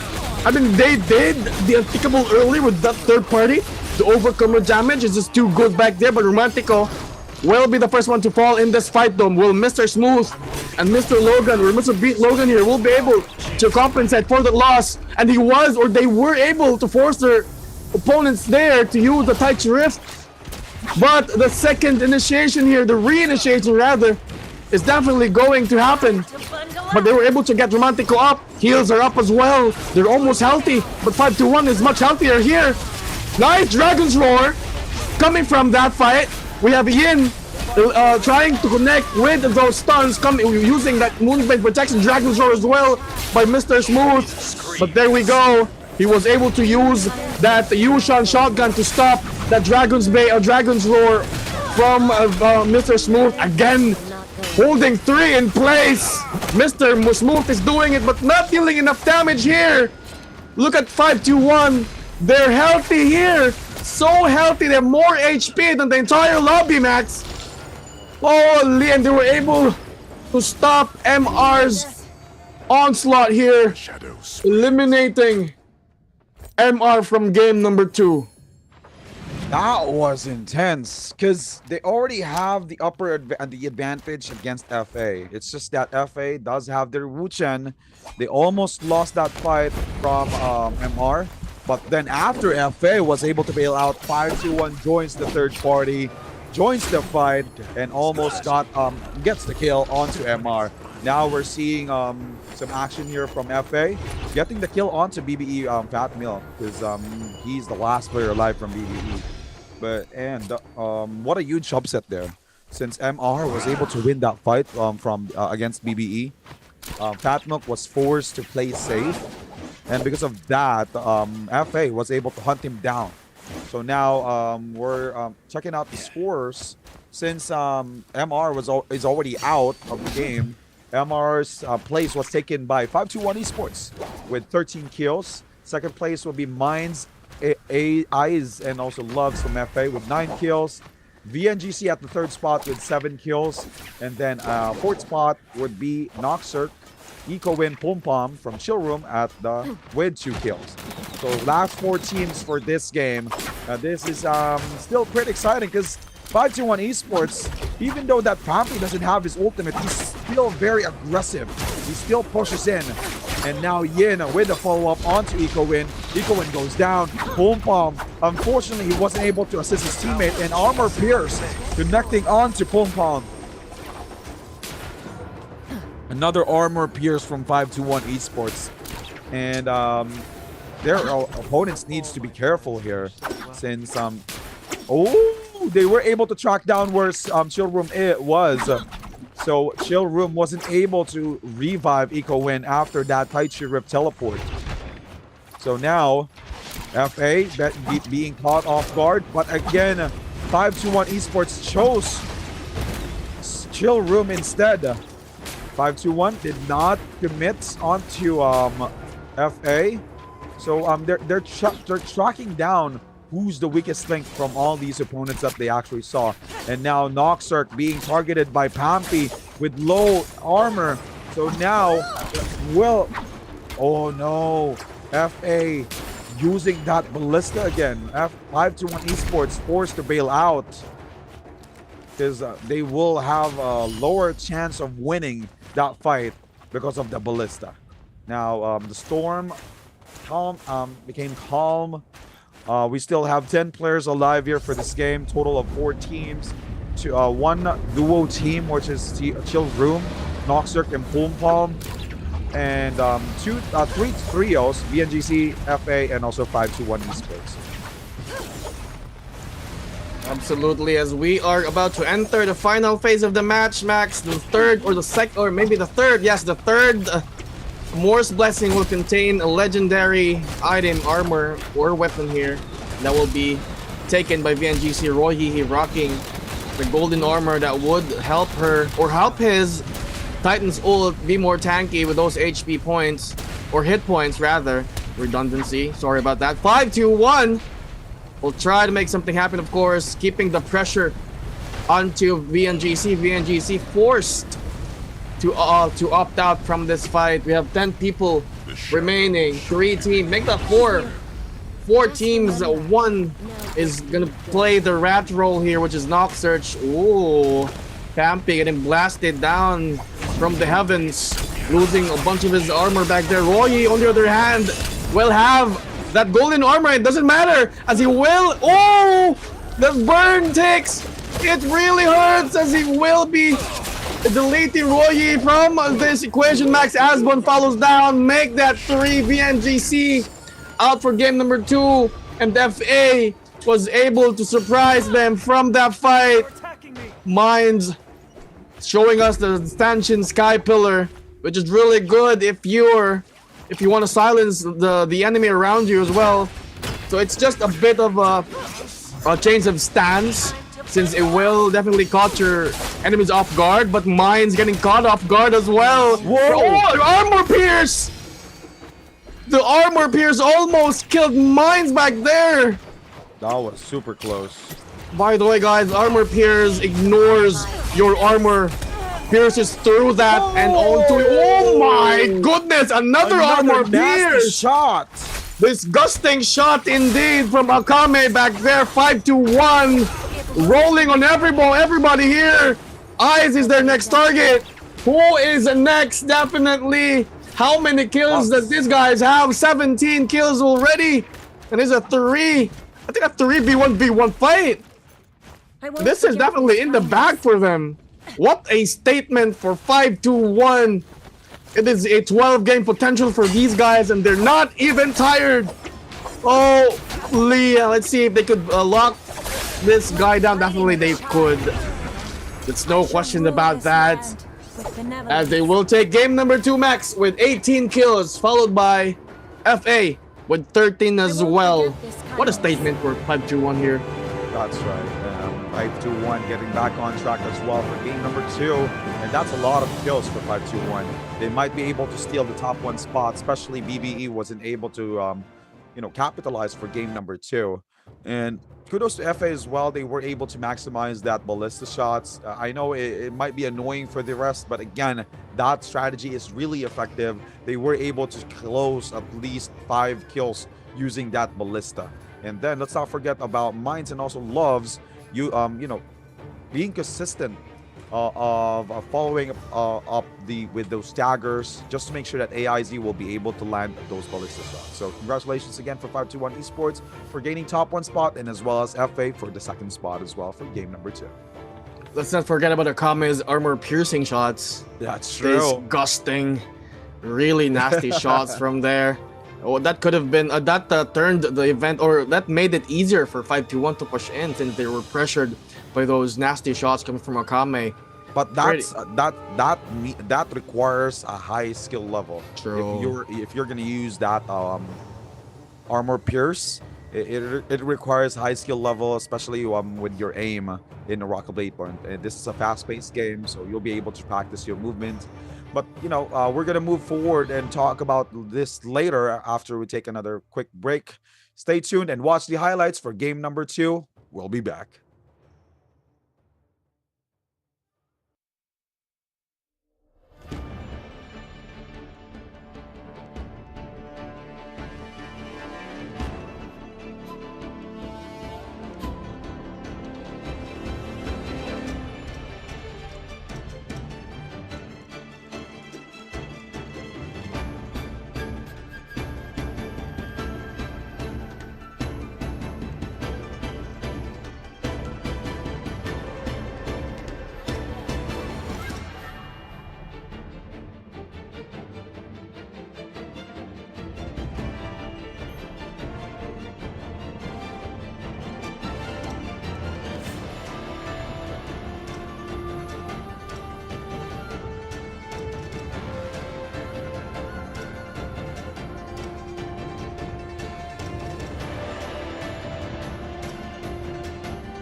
breakfast. The jewels, these are so reckless.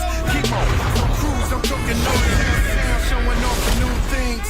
Couldn't take it all, so I gave up on the chance. They call me shot, yeah, I keep a few takes. Choppy out the sound, yeah, I got.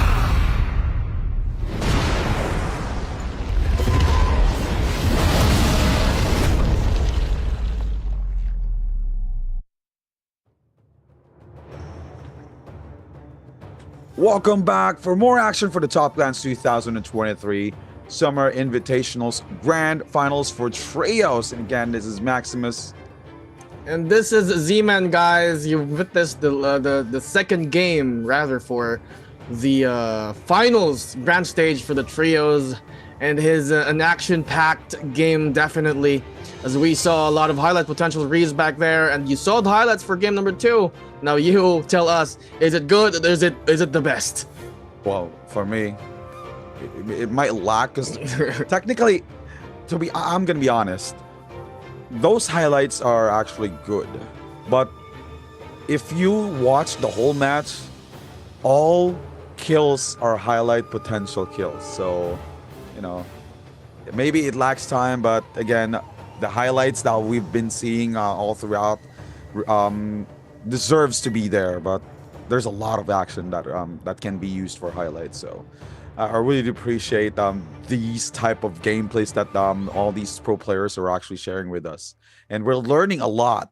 Even even us, right? We're learning a lot, even for the composition, on how they how well they use the abilities that they, or when to use those abilities, or how to counter those as well. So, you know, without all these professional players, you know, we won't be able to learn these type of gameplay that we are not seeing on our typical NARAKA game day. So we appreciate all these pro players, and thank you everyone actually for those who are watching. And don't forget to follow Top Clans. Top Clans has several social medias like Facebook, Twitter, and also YouTube. Feel free to follow Top Clans on all of those platforms for future updates and also for future tournaments.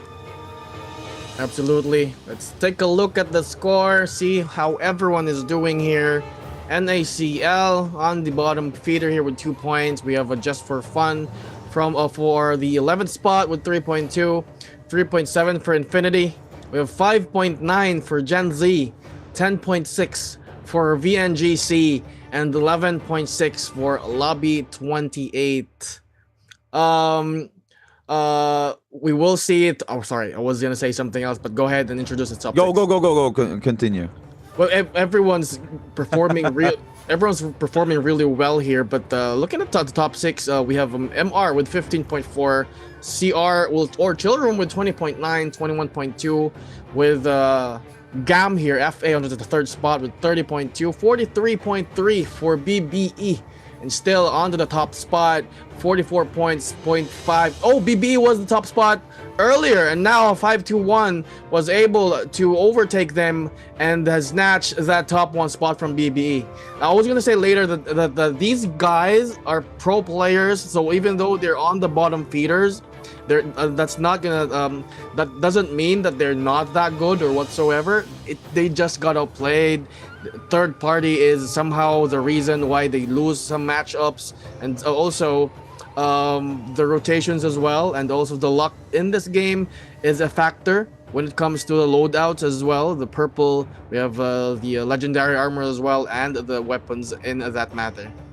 That's right. So it's maybe it's just that that the gameplay that they predicted up against a certain team didn't work well, because their opposing team used a different type of play style that outplayed the plan that these pro teams are actually trying to use. So it's a matter of like what we always say for new players, it's a rock paper scissors game. You plan ahead, you use a counter attack. If that counter attack doesn't work, you have to use another type of counter attack. But if that type of strategy doesn't pan well, it means that your opponent was able to predict your next move. So you just need to learn on how you'll be able to counter your opponent's gameplay, and as well as skill base, movement base. So there's a lot in store for NARAKA Bladepoint when it comes to the game, when it comes to gameplay.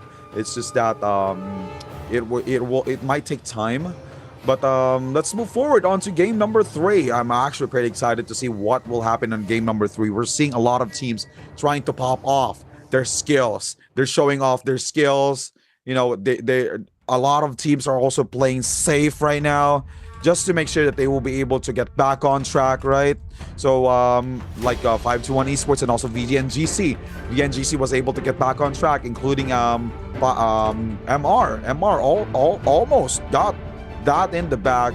It's just that the situation didn't pan well for them. So, checking out the games. Game 1 was taken by Bamboo Esports. Game 2 was 521 Esports. And now we're going back to Morse Isle. And who will win this game number 3? Definitely. As game number 3 underway, Max. Now we will see some whatchamacallit, huge turn when it comes to the composition of lineups here. We will be able to see some creativity from a lot of teams as well. As you're looking at the overview of the map, most of the teams are dropping in the right part of the map as well. I see some teams in Moonlight Courtyard. We have Krell's Nest and also Eventide Temple. And right off the bat, battles have been breaking left and right here. Lobby 28 will be forced onto the altar using their rebirth. Is it going to be a salty though? We'll see in a bit, as Gam was able to get their first 3 points. That's going to be Chuhihi. All of those kills, he was able to get that. Going into Eventide, 4 teams are in here. It is going to be hell breaking loose. Definitely a lot of skills will be thrown as well. But Mines taking advantage of that range, using that cannon to push everyone off. 1 HP in a dream for Nero here from J4F. Will he be able to escape? No! He got tagged from a different team. Now Mines looking to make something happen here with the slice dagger back there. Gets a parry connection onto the plunge from the counter attack. Nicely done. He was able to get that kill. 2 kills for FA already, and they're looking for the 3rd. They're going to be up against the J4F here. Again, the cannon is doing doing wonders for these team. They were able to eliminate team number 7 back there, which is J4F. Oh, that was Mr. MR. That was MR. I think the J4F, their teammate or their member died, and 2 of them was able to opt out, and then Mr. or MR tried to do a 3rd party back there, but they got tagged as well, or they got outplayed by FA. Now J4F DNQ tried to settle the score, but he gets beaten down as well. FA off to a good start here in this location, which is Eventide as well. Is this J4F though? Is this the 2nd round? Let's see if they can take a revenge onto FA here. This is really risky here, because if they lose this, it's going to be game over for them here in game number 3. Max DNQ is still down. It's 2v3, but they have the ultimates available, and they will use a Titan's Call here, looking for those grabs. But it's a bit of a slopey area here, not the ideal spot you want to be in if you're a Titan. The cliffs are the Titan's mortal enemy back here, because the grabs will definitely go through those. As we will see about that. J4F losing 1 member in this fight again. It is VNGC, sorry, losing 1 member in that fight, and the Titan will be able to stomp them down here. No more armors for Loves and Mines as well. The tether is real from that Kurumi trying to revive his teammate back there, but will he be successful? Roy Hihi would probably just lure them out, but I think it's just too quick. Not enough time to stall back there. Mines still on fights after fights. VNGC tries to lock them down. They still have rebirth here, so they have the chance on running it back for round number 2. If they lose, Eyes is down as well. The Tide Chief teleport will be used from VNGC, and I guess there is another team near. That was FA, but they were able to get the kill onto AIZ. Gotcha. That was a different team for the Wuchen earlier. I lost my trail of thought.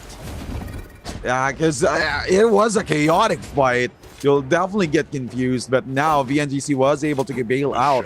So at least because of that third party, they were able to get out of harm's way, especially for Simpson. I think Simpson will try to revive Asbon and also Roy E, just to make sure that they will be able to have their second chance opportunities here. But J4F is all alone. They need they need FA. There you go. J4F now chasing down on FA. FA almost have their ultimates available, so J4F needs to be careful here. But let's not forget that J4F is currently using the Titans lineup, the Transformers lineup. The NQ doesn't have any ultimates available though, but there is an ultimate that was used by Nero. General's call top by Nero, and DNQ tried to connect with that torrent flow, but he got parried. Now DNQ was able to pop that ultimate, but no roar to counter, unfortunately. And KB goes down by the hands of BNGC as a third party. Really unfortunate turn of events for J4F, but there you go. DNQ will not stop there. DNQ will not give up. DNQ receiving tons of damage from BNGC, and BNGC Simpson was able to get their revenge on J4F and also FA. Absolutely. BNGC looking so good as well in this fight. They have 4 kills already. FA though, being cut onto 1 Mines, the sole survivor. But the Loves and Eyes still has the rebirth. So has the Mines as well. So let's go. Lobby 28 here on a fight scrap off in this location. Ultimate from the Tenhai will be used, but he gets charmed right off the bat. CR tries to do something about it as well. Knock Search will be using another enchant. Will he be able to pop the charm off? Yes, he will, but no fall of damage from that one. Guitar trapped inside. Oh, trapped. I thought he was trapped inside that store prison, but the leap stomp, again, one of the weakness for the Tianhai ult or the monk, the Titan's Call, is the mobility and the verticality, and that leap stomp recently added in the game takes that away. And look at how easy that monk goes out of the storm prison as the battle is not finished here. Tenoshi, the Kurumi Tenoshi rather, was able to pop the ultimate, the Sacred Circle for the sustained Guitar, and Hypnos will try to make something happen as well. Nice Dragon Rush onto the Neza here by the opposing team, but they're not doing enough damage as well. CR will try to make something happen, of course, but without the circle, there's no heal for Guitar and Hypnos. Hypnos were able to take that Soul Bloom, healing a portion of his HP. Guitar almost died back there, but the Tenoshi, right? But Tenoshi ult was the key back there. The misplay for their opponent earlier is they fought inside that sacred ring. That's right. They could have pushed them outside, or maybe just dipped out a bit, because they wouldn't be able to. I mean, they did pour it all. They did try and they were close. I mean, Guitar was really low, Hypnos was really low. Just Hypnos was able to take or get a Soul Bloom from the graves near him. And that's when they came back. And Lobby 28 was able to kill, or was able to get some body counts as well. We have 4 kills for how many kills for Lobby 28? There's 3 kills rather, sorry. But the leading scorers here are the FA. They have 7 kills already. 5-2-1, 6. We have Infinity with 6 kills as well. VNGC with 4. And J4F with 4 kills. Well played there by VNGC. They're now getting back on track. They just need to make sure that they will be able to be consistent. And also FA coming up top since they already have 7 kills. Now VNGC and the rest of the teams, right, outside the shadow, outside the gates of Yang, there's ultimate that was actually expended there by Gen Z. But Gen Z, unfortunately, wasted that Moonbane control because of that Uation ult by VNGC. So they missed their chance. Oh, is that Gen Z? No, it's Gam. Sorry. That's Gam. And Gam wasn't able to bail out since VNGC was able to track them down. Uppercut after uppercut. juggling Roy up and down. And there's also an ultimate that was expended by another team here, another player here, which is the Sinagu. Arctic Wraith connecting onto 3, but unfortunately after using that ult, they weren't able to translate it to another kill for their team. So now the only way for them to survive is to bail out. Ultimate was already popped by Roy. Silence did not get it. And what a grab there on to one of the Viperings from Gam, and Chuhihi goes down. Well played by VNGC back there. Even though that Gam or Gamer and Money was able to expend all their ultimates, they were able to sustain and survive all the arsenal that was used by Gamer and Money. So VNGC, again, a really good gameplay back there using the Transformers lineup. Second chance opportunities. So now we are on the other side of the map. We are seeing MR. I think they're trying to bail out from this fight. I'm not entirely sure on which team they're trying to bail out with. I think that's Lobby 28. And then there you go, Lobby 28 will open that Forbidden Seal. So no more ultimates that will be expended here inside. More on skills and more on melee combat. Romantico getting caught off guard. And a counter-attack by MR. A well-played, well-timed, and well-planned technique there by MR. Now they were able to connect with all those charge attacks, especially the Decimator. So there's one player left here from Lobby 28, which is Hypnos. And I'm pretty sure that all these teams are actually having second thoughts on why they tried to push in. Third party potential again from FA. Mr. Beat Logan now was able to use that pin and bailed out. Unfortunately, FA was able to track them down since this is an open area. MR now in deep trouble. They will have to make sure that they will be able to survive this. And there you go. The combo from FA again is back. Arctic Wraith onto that Moonbane control, giving them one additional kill onto their team. Definitely, that was a huge third party coming from FA back there. But kudos to MR pushing onto that Forbidden Seal right after that ultimate for their Viper Ning. They were able to slice down the Kurumi first, which is Tenoshi. But FA here will try to clean up the remains of MR, and MR Romantico will be going down momentarily right after his teammate went down as well. There's going to be one more member for... Oh! Smooth! Or Logan was able to revive the one they killed earlier. I think that was Smooth onto Beat Logan. Smooth was able to revive Beat Logan. Right. Yeah, but a pretty good strategy back there from MR. So the only thing that they need, the only player that they need to revive is Romantico. Well played. Absolutely. Bit of a downtime of the game as of the moment, but let's check out the scores as of the moment since nobody's fighting. We have 5-1 with 12 kills. FA with 9, BBE, VNGC with 6 kills both.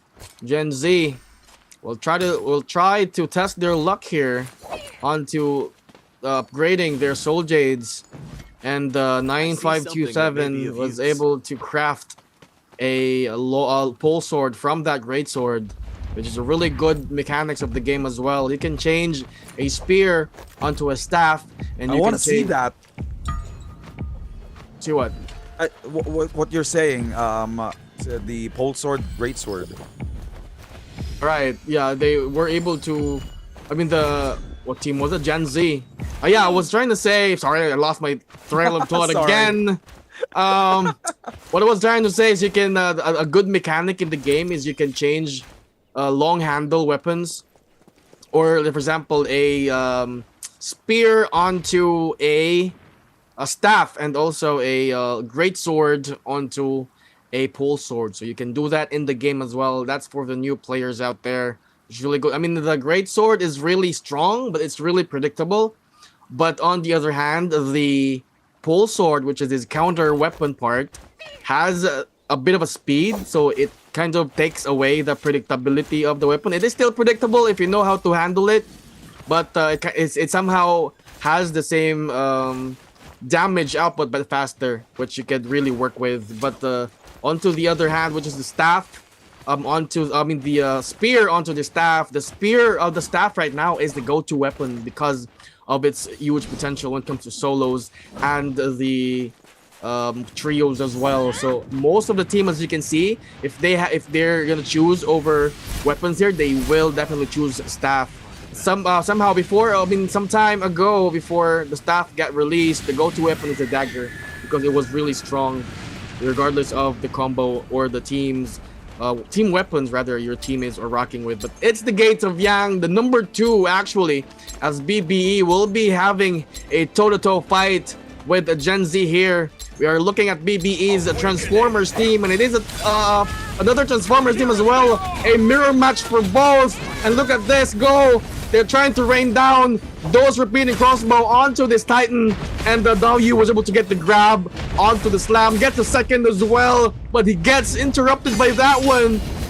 Gen Z will try to make something happen here, and yes, their Titan was able to get his very first grab. Woo! In response, Daoyu can go. He wasn't able to perform the slam because of the stomp by Gen Z's Titan's Call. Only Daoyu will lose a bunch of his HP, parry after parry onto here. A General's Call will be expended by Gen Z as well, rather by BBE. And the ultimate comes in, and it comes in hot. Here comes the heal from the Kurumi. The healing circle is good. The sustain is even better here for the Terracotta. Fat Milk will try to plunge onto that one here. Daoyu dangerously low. Fat Milk still trying to lock someone down. This is a really good support as he was able to plunge one down from Gen Z. Plunge after plunge. This guy doesn't miss except for that one though. But Fat Milk will try to support his teammate here. Nice grapple combo onto that one. He was able to take down one of a Gen Z. It is a 2v1 rather fight. That's going to be BBE's glorious win. What a play there. This is actually one of the toughest matchups that you'll be able to see in the NARAKA Bladepoint if both teams has the same Transformers lineup. Now going back outside the outside the realms of Yang, we're seeing AIZ, Loves, and also Minds fighting off another team here, which is this team is Lobby 28. Oh no, it's 5-2-1. 5-2-1 is now up against Loves, Minds, and AIZ, and Pampy will now forced to use that ultimate, which is the Titan Skull. FA did try to use that ultimate Crimson Twilight, and they are also forced to use the Taichi Rift just to make sure that they will be able to survive, because even though that they will be able to wait for that ultimate from the Viperning, which is the Moonbane's control, 521 Esports has the Uation ult from Akame, which is the General's Call. So now 521 Esports tries to bait FA out of their current current location. I'm not entirely sure what 521 was trying here. Probably they're trying to avoid that ballista from Gen Z. Now VNGC as well, on the other hand, we are seeing some really great potential from VNGC to win this fight or win this game, since check out their arsenals. They have golden weapons, purple armors, and also decent soul blades in their bag. Checking out Chill Room getting tracked down by Roy E, and nice first shot. Maybe that is a warning shot by VNGC, and now pushes in onto Chill Room. Did not connect with that Benthic descent from the dual halberds, but Roy got caught by that Phoenix Blast from Pum Pum. Pum Pum getting staggered by that grapple. Parry did not connect. Benthic descent onto that silence, and there you go. Ultimate was already popped. This combo is actually deadly. Roy needs to be careful since he got silenced, but there you go. Support from Asbon. Asbon was able to save the day for Roy. Another charm connects, and Roy forced to pop that Titan Skull. Another combo there from Asbon. Another support rather from Asbon. Did you know, Z, that the enchant can be healed up by the Titan's lineup with the help of Kurumi? I am being attacked. Ultimate or was it the healing ray? Is it the healing ray? The healing ray. Yep. Gotcha. So it's somehow a debuff remover for the healing ray as well as the tail smack as well. But Roy Yi though will be the first casualty in this fight. VNGC, Simpson, and Asbon tries to break that line of sight from the Moonbane's control from their Viper Ning, but Mister will be using that space to able to use that Tai Chi Rift as they will get the full reset. Yes, they're outside the circle. They're taking circle damage as well, but I think they're on a safe spot. Not that safe though, since there are multiple teams nearby, but if they could slice down through those doors and use or squeeze their their characters onto those doors, they wouldn't be found out by that opposing team. They have really low HP, so they need some time to be able to replenish their armors back there. But BBE though still looking strong here, Max. Even though they don't have ultimates right now, they're still a force to be reckoned with. You remember earlier they don't have ultimates earlier, but they were able to win some fights with some ultimates expended by the opposing team. This is how good BBE is. Also 5-1 is a team you can't really take for granted. Again, it is top 12 from the 36 teams who did join the group stages earlier, and it's filtered already, so expected that these guys. Oh, is that an armor pierce?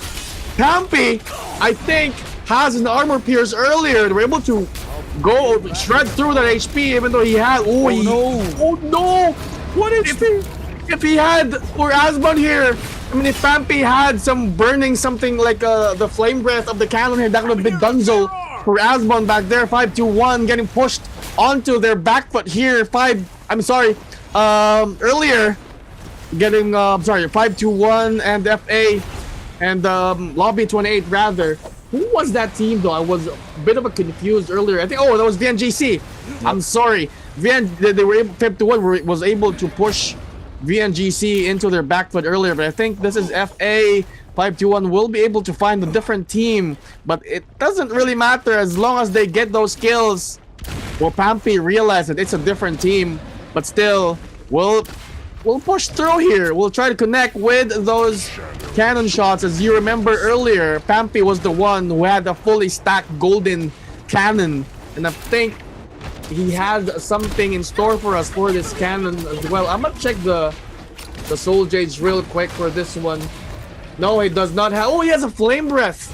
So flame breath does add another burning feature, burning tick if you get hit by the cannon. But and also remember that burns can reduce your heals into 50%, and that will come in handy onto Kurumi.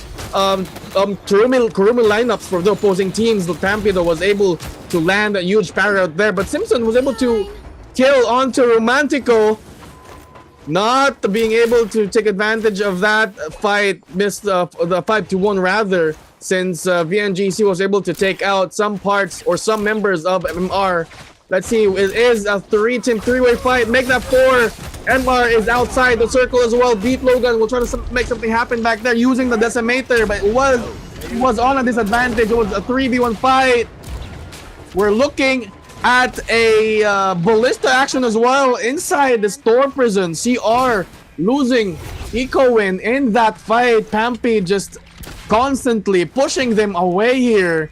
I mean, they could potentially be the cleanup crew if they're pretty fast with the chase, but I guess CR and the rest of VNGC, it's a moving fight indeed.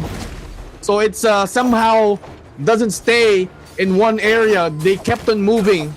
As you can see, a Phoenix Blast will be taken advantage as well by that longsword user, Simpson. No ultimate for this Terracotta. VNGC has their Titan's Call and their healing ring, so they can be able to survive for a bit if they get into the fights. Now Simpson getting targeted by multiple teams, and that venom tip definitely huge, will take a toll on the Simpson. Venom tip, FYI, guys, that's gonna be a Soul Jade for a repeating crossbow, which deals poison onto whoever it touches.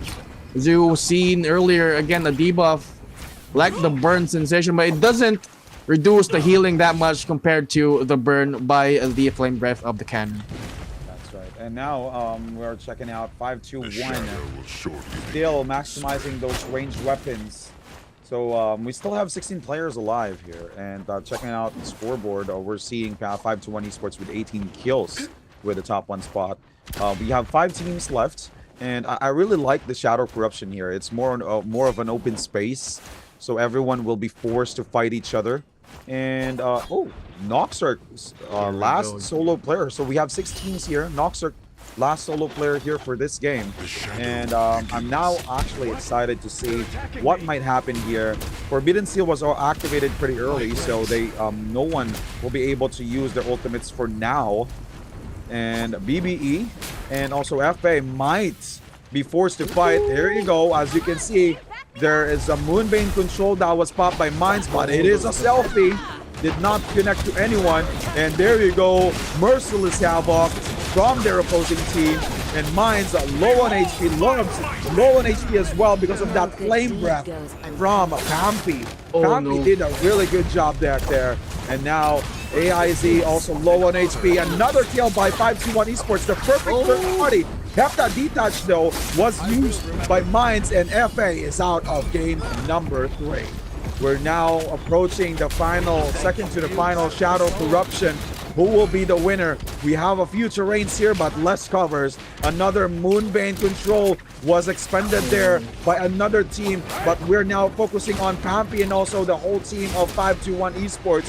We're seeing 521 Esports dominating the grounds here. There's 2 Titans that was used between BBE and also VNGC. Roy receiving tons of damage, and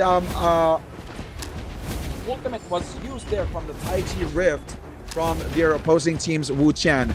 Roy Yi though still has the upper hand or upper ground.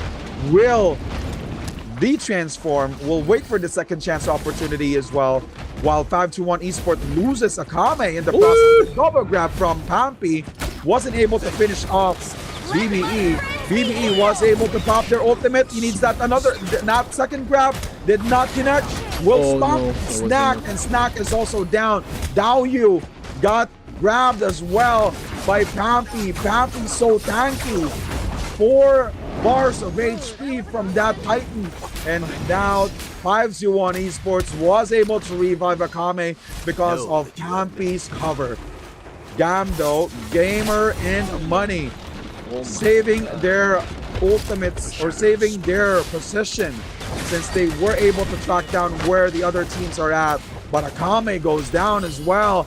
VNGC Simpson was able to get the kill onto Akame as well as Yin. Last player alive from 521 Esports is Pampy, and Hepta detach connecting onto Pampy. Now Asbon was able to stagger Pampy, and 521 Esports is out of game number 3. We still have 7 players alive, 3 teams, 1 solo player, and we're now seeing Roy Yi playing their cards right, waiting for the next moment to use their ultimate. And there you go.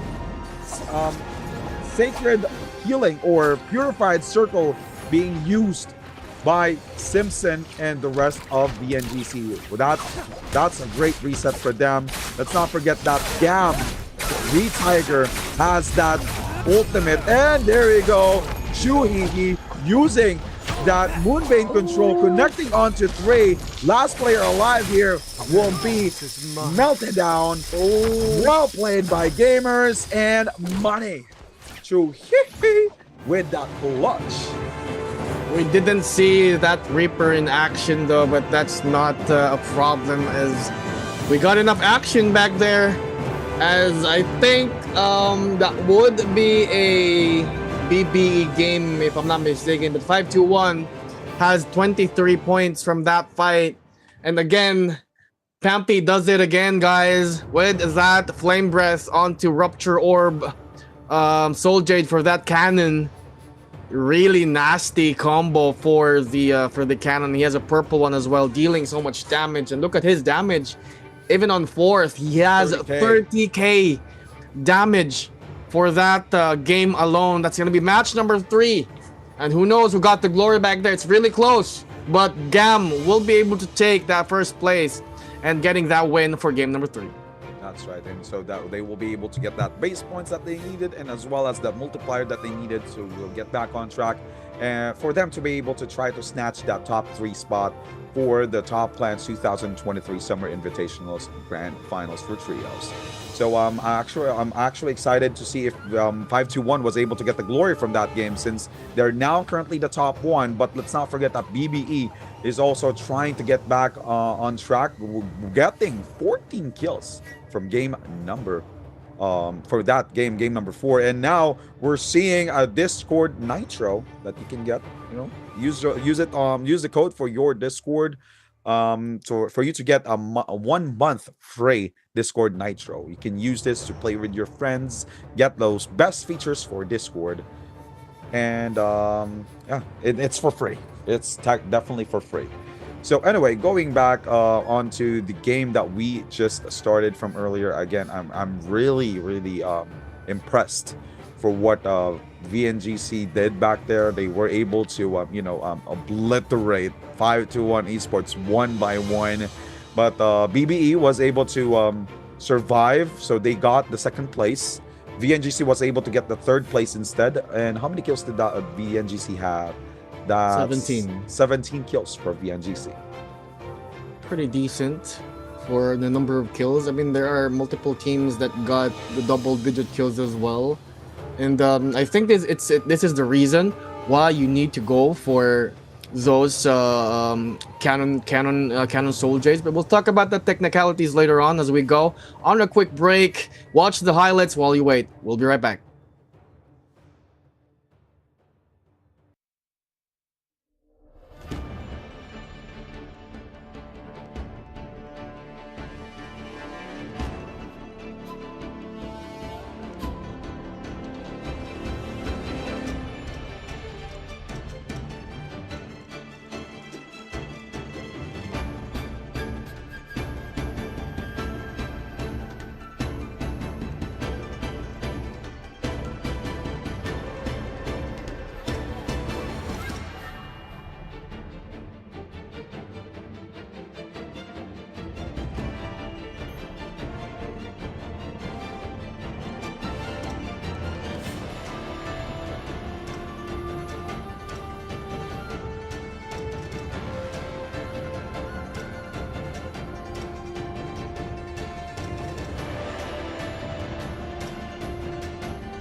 me. I'm all the way up.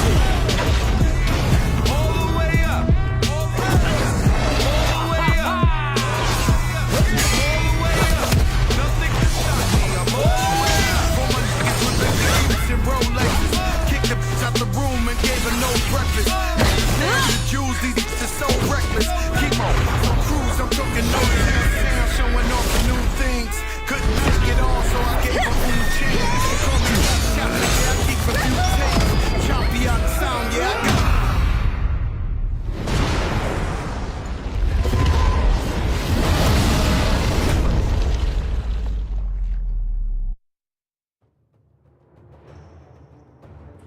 All right, guys, welcome back for the Top Lands 2023 Summer Invitationals Trios Grand Finals. And again, this is Maximus. This is Z-Man. 3 games has been concluded. 3 more games to go. Who will win the crown for this tournament? The Summer Invitationals for Top Clans 2023. I mean, who's your bet, Max? I mean, I know we still have 3 games to go, but who are you rooting for? No bias. 521 Esports. Oh, Definitely. Because, you know, they've I'll been... go for BB then. They've been my idol since you know, year 1, man. They've been dominating even every server. Whenever they try to play in China server, they have their ranks there. In Southeast Asian server, they have their ranks here as well. So they're doing pretty well. And how many championships they won? Let's not forget about that. Like 6 or 5 titles for NARAKA Bladepoint. So 521 Esports for the win. Yeah, definitely. And let's not forget that yesterday, one of, 2 actually of the 5-1 players was able to place top and second from yesterday's solo finals. There was Akame and Unique. So this team is definitely stacked. So That's right. Understandably, so I understand why you're picking them. But I guess I would be going for BBE or VNGC this time around. Just going against me, huh? Oh, of course. I'll do that any time of the day. I'm just kidding. But let's take a look at the scores for today's matchups. The final for the trios, NACL onto the bottom with 2 points. Just for fun with 8.1. Infinity with 9.7. Also 9.7 is Gen Z. Lobby 28 onto the 8th spot with 15.1. And Mr. or MR has 20.8 points. All right, and let's check out the top seeders. Top 6 for this grand finals. Chill Room with 22.4 points at the top 6th spot. VNGC with 34.7 at the 5th spot. GAM or Gamer and Money with 35 points at the 4th spot. FA climbing up the ranks with 47 points at the 3rd spot. And BBE, your team, with 65.4 at the 2nd. And 521 Esports with 75.9 at the top 1 spot. But the score difference are not that huge. That's just around 9.5 points. So if BBE will be able to eliminate, or if any teams will be able to eliminate 521 Esports really early for game number 4, that's the time that BBE might be able to take over the top 1 spot. Absolutely. And this is really good since it's not that huge of a gap. So there should be some space for the rest of the top 6, which is top 2, 3. And the rest would be able to still overtake and has a huge chance on taking the top 3 spot. So there's more drama for this one than the one where it's a one-sided game, which is definitely a bad way to win. I mean, it's not a bad way to win, but it's somehow we want some actions. Definitely, we want some thrill. We want some really exciting, even in the scoreboard as well. But so if we're seeing a lot of actions in the game, we should be seeing a lot of actions in the scoreboard as well. So, but going on to game number 4, the winner for game number 1 is Bamboo, which is BBE 521 takes number 2, and GAM will take round number 3. Will be going. Oh, okay, Morris Isle still since it is game number 4. Game number 5 will be on Morris Isle and back to Holoroth and back to Morris Isle for game number 6. All right. We're now fast approaching game number 4 for the Top Lands 2023 Summer Invitationals Trios Grand Finals. And now, if the bets are on, how much are you gonna bet, Z? Nah, just kidding.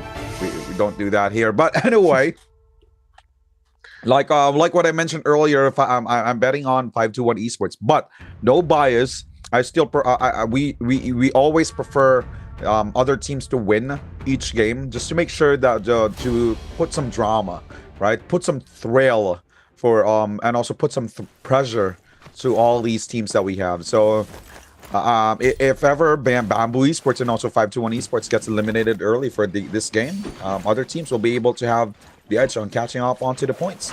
Now we're checking out the POV of Mr. Beat Logan. No armors, unfortunately, but at least he was able to get that white weapon or white pole sword, and he's now aiming onto BBE. To that BBE Snack, and they were able to successfully kill Snack back there, even though that they do not have armors in their arsenal. And even BBE was able to cast that Moonbane. Wow, and MR won that fight. What a play by MR. Now checking out the teams in Shipwreck Expanse, we can see BNGC trying to push in onto another team here. The uppercut rush is a no-go because of that trap. But BNGC receiving tons of damage from that Villadova sprint to Severance. 1 HP in a dream from Ivan. Ivan survived that fight. Luckily, an FA getting obliterated or deleted by VNGC. At least they still have their second chance opportunities though. Now going back onto Gen Z 9527, last player. The dream for Gen Z is still on, trying to survive this 2v1 fight. And 9527 just chose to bail out from that certain fight because he has a purple staff. And going back to VNGC, they were able to track down another team here, which is J4F, or Just for Fun. They were able to get the kill onto Nero. Silence connected onto DNQ, but DNQ will be able to charge that greatsword, connecting with that Sky Cutter onto Ivan. Ivan will help out his teammate. Sean's shotgun will be up in 1 second, but no, not needed. They were able to get the kill onto KB and also DNQ. Whole team wipe. Absolutely shredding that team earlier. VNGC off to a good start as well, along with MR earlier. I was shocked. There was a minute onto the game and they had the Moonsbane already. And when I checked their money, they still have like 15k. They could have went for the second Moonbane if they wanted to. But I guess one Moonbane is enough for now, as they will try to look for more later on, as CR back in Shipwreck Expanse here, looking to make something happen as well. A little bit more for their ultimate though. And I think they will have, or they will be in the same spot with VNGC and Lobby 28. Going on to MR's POV, as you can see, they lost Romantico and now losing Smooth inside this Storm Prison. And look at how easy that Tianhai ult goes outside the Storm Prison as well. Now Mine just toying around Logan here, looking to get those grabs as well. But let's see if he could outplay Mines here, and he will get those grabs. I think it's not going to be the case here, as he will definitely be outnumbered. It's a 3v1 fight, a 3v1 swarm incoming, Logan, and Logan goes out. FA has 3 kills already. CR on the other hand going back into Shipwreck Expanse, second Shadow or Moonsbane. Most probably this is CR's Moonbane as well, giving them that Moonbane protection buff. As I think they were able to annihilate their enemies here. Lobby 28, and no, it's Lobby 28 and VNGC over here, and they weren't able to get some kills. And I think they did because we saw they got a Soul Bloom from that one. I'm just not sure who they killed earlier. VNGC is out of the Moonbanes along with Lobby 28, so 3 teams. It is a possible 3-way team fight here, as VNGC will go for the entry. Was able to connect a silence. Yes, he does. and it does get the stun off as well. Pom Pom in huge trouble here, getting swarmed by 3 people from VNGC, but they were able to use that Sacred Circle from the Kurumi, and they were able to sustain the damages as well. No more ults for VNGC. They are in huge trouble as well. Look at how the tables turned as VNGC will try to defend themselves with the Terracotta from CR. Another ult. Pom Pom, or rather that's Pom Pom ult already. He will be opting out, knowing that the Terracotta ult or General's Call will be able to expire in a bit. Oh, he was trying to chase someone else back there. And let's see if he could do that. Lock someone down, as Ecoin is going to be down for the count. And Noxsearch has been... He left Noxsearch out there. And the go went to a 1v1 fight with a C or VNGC. Roy rather goes for the tail swarm or tail strike from the Tessa. They're using both a pole sword here. Let's see if Pom Pom can cancel that orb out, and I think he wasn't able to. And a full charge of Third Flow. He was able to live for a bit back there using that Scorching Dash, but it's not gonna be enough. Roy not being able or not giving CR Pom Pom that luxury to live right after the fight. Lobby 28 on the other hand has no ult for Hypnos here. Silence is good for P-Mug and gets melted down by the rest of Team Gen Z Max and goes for the ultimate. This is going to be the cherry on top. Hypnos getting stunned as well, but they were able to use the Temi ult guitar, trying to help or support his teammates back there by that Storm Prison. But I think it's off the mark. He wasn't able to really get or make impact from that fight, since they lost one teammate already, and Pump or P-Mug was already low, so that was a bit too late for that Storm Prison, Max. That's right. Well, see, going back onto the fight earlier, Chill Room could have won the fight against VNGC, but unfortunately, 521 came in to the rescue. 521 did a third party. Then VNGC was able to heal reserve the life of Roy right after that third party, since Roy did that 1v1 fight against the one Pom Pom, right? But unfortunately Pom Pom got enchanted and he lost that fight. So a pretty good job again for 521 Esports for doing the perfect third party against Chill Room and also VNGC. Now checking out the other side of the map, we're seeing MR who just recently revived from that fight between them and also FA. VNGC though, even though that they died from the fight early, they were able to get back on track since they do have rebirths left. So now it's time for them to relocate, wait for the next Realms of Yang and try to at least get the buff from there. Oh no, they're going for the Morse Blessing.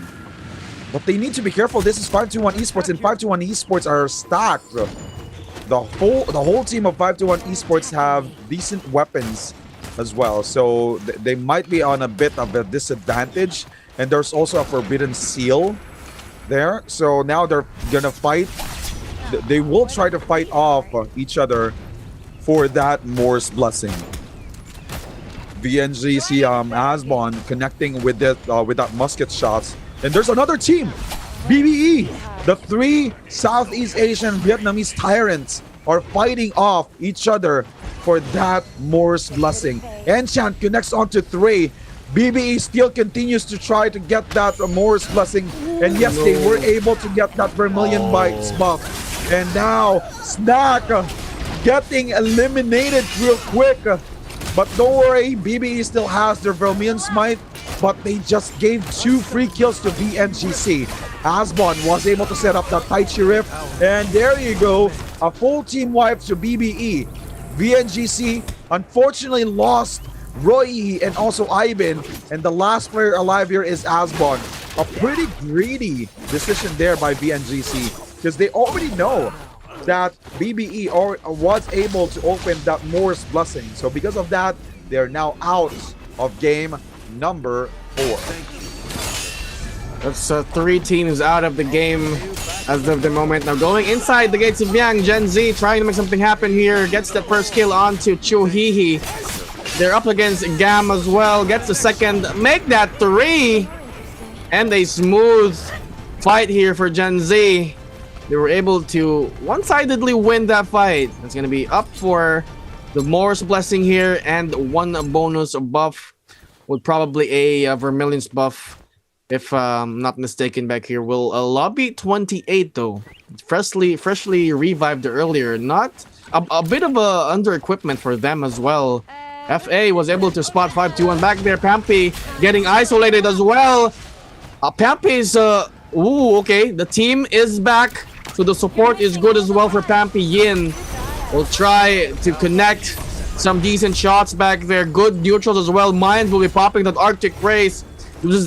Remember, this is a cost-free fight for FA since they have the Vermilion's buff. But the negative part here, or the bad part here, is they would be giving 3 points onto the team. So they need to at least win or maybe take someone down before falling down as well. But I think they will not push through onto that 5-2-1 fight. Eyes, Loves, and Minds will go on to Shipwrecks, Expanse. Will try to relocate as well. Gen Z, on the other hand, fresh from the gates of Yang with the Vermilion's buff as well, has their ultimate activated. Again, Chopper was already used his Titan's Call for sure. Gen Z 952T will just de-transformed from the Terracotta ult and he's dangerously low. Will the Kurumi be able to sustain those heals? Yes, they will. And look at the heal going up as well. Chopper gets pushed outside the circle as well. Nice Soul Slash, pulling that enemy in onto the follow-up skill, or the the Dragon's Rush onto the Neza. Was a good control coming from Gen Z. I thought they will lose that fight, but I guess the opposing team wasn't able to push them out of that healing ring or purified circle from the Kurumi match. It is time. It's great to see that Gen Z is popping off, since they're actually one of the most improved teams. If you will try to track down the records from season 1 or season 0 up until now, they're actually one of the most improved teams that you'll ever see in NARAKA Bladepoint. And as you can see, they were able to win that huge fight. So how many teams do we have left here? As I can see here, we still have 3, 6, 9 teams left. Gen Z, VNGC, Infinity, and also GAM, out of this game. But the top 1 team is still 521 Esports. They're just too powerful with 11 kills, and the second spot was actually given to Gen Z, right, with the running kill of 10 kills.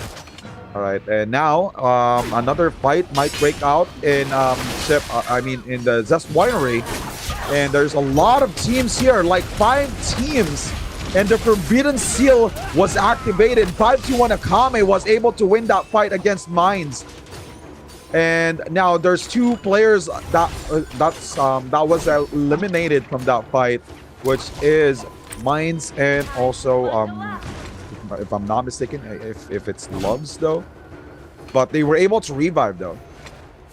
Pretty good job by FA. They were able to revive their teammates, and Kinney from NACL being chosen by 521 Esports.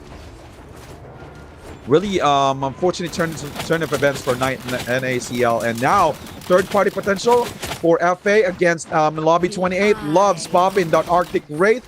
There's also an ultimate that will be available from Yin. He might be waiting for the right moment here, but they're not gonna stop there. They will chase down Loves. Loves silenced and getting killed by that musket shot from Akame. And we are still on 21 players count FA here out for game number 4, and FA is already out of this game. And how many kills do we have for Bampi, Akame, and Yin? That's 15 kills in total. That's a lot. So now we're waiting for the next gates of Yang to open up. BBE trying to create some space, was able to successfully joins the realms of Yang against Chill Room or CR. Eco Window needs to heal up He lost that full armor from earlier, from the fight earlier. Now, who might win this? Ultimate was already popped by Noxer. Demonic 8 was already used there by... oh no, Demonic 8 is still not active. Grab, successful onto Dao Yu. But again, Noxer is receiving tons of damage from that crossbow plus Venom Tip. Counter attack there from their opposing team with the Kimulch Storm Prison. So, but let's not forget that EcoWin does have that healing circle or healing, sacred ring or purified circle to help out his teammates. And the charge attack from the nunchucks is no good. Noxer misses that out. Parry did not connect as well. And now Noxer is being forced to do a 1v1 fight against another player here. Now Chill Room was able to do a double parry onto Dao Yu. Dao Yu receiving that counter attack from his own longsword. Last two players alive here from Chill Room will be Noxer and also Pum Pum. It's a 2v2 fight. And a double decimator. That was a surprising kill from BBE. Double decimator definitely gets the kill really quick. Then that's a purple. That explains it. That's a purple dual halberds with that decimator. Well played by BBE. I'm not entirely sure who won the second Realms of Yang, but the BBE does have the advantage here on tracking down their opponents since they do have, or they chose, the Mystic Bites buff. What Snack did there is just use that healing ring and ult, and then gets out of that fight and then delivers those. Continuously tagging everyone from the opposing team using that crossbow with a venom tip, which is really good. I think he did use 2 repair tips back there because it was non-stop. As you could hear earlier, it was like all crossbow and then venom tip as well. But going on to J4F here in the Celestial Castle, KB getting chased down onto his death. That's gonna be the BBE. I'm not sure where the other J4F are. I think they got isolated. There's one more member for O2. Make that 2. One J4F Nero. The last member alive for a J4F. They have 0 kills, not being able to get their first just yet. And I think they will try to get at least a kill or 2, be able to maybe take advantage of the placement that they will be fighting in a bit. But BBE with that Mystic Mites will be able to track if it's within 100-meter radius on them within that. But let's see if they could find someone to use those ultimates and those purple longsword for Dao Yu. MR still in the Celestia. If BBE would have waited a bit longer in that temple, they could have scanned MR, and MR knowingly has no ultimate. That could have been an easy fight for them. But BBE went out right after or before MR arrived in that area. So fortunately for MR, they wouldn't be able to deal with a fight without their ultimates. But I think they have how many kills for MR? 4 kills already. 15 for 521, 13 kills for Gen Z, 5 for both BBE and Lobby 28. Here in Jade's Pond, BBE will still be able to spot Gen Z here with those Mystic Might. Nice triple. I'll make that double musket shot using a dash. Attack using the musket as well. They still have ultimates available here. Dao Yu does not have that toxic soul jade, which is armor pierce, so Gen Z can rest assured that it wouldn't hurt that much, because we saw earlier a lot of people getting the armor pierce, especially the 5-2-1 earlier. That's 2 games in a row. Now I think that was Akame and Pampy and Jin as well. But Lobby 28 with the clock ticking out for that Yang depletion, and they will be engaged. Nice entry, silence onto the Moonbane's control, and it's good. Guitars down, and look at the damage coming from the repeating crossbow. Hypnos got melted down. My goodness, 5-1 does it again. A clean sweep for Mr. Lobby 28, adding 3 more onto the body count for their kill. It's 18 for them already. What an entry back there. Viper Ning is just so good if you play your cards right, or if you play her utilities right. The silence onto the Moonbane is just so hard to counter. That's right. Especially with the help of Pampy, using that Justina Goo, you'll definitely you'll definitely connect with that Moonbane control with the Viper Ning. And now MR in deep trouble, being chased down by Gen Z. Luckily, Mr. Beat Logan was able to pop his ultimate. Mr. Romantico was able to pop his ultimate back there. Oh, Gen Z connecting with that Soul Slash onto Mr. Romantico, but Mr. Romantico is relentless. He will still push onto Gen Z just to make sure that he will be able to deal tons of damage. Plunge attacks after plunge attacks connecting onto Gen Z. But now, I think Mr. Romantico is trying to create some space for his teammates. And there you go. They do not have any ultimates available. So unfortunately, Gen Z was able to use that ultimate from their Uation. And there's another Uation that was actually expended there by, Zarakora ult that was expended by Gen Z. Mr. Romantico was able to do a transition there, but these teammates really needs help.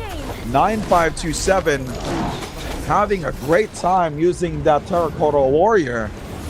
So now there's another third party though, so they need to be careful. Mr. Romantico tried to help out his teammate, so they will be able to revive. But again, Gen Z's arsenal are just too good.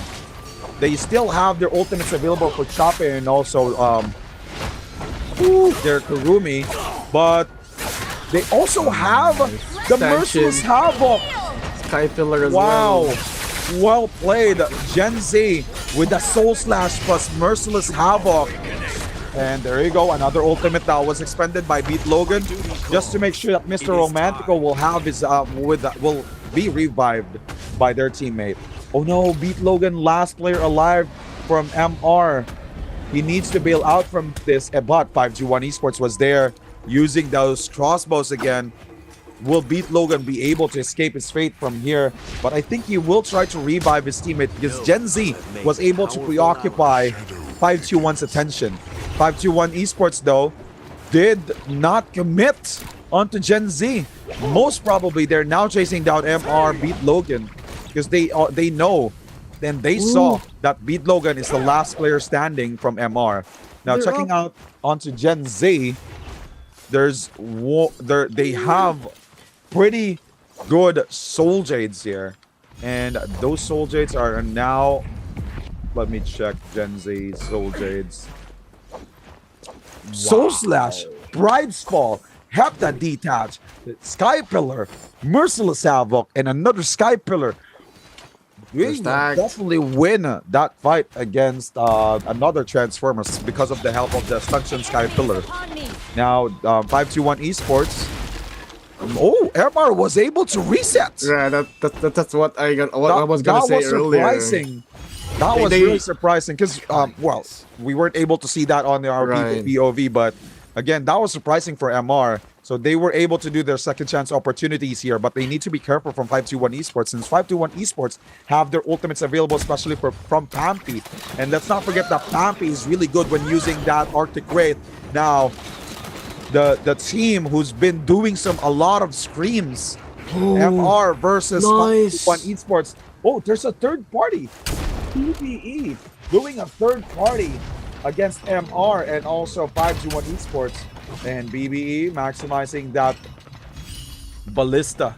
I think they're trying to stop MR from pushing in, but 521 Esports saw an opportunity of the lifetime that they might be able to do a third party against MR, but MR stayed inside.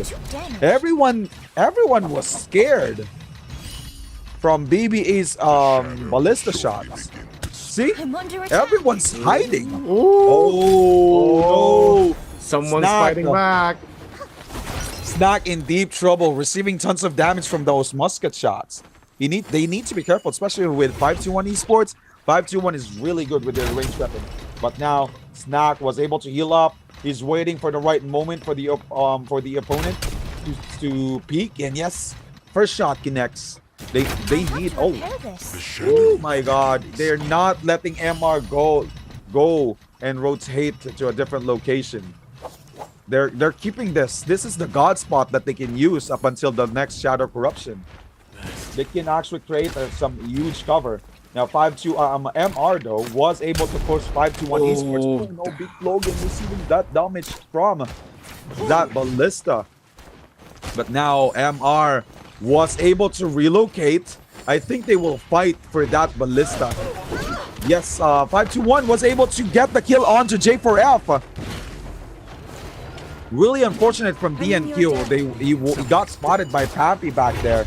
And we still have that Arctic Rate available from Pappy, as well as the combo that they can actually do from Yin, which is the Moonbane Control.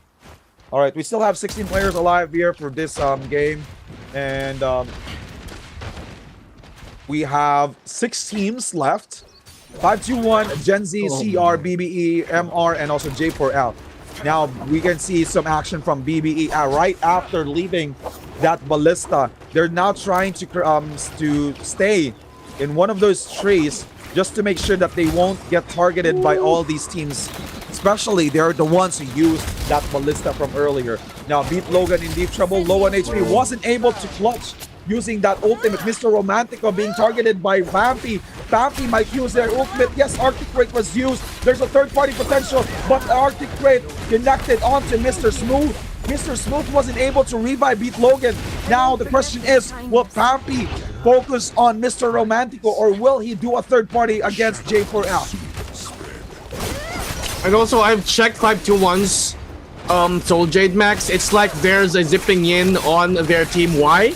Because 2 of them has a Mortal Defiance. I think it's Pampy and Yin. No, let's see if they could make something happen here. Ultimate from the opposing team. Temi will be using that Storm Prison, keeping them in. 5-2-1 is going to have a hard time moving outside, or maybe use that. Ooh, that Tai Chi teleport is the way to go. Definitely spamming that Dragon's Like Might from the dual halberd. Pampy still trying to break that line of sight from the tight or from the Tianhai grab. Akame though is dangerously low. He needs to be careful. BBE on the other hand, Chopper, oh, what a transitional parry back there. BBE getting parried by Chopper, but wasn't able to confirm that counter-attack connection.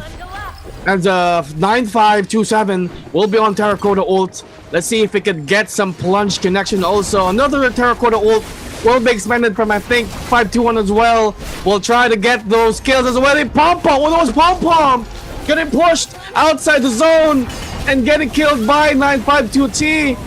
Using the Terracotta jump or plunge damage attack. Snack will try to connect using that dagger combo as well. Good uppercut rush. The Kurumi will be able to expand that healing circle, but the barbecue party is here. Snack adding those members on the menu max, but oh no! Nice Dragon-like smart connection back there. Chunking a lot of HP from Team BBE, and that will definitely be the end of them. 952T on his Terracotta form again. He just de-transformed earlier, now it's back up again. Gen Z might be able to do it if they play this card right. Cloud trying to use that healing ray just to sustain as much damage for 952T, but they lose their Kurumi here. 952T will be playing this game alone, and I guess it is a game over for Gen Z, definitely. Gen Z tried, but 521 is just more stacked as well. And look at that. J4S Nero gets the second spot, which is really good for J4F. Oh, they don't have kill count. They have 0 kills, unfortunately, but they'll get that placement point definitely. But Gen Z almost clutching that out, but I guess I was thinking that this is close to impossible. Right after he lost that Kurumi, it was game over for Gen Z, since 521, as I mentioned earlier, had 2 Mortal Defiance. So it's like having a 4-man team for 521 with the Transformer, a Kurumi, a Uation, a Tianhai, and a Zipping In because of the Mortal Defiance Soul Jade. That's right. And also, really unfortunate for all the other teams as well. They weren't able to get some covers because the final Shadow Corruption is an open area. There's just two trees that they can use to cover themselves from that Viperning ultimate, which is the Moonbane control. So a lot of players were stunned by that Moonbane control, including Romantico. I saw that as well. When Yin activated that Moonbane control, he was able to stun at least three to four players, and because of that, they were able to transition that ultimate for additional kills for their team. So still, good job from 521 Esports. I think this is the second win for 521 Esports for this grand finals that we have. So congratulations for 521 Esports. This will definitely boost their scores up. But we'll talk about more of those scores later as we get another quick break. And you may check out these highlights. So stay tuned. We'll be back.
And yes, we are back for the grand stage trios for Summer Invitationals 2023 by Top Clans.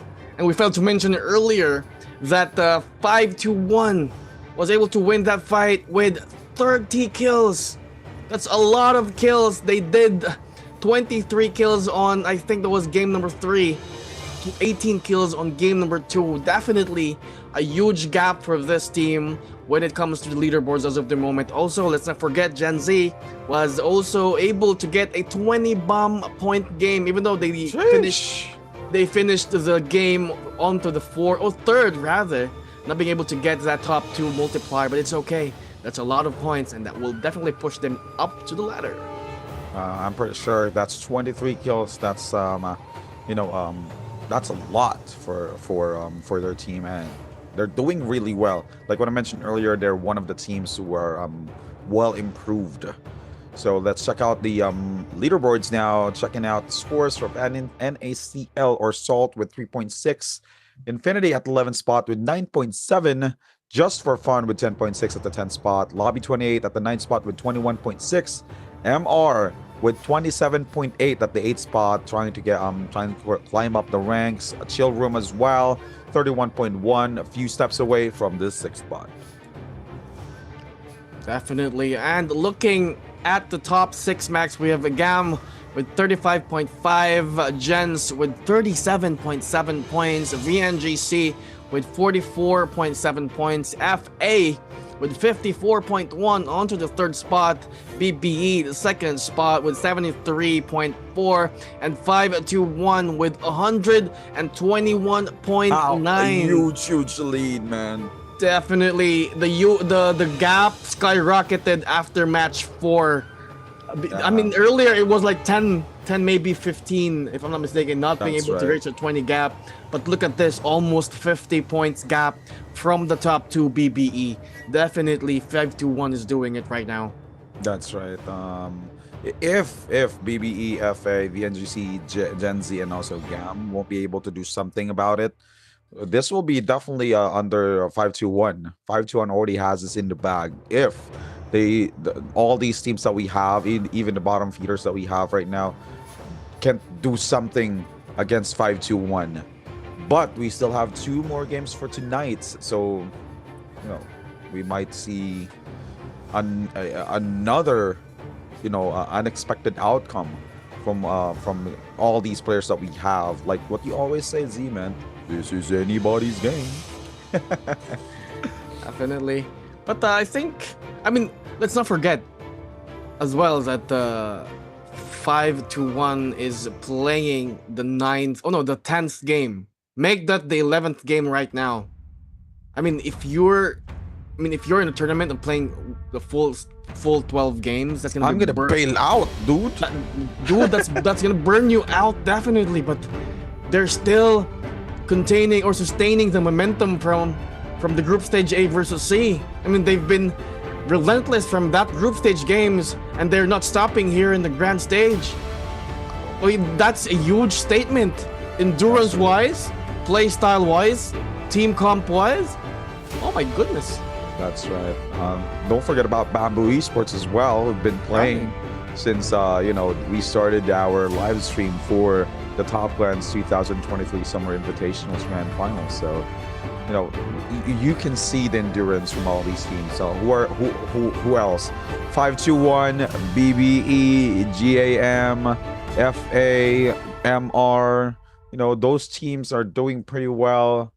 So they can for me. If you're gonna ask me, I'm gonna bail out, dude. I can't play for that long.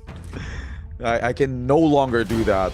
So the endurance, this is talent, pure talent from all these players.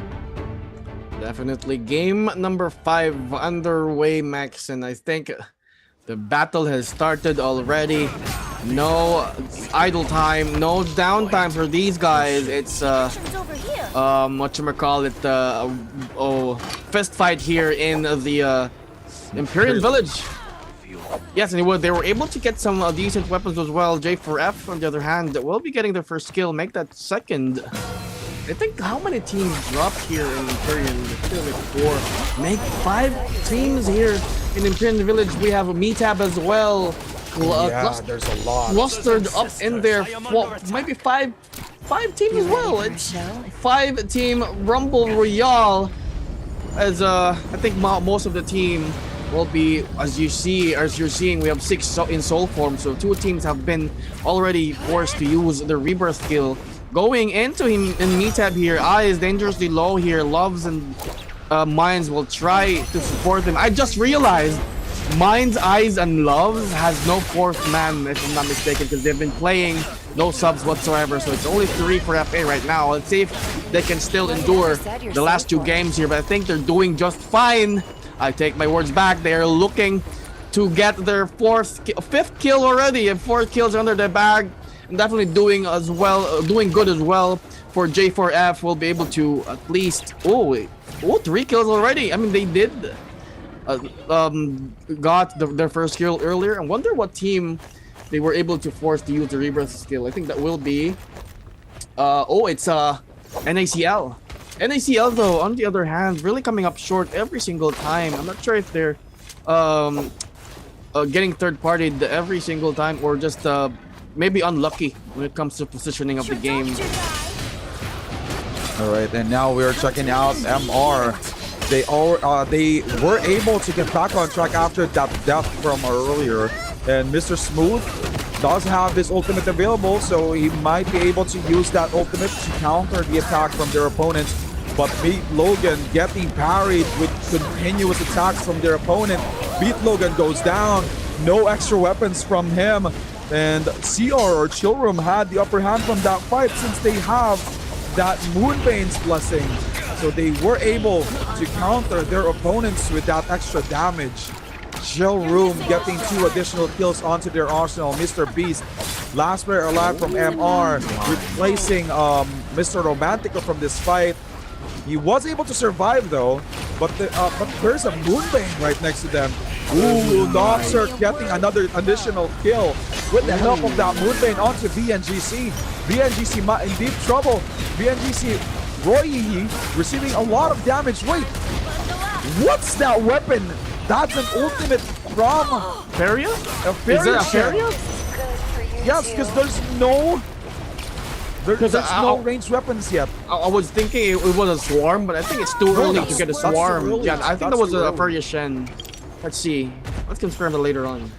All right, and now FA was able to stop CR's dominating streak back there, you know, with the help of the Moonbane. What a clutch there by FA. FA having 8 kills already early on onto this fight. They were able to, you know, get inside or get outside of that Moonbane at the right moment at the right time. But now checking out the fight in the other side of main tab, we're seeing Hypnos popping that demonic aid, connecting onto 3. But Gam also has their own Takeda Node Mutada. And another demonic aid was expended there. But Hypnos was able to use that to counter an attack to Nora Uwu will go down.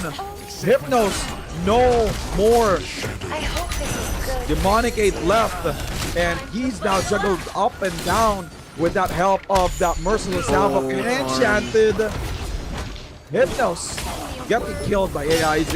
AIZ loves and also Mind doing the perfect third party again. Wow. 12 kills from FA. Wow. They just waited for the right moment to get in. That's actually the one of the best parts for NARAKA Bladepoint. If you wait and if you get that best opportunity to do a third party, that's the time that you can actually jump right in, steal those kills, and win those loops. Moving the action here inside the Yushan ruins. Infinity was able to use an enigmatic rift to be able to chase the solo player. I think this is from NACL Kinney. Yeah, this is Kinney. Unfortunately, he got isolated, or I think he lost Cow in the process as well. So they're pretty much separated. So it's a 3v1 swarm. Nothing he can do about it as well. He will use the saving grace just to delay the inevitable here, but I think help's not gonna come. The Skinny will be pinned down as well. Infinity getting their fourth. I'll make that third kill, sorry. Fifth kill, sorry. For this game as well. A bit of a good start for both FA 521 and VNGC. Getting a lot of kills as well. Ooh, FA 12 kills already. That's a huge start for them. Definitely. If they can continue the momentum here up until the latest or the last phase of the match, they most probably can get up to top 3. I think they're top 4 if I'm not mistaken, or third. They can use this as a bit of a boost, as 521 still is struggling to get the double digit, and understandably so. It's still the first phase of the match. You can't really get anything done, except if you're really lucky when it comes to the loadouts and the third parties as well. But it's still anybody's game. A bit of a downtime of the game number 5 here, Max. We have last 2 games here before we conclude the trios finals.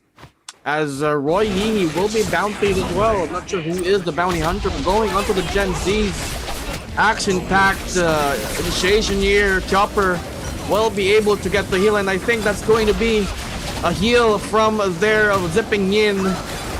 As 95 2T will be able to land that Zephyr Prison, or Zephyr Prison and Zephyr West, or Storm Prison rather.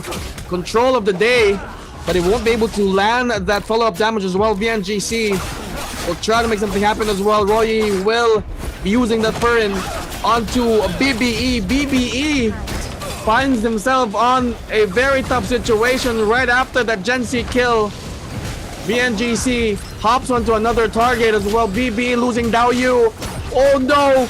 Oh, unfortunately for Dao Yu, the savings grace kicked in, and he was able to save himself back there, putting VNGC on a tough spot as well, dangerously low, and BB was able to turn the tides around. Nicely done.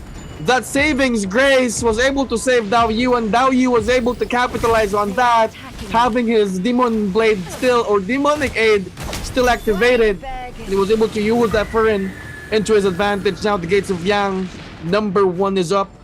There are 2 realms for the toe-to-toe matchups. We have Infinity versus MR in this realm of Yang number 1. Well, Lobly has no ultimate, so there is no tactical relocation unless we'll be able to gain some rage into this fight, as getting damage or taking damage and be able to deliver damage can gain you rage as well. As nicely done. The Stone Form possibly saved his HP back there. There was a dual halberd decimator, and 2 of them actually gone, losing a bunch of his HP or armor right there. Beat Logan, getting juggled up and down onto the decimator. Timax isn't doing anything, he's just spamming that decimator. Oh my goodness. That just shows how much he trusts Lobly and Gon to do the staggers, and there won't be parries coming his way next. And that's how teamwork works, right? You have to trust your teammates for you to be able to conquer your opponents. And I'm not entirely sure what 521 is doing here. There's no Yang, so maybe they're just waiting for the Shadow Corruption to close in. Playing a little bit safe, probably. I guess. Waiting for the best third party, like what FA did. Triple third party potentials translated to a lot of kills. As we are checking out the scores here, like what I mentioned, 15 kills from FA. So they did pretty good job doing that. Making sure that they will be able to maximize that third party potentials. And they're followed by Infinity with 7 kills, BBE with 6 kills, and 521 Esports with 5 kills. Gen Z Cloud in deep trouble. Oh no! How did they track him down? But anyway, moving forward here, checking out FA. FA now rotating, looking for their next prey. Especially they do have that Vermilion Smite buff. So this will give them a little bit of confidence boost, since they have nothing to lose except being parried, definitely. But aside from that, this gives them, you know, a potential of just pushing in without, you know, losing any other lives from their teammates. There's a buff for this Morse Blessing, but unfortunately they won't be able to get that buff because they already have that Moonbane. I mean that Vermilion buff. Now Lobly and the rest of the team of Infinity bumped into another team here, which is from Lobby 28. Ultimate was already was not yet placed by Lobly, so he needs to place it out first just to make sure. But I think they will utilize the Vermilion Smite buff instead, so they can actually go back stronger. Yep, and Infinity getting melted down by Lobby 28. Well played by Lobby 28 though. Alright, how many teams do we have? We still have a lot of teams. 8 teams alive for this game, and unfortunately there are teams who doesn't have any kills yet, like MR doesn't have any kills. J4F though was able to get 3 kills from this fight, and also Chill Room getting 4 kills from the early fight that we have for today. 521 Esports though, I actually shouted accidentally because 521 Esports was able to track down the last player alive from Gen Z, and it is a really hidden spot that you won't be able to notice. So I was like, oh, that was a lucky guess. But now Yang Depletion on MR's backs. They need to commit this fight against FA. FA now trying to bail out. I think FA was able to understand. What? He's using a second variant of his ability.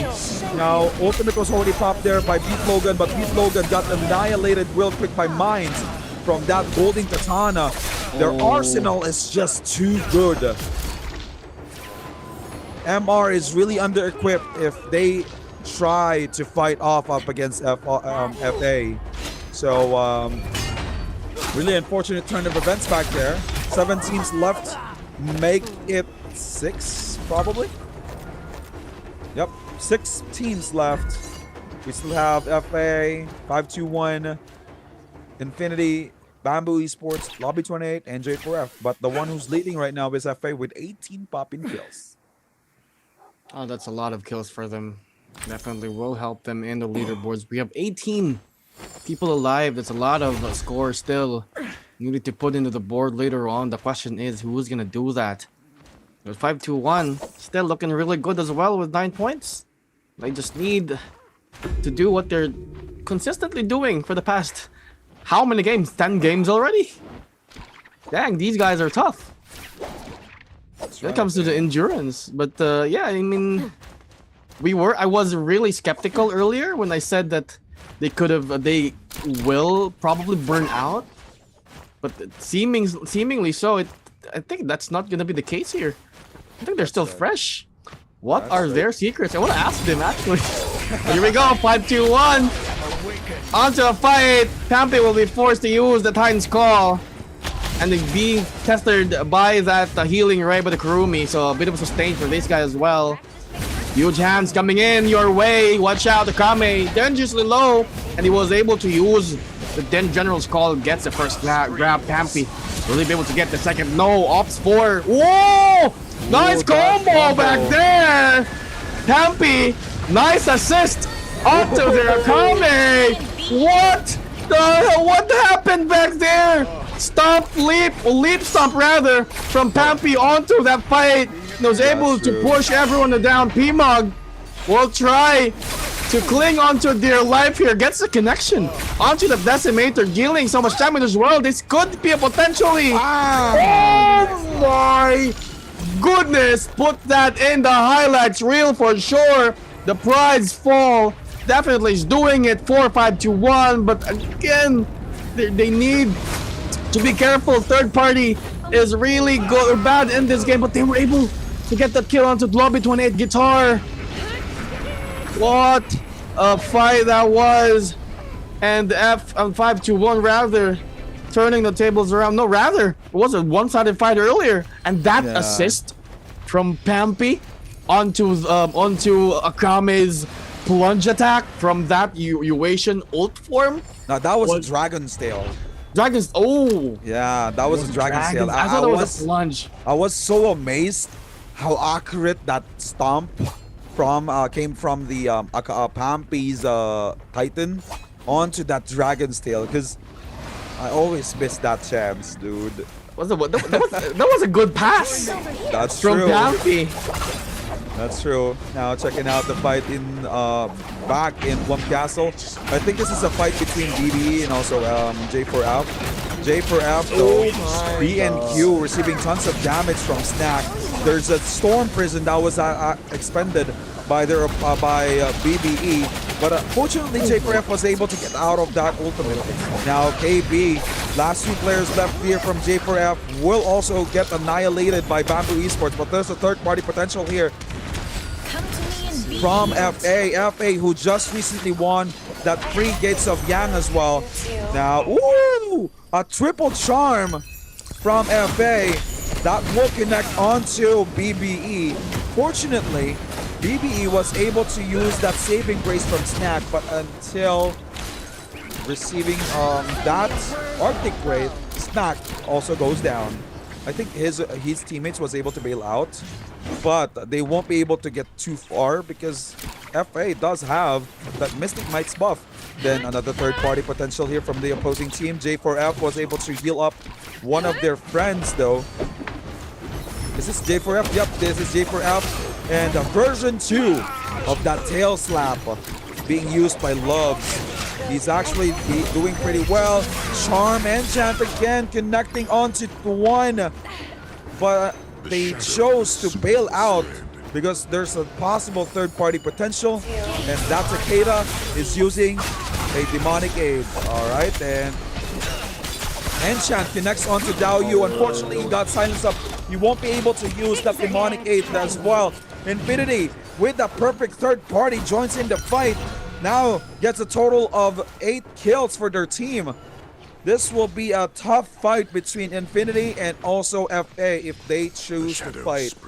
But let's not forget that Infinity still has their ultimate available for their Wu Chen with that Tai Chi Rift that might save lives. Slows though from BBE, still alive, still keeping the dream alive for their team.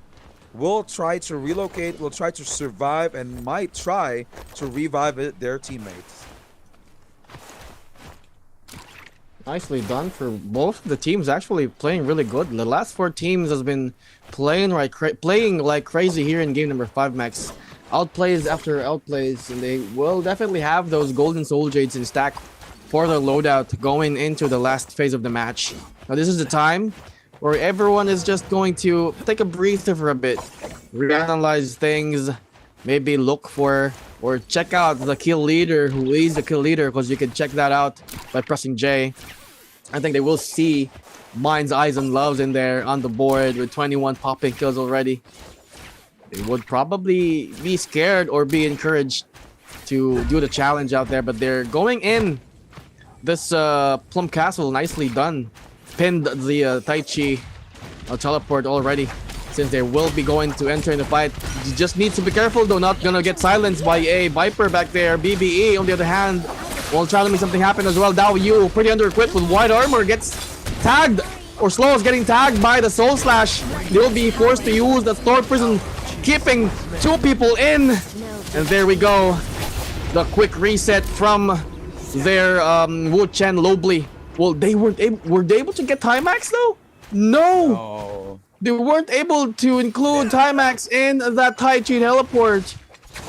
Gone doing going onto the re-engagement, but he was alone. Dragon's Might or Dragon's Like Might will be able to connect onto Gon, and he will be deleting Gon as well. Oh my goodness, Lobly, last member alive from Infinity, will try to opt out in this from this situation. Infinity gone and Timax has Yang depletion. Oh, that's why. The reason why. Yeah. I did not realize that Kame though. Got his armor shredded. Make that his HP as well, but we're able to launch a transformation. Nicely done for Kame, and he is round number 2 for him. Definitely. Give it to me, he says. Tries to lunge or plunge damage onto his target, which is one from BBE. That's gonna be Dao Yu out of the equation as of the moment. Pampy and Jin still has the ultimate reserve for later fights. Let's see if he can take advantage of that one. They're pretty much outside the circle as of the moment. They need to be careful. That's gonna be circle ticks on their behinds as well. Pampy on Gen High form or Titan form, and Jin was able to expand that ultimate, helping them survive that fight. Pampy not de-transforming as of the moment, since he knows he could still get value out of this ultimate if he can get or land a huge grab, and then he de-transforms. FA though, spotting Pampy without an armor here, will be using that Arctic Wraith, gets the connection. Oh, the double parry coming from Pampy back there. Holy, and he was able to deliver that counter attack as well, but I guess FA is much more stronger than them. They were able to get the elimination from Yin, and thus 5-1 losing from that fight. I think one or maybe two from 5-1 has lost already from that one. I think I can confirm later on, but what a game for FA here, Max.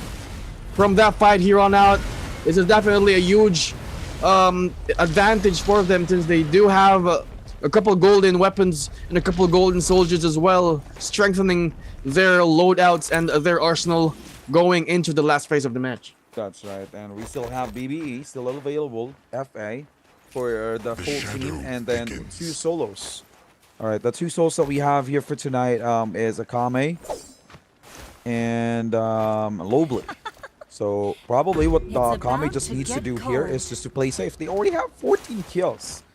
What he just needs to do here to get that second top 2 spot, or steal some kills, get that win for this game.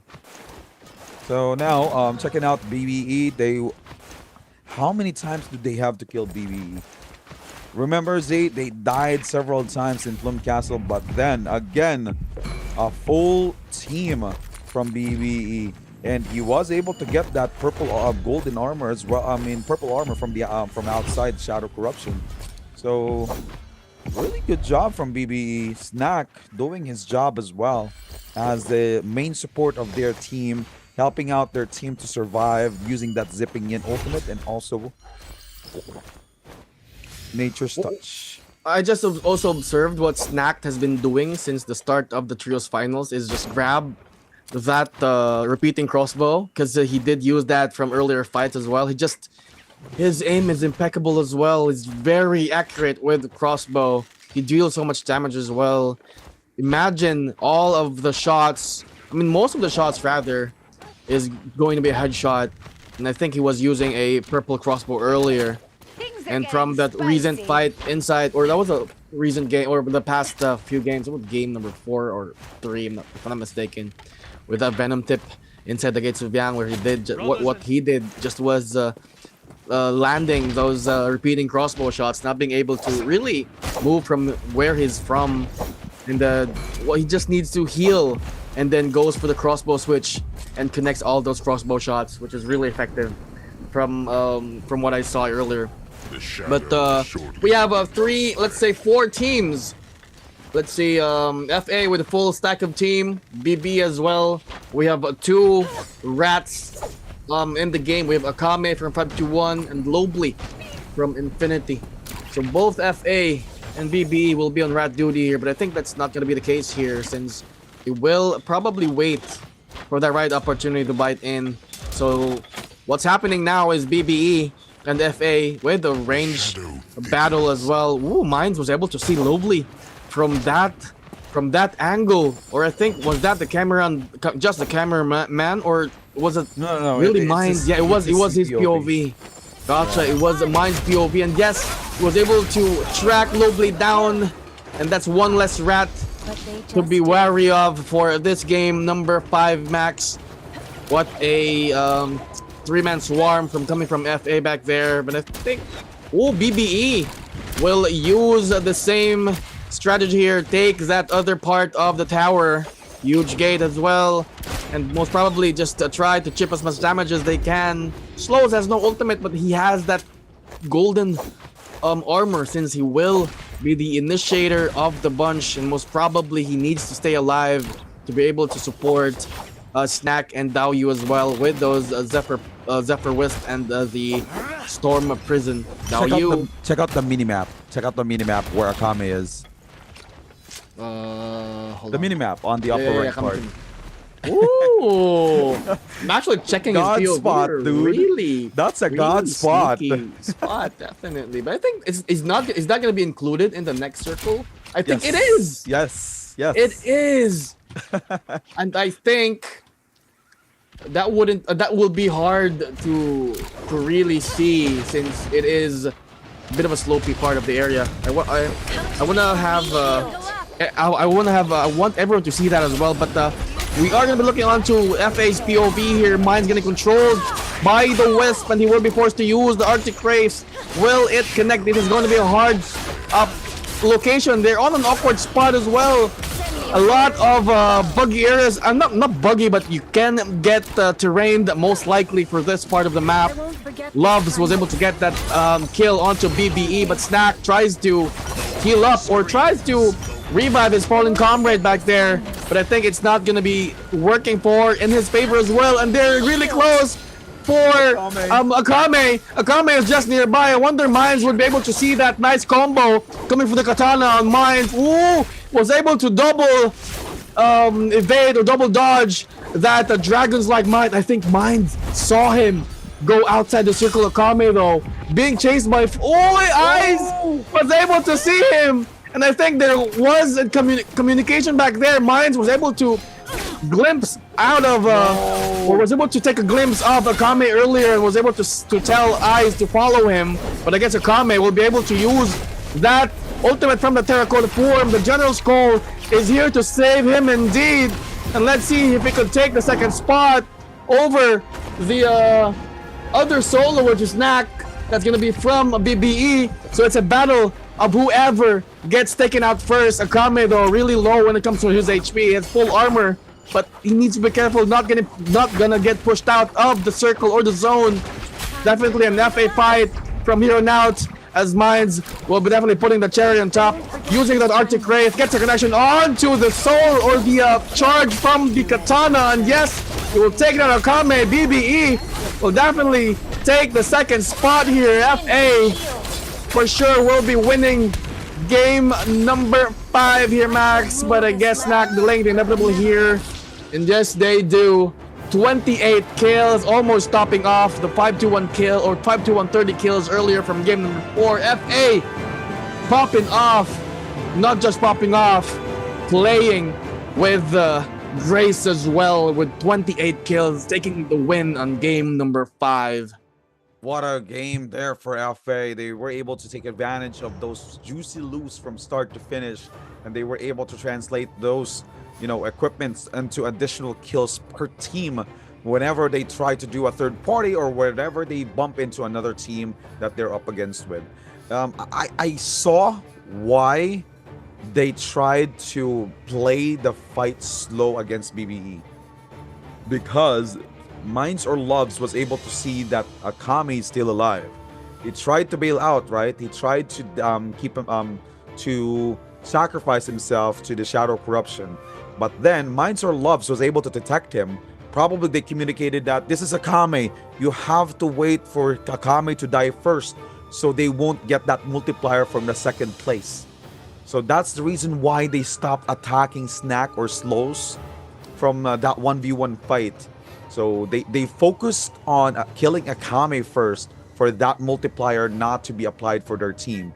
They're still checking out if there's still hope, if they can try to catch up with 521 Esports. But unfortunately, if you'll check out the records and also the kills from that 521 has, how many kills does 521 has back there? That's around 14. 14 That's kills 14, still. yes. Even though that they weren't able to get that multiplier from the top 1 and top 2 spot, they will still maintain the top 1 spot with at least 40 points difference, 30 to 40 points difference. So what FA needed, or what the other teams needed to be able to catch up onto 521 Esports, is to eliminate them onto our final match early on when the game started. So we will actually tackle about that later on today as we take another quick break. Stay tuned. We'll be back and watch these highlights for game number 5.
I'm all the way up. All the way up. All the way up. All the way up. Nothing can stop me. I'm all the way up. For my niggas with the Jeeps and Rolexes. Kicked the bitch out the room and gave her no breakfast. The Jews, these bitches are so reckless. Keep on cruise, I'm talking no sound, showing off the new things. Couldn't take it all, so I gave her food change. Call me shot, yeah, I keep a few takes. Choppy out the sound, yeah, I got.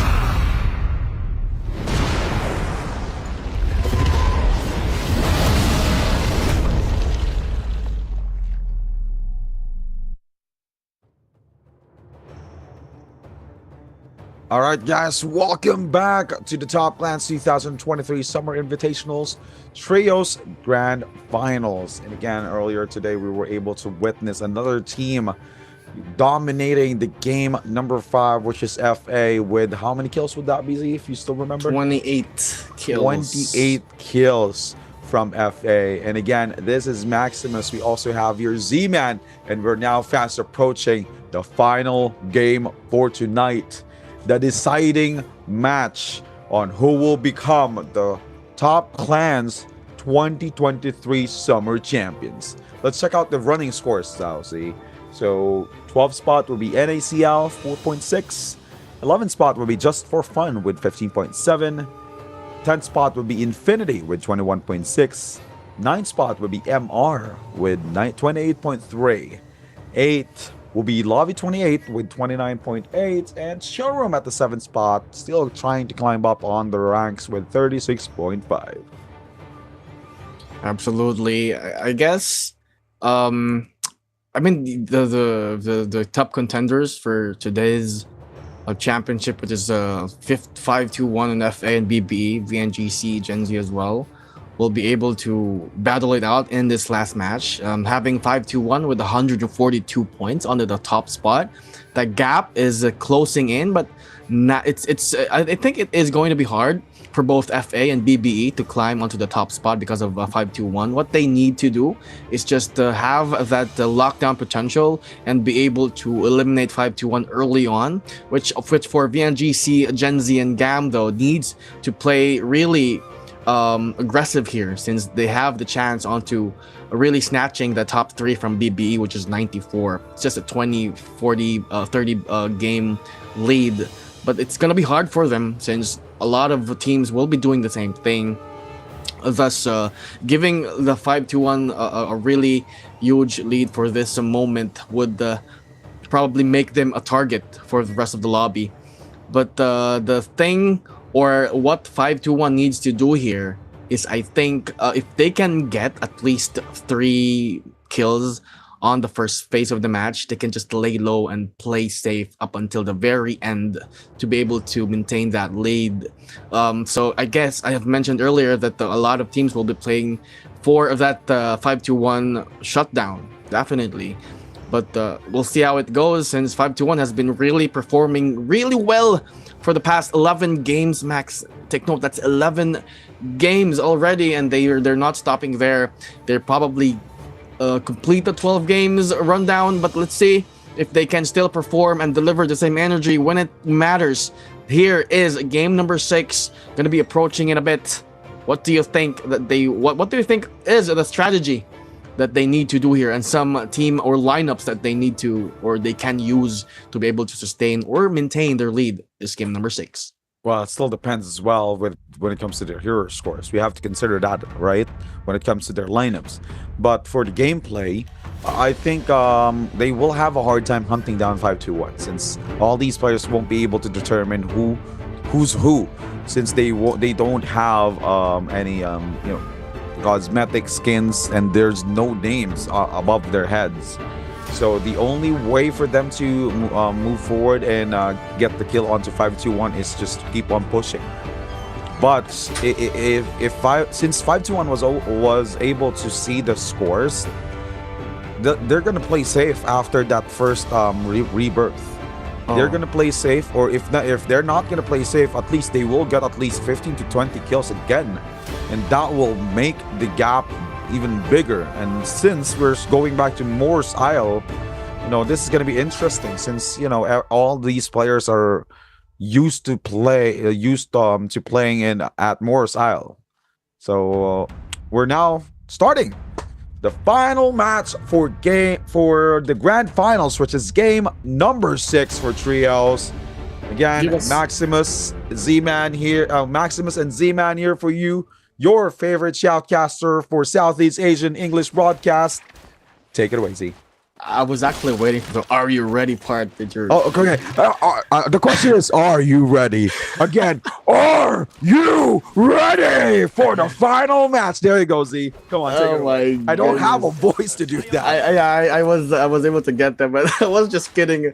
You did it anyway. Thanks, Max. But J4F though, starting in really hot here. DNQ wouldn't be able to do something about this, a 2v1 fight. That was the Gen Z. They're gonna be up against Gen Z. J4F Nero will try to land that combo coming from the dagger. Nice uppercut though from Chopper here with the nunchucks as well. He has ultimate he can use if he needs to, but the Temi ult or the Temi F, which is the Zephyr Wisp, was able to connect, and that will give Cloud and 95 to 7 or 2T rather the space they needed to get the lockdown on Nero here. J4F losing 2 members in this fight, and 2 members will definitely use the rebirth skill or charm. If they wants to run it back for round number 2, they can. On the outskirts of Eventide, Hypnos and the rest of Lobby 28 will try to make something happen as well. Gam will be dangerous low. I think that's Nora U, and yes, they were able to kill Nora U here. The F from the Tessa is good as well. You can use that when you're attacked. The tail smack, as the Maximus calls it. Ooh! It was able to use that enchant earlier. I wasn't able to see that. The charm, I think, got hit and falls from the ground. I think he was from up top of the 3 that was able to use that enchant, which gave him the charm tick off or damage burst, and was able to stun him as well. Speaking of another charm, Love was able to land another enchant onto BBE snack here, but did not able to capitalize on that charm effect. Mines was unable to land that final blow. Dao Yu still down for the count here for BBE, and I think BBE has lost 2 members in this fight, and Snack was able to avoid that door here. And Slows as well. Slows tries to take advantage of that ballista, but Mines push him away with that wide armor. Let's see who is a better player. Will it be a katana user, Mines here, or a staff, the go-to weapon for this meta, as Slows will be consecutively dinged by the katana back there. The support for the Tessa ult, which is the enchant, was able to connect, thus getting charmed in a bit, and was able to use or translate that into a kill. Now Mines and the rest of FA doing pretty good. I think they have 6 kills already, but on the other hand, Lobby 28 is doing better since they have 8 kills right after that scrap ups early, Max. Alright, so again, the lead of 521 Esports is around 38 points. What the other teams... Oh, okay, I'll talk about that later. So now Moonbane Control connects onto 2.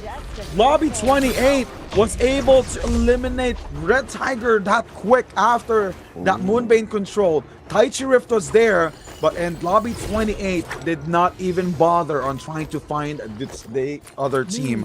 Now, going back to what I was saying earlier, the lead that 521 has against FA is around 38 points.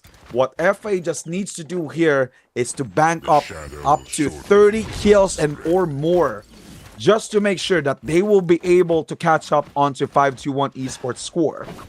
Now, I've been seeing that they're now using some desperate moves as well, like the Moonbane, early Moonbane, which is really effective. How many kills did they have? 8 kills early on. So they just need to continue on doing that for them to be able to translate more kills early on to this game, and also while they still have those rebirths. And there you go, you can see another Tessa enchant connecting onto Chill Room. Chill Room, Eiko win, forced to use that ultimate from the Kurumi, which is Purified Circle, just to make sure that they will survive after that enchant. Now, Loves and also Mines are doing a pretty good job here, but unfortunately, Noxerk was able to grab Loves right after that dash in. So, Chill Room, not the perfect target for FA for them to have additional points for this game. So, the Transformers lineup is not, the team that you can actually afford to fight when you're using that lineup, especially with a Kurumi ult. Now going back onto VNGC, a 2v3 fight between them and also MR. MR beat Logan, supporting his teammate Mr. Beast. Smooth also goes down. They have the Taichi Rift available, and also a Moonbane's charm. Beat Logan, forced to use that Taichi Rift to revive Mr. Smooth. And most probably he will use that Moonbane Moonbane just to make sure that they will win this fight. Hasbon pushing in onto beat Logan and also Mr. Smooth. And Moonbane was found. The question is, will that Moonbane really help them out? Beat Logan low on HP. Will he survive this before the Moonbane is stopped bursting? No. He wasn't able to get the kill though. And oh my god! The Beat Logan RNG. gets additional kill for their team right after that Moonbane's breath burst. Let's see if that's gonna happen again. But now checking out on the other side of the map in the outskirts of Shadow Jade Mine, we can see Infinity connecting that charm onto their opponents. Gen Z. Their opponents here are actually having a hard time winning this fight. And there we go. Some way not going repay. NACL eliminated from this part of the map. They're also eliminated of the game as well, so no more second chance opportunities for NACL. But again, thank you for joining the Top Plans event. Nicely done. I mean, the scrap-offs after actions here, Max. Gen Z. Outside of the circle, Corruption, I think they're fighting 5-2-1 as well. Unique will be playing for team or game number 6 here. I think he will sub Yin out, if I'm not mistaken. But Gen Z will be on hot pursuit. And let's see if he can do that as well. Yes, he was able to close the distance and get that kill as well. Good kill translation back there, and Cloud is in 4 kill. Oh, they got Eliminated with only 1 kill. Oh my, this opens a lot of opportunity for the top 2 or top 2, top 3 as well. They can snatch the top 1 from a 5-2-1. They got eliminated. I get greedy again. I thought they were gonna play safe there and try to maybe sustain their lead. And I think that's not gonna be the case here. They will be out for the final game for the Summer Invitational Trios. Again, I've mentioned a lot of opportunity here. Lobby 28. We have BBE and VNGC. FA as well has the huge chance onto snatching the top lead if they can play their cards right here. Gates of Yang appears and they will be trying to go inside. Some of them will try to prevent them from going inside as well. But I guess Lobby 28 will be opting out using the Tai Chi Rift since they got stomped back there. Getting interrupted multiple staggers from that one. Inside the realms though, Roy and the rest of the NGC will be... Oh, he was able to break that line of sight. Roy Smooth. That was really smooth as well, and the Tai Chi relocation was expended as well by Asmon. But I think the question is that gonna be enough? Low HP Asmon, 1 HP in a dream. Roy, no more armor as well, and they will make it work. Definitely made that work. What a clutch. What a clutch. And that breaking that line of sight and also Asmon's relocation was just on another level back there. They were able to space themselves out, having that bit of a space to operate, to be able to outplay or outmaneuver the opposing team back there. But well played from that one though. Infinity winning that other realms of Yang, and they will have that Vermilion's buff. I think they're beside CR. They're close to Lobby 28 and CR as well. Well, maybe look for a better angle. I think they have J4F in front of them in this location. But going on to Infinity's POV, they were able to spot Lobby 28, and yes, I think they were able to use that bounty scroll, but the ult from Guitar here is coming in hot, and they were able to stun. I think it was a V2, a mini stun rather. I'm not really sure. We can confirm later on, but Hypnos was taken down. Nicely done, a full charge of Great Sword. Soul Jade back there. PMOG losing a bunch of his HP and was able to use that Soul Bloom though. Was able to heal a portion of his life. Another one! Give it to us, Mug! Give it to us! Timax is down. Guitar and PMOG, it is definitely a 2v2 fight. Let's see if they can capitalize on that one. Guitar will try to make something happen as well. And that signals Lobby 28 to opt out here right after the relocation. P-Mog tries his best to grapple away, but I think Infinity is just really good, or will try rather to lock them down.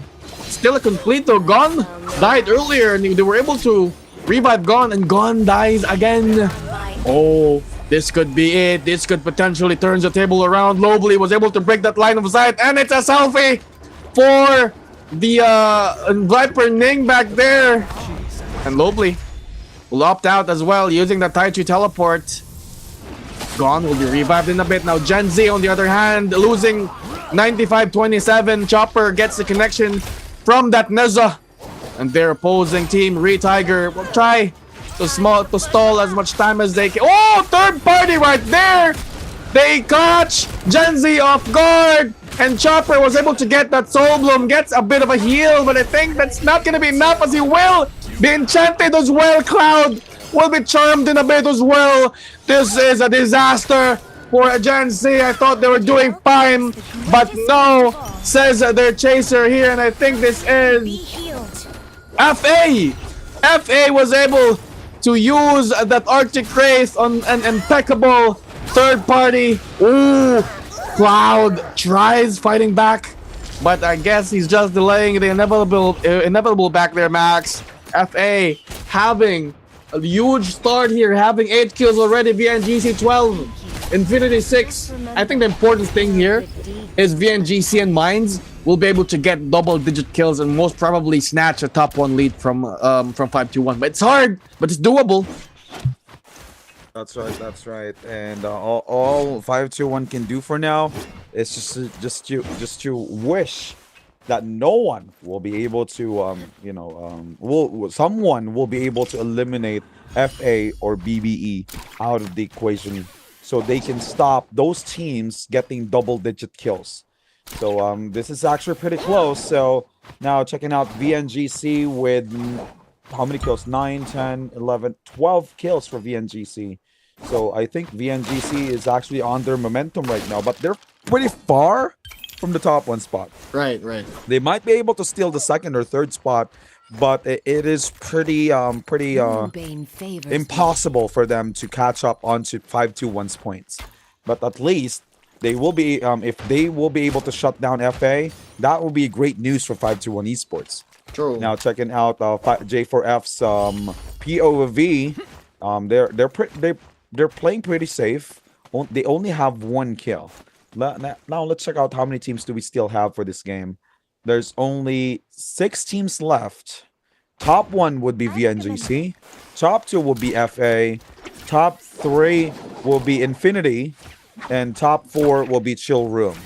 We have BBE at the top 5, and then top 6, or for the 6th team, it will be J4F. BBE needs to rise up here, because if FA gets eliminated here, BBE is the only chance to the only possible team that can get the chance for that for getting the top 1 spot from 5-2-1 esports. But if FA survives up until the final stage with double-digit kills, that's a different story. FA might be able to steal that top 1 spot from 5-2-1 esports. Now, everyone's waiting for the next Yang and Asbon connecting with those charge attack torrent flow from that pole sword, and Ivan, just resetting, just waiting for the right moment, and KB connecting with that dreadful whale. Will KB be able to go inside? No, KB wasn't able to go inside the realms of Yang, and then he was able to connect with that decimator though. And Ivan, oh, this is gonna be cool. This is gonna be epic. Z, if FA wins this, they have a huge chance. But if FA loses at this fight, that's gonna be a big problem. Yang depletion will be on their backs, pressure will be on. But let's not forget that Ivan has that Moonbane control. Ivan getting locked down real quick. There's an enchant that was used. Moonbane control was used, but no. A counter ultimate was actually expended. by Asbon's Tai Chi teleport. Roy still fresh. He still has that demonic aid in his back. This is fine, Z. We are seeing Roy popping that mythic grab, connecting onto Mines. Mines goes down. Ivan goes down as well. Roy was able to survive. We still have 2 players alive from VNGC, which is Asbon. Loves is the only hope that they have for winning this Gates of Yang or Realms of Yang. But then he did not commit with that charge attack. Loves will go down. VNGC shuts down FA. FA has a Yang depletion on their backs. They only have 8 kills. That will be a huge problem for FA.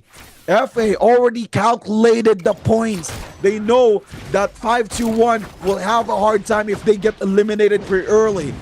The first problem that they have was already solved when Gen Z kicked out 5-2-1 Esports out of the game. Now let's check out CR's POV. Dragon's Roar connecting onto Gon. Enchant connecting onto 2. Without counter, Moonbane control might be able to connect onto 3, but Tai Chi Rift was used from Infinity. Chill Room luckily was able to bail out. Now, Infinity was able to bail out, but now Chill Room is on the hunt. They know that Infinity doesn't have any ultimates left in their arsenal. And Chill Room, look at Chill Room's ultimate status. They have ultimate for both, for all 3 members of their Transformers lineup. I hope this is good. It's going to be hard for FA, definitely. They need 40 plus points to be able to snatch that lead. But I think BNGC is going to gatekeep them onto getting that top spot. Max, CR, Chill Room, Pom Pom getting that Terracool, the ult activated as well, looking for the splunge attacks. Noxsearch and Eco still has their ultimate, and they are on hot pursuit onto Lobly. And I think Pom Pom will be able to. Oh, I thought he was gonna check. Gone earlier. Lobly a 1v1 fight into Eco in here. Let's see if Lobly can get this kill onto Eco in, but the Terracotta catches up onto them, so it is definitely a 1v2 fight. Here we go. Third flow, a full charge of him, dealing so much damage onto Eco and not being able to get the kill as well. He will do the same again, and the parry is just too early back there. Eco and almost died. Oh, Lobly getting parried as well. This is definitely goodbye for Lobly. Doubles jump, just trying to delay the inevitable back there. Eco and almost losing the 1v1 fight. Fortunately, Pom Pom was able to catch up from that chase. Max, how many kills for CR? 9 kills. 9 kills. Wow. Same as FA. Now FA, this is actually an exciting POV since they really need to get this kill onto J4F. They now expended all their ultimates and they were able to force J4F to run out of this situation. They were able to get 2 kills though. Last player here is they need one last player from J4F, or else they will lose one of their members without a soul bloom on it. But there you go, they were able to get another kill here onto J4F Nero. That's a full team wipe. Now they just need to be careful from CR since they do not have any ults available left on their arsenals. They do have the charm left, or the enchant from the Tessa, but Chill Room is a Transformers lineup, like what happened earlier, right? They were defeated by the Transformers lineup. Now, enchant being expended again, but then a counter ultimate was used by the Kurumi from the opposing team. He was able to use that torrent flow, but that damage won't be enough. He was able to use another enchant. Loves in deep trouble, low on HP. Plunge attack connects, but the enchant was there to save the day. Loves 1 HP in a dream, was able to bail out. The question is, will he be able to play it safe from here? There's a third party. Is this a third party though? No, this is AIZ. AIZ tries to help out his teammate. Now CR still has their ultimate from Noxer, and they're now stuck in the corner of that Shadow Corruption. Ooh, EcoWin is in deep trouble here. Ultimate was used by Noxer. EcoWin 1 HP in a dream goes down. 1 grab. He's just waiting for another grab here. Loves and Mines goes down. Loves in deep trouble as well as AIZ. Loves. Oh! And a Double slam! Oh! They were able to kill them! CR was able to shut down FA! VNGC going in as a third party, but Pom Pom was able to get the Soul Blooms, thus getting that ultimate activated, the Terracotta ult. One of its weakness is just a verticality here, but he was able to really climb onto that cliff, Max. Knock search down. And I think this is a VNGC game already. Just like that, 22 kills for VNGC. And what's really good, VNGC might be able to snatch the top 3 spot from BBE, Max. That's right. Possibly. That is definitely right. And again, I'm so worried between 521 and also FA. FA only got the 3rd spot with 13 kills. Oh, this is it. Will that be enough for them to catch up to 521 esports? Because again, the lead is around 30 plus points. 40. Oh, yeah, 30. 30 plus, 38, sorry. 30, around 38 to 37, 37 to 38, around that number. Right. But again, FA did try their best though. They became aggressive. They actually waited for the right opportunity to do a third party, but they got eliminated because of Chill Room. Well played by Chill Room. But again, congratulations to VNGC. How many kills did VNGC get there? That's around 22 popping kills.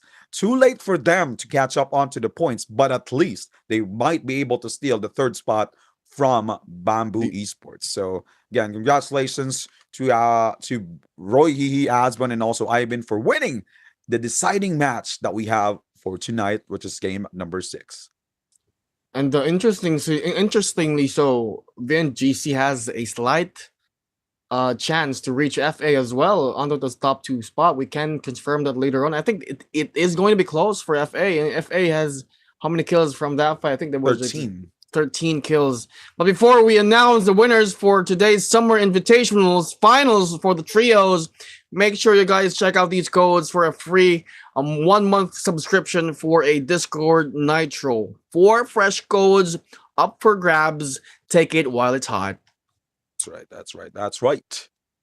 All right. Yes. So anyway, going back to what happened earlier, it is actually really spine chilling because I really thought FA already had that in bag, right? Since Loves was able to get out of harm's way right after that lunge attack because of the right timing from that enchant. But then the verticality of that Titan gave Chillroom the opportunity of the lifetime to grab several players from FA. Unfortunately, FA, came up short, died from Chillroom, and but Chillroom also got killed by VNGC because VNGC was able to track them down outside the Shadow Corruption. So again, well played, and congratulations for the winners that we will have for tonight. So we already have the list here from which countries they came from. So we will also mention that later as we check out the scores, that the leaderboards and also the scores. All right.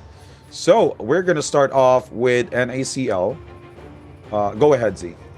Yep, NACL from Thailand with 5.6 points. We have just for fun. I think they're from Vietnam. We have 19.8 points for them. Infinity from Vietnam as well with 29.8. We have Mr. or MR from the Philippines. We have 31.8 points for them. Gam or Gamers and the Money from Vietnam with 38.1 points. And Lobby 28 from Thailand with 43.5 points. Give it to me. Give it to us, Max. Top 6. Again, thank you for everyone who joined these event, and let's check out the top 6, which is Gen Z with 51.3 points, and Gen Z came from Vietnam. Chillroom, a team coming from Thailand with 55.8 points at the 4th spot. Even though that they actually did a really good job from that game. VNGC from Vietnam with 88 points, and let's check out who's the 3rd spot here. Z, this is quite exciting. That's BBE for sure. Oh yeah, BBE from Vietnam as well with 99.2 points at the third spot. All right, this is the moment of truth. FA climbing up short, coming from Thailand with 116.2 points and still the defending champion 521 Esports from Vietnam with 143.1 points. Thus, make them the winner and the champion of the 2023 Summer Invitational hosted by Top Clans. Again, congratulations to 521 Esports. Good game, well played. You deserved it. You really did a great job from 12 games. Right. 12 My popping goodness. games, dude. They were able to dominate the group stage from earlier today until now, the grand final. So congratulations again to 521 Esports, Pampi, Akame, Yin, and Unique. And again, we would like to thank everyone who joined in. Don't forget to follow Top Clans, Facebook, YouTube, and also Twitch. Any regards, Zay? Nothing else. It's a wrap up, guys. Thank you so much for Top Clans again for giving us this opportunity. I'm looking forward to working for you in the future as well. But yes, what a roller coaster ride for Top Clans trios and solos. Congratulations, 521 for the trios and 521 Akame for the solos. Thank you so much. This is Z-Man, and I'm with Maximus. Thank you, good night, and have a great weekend.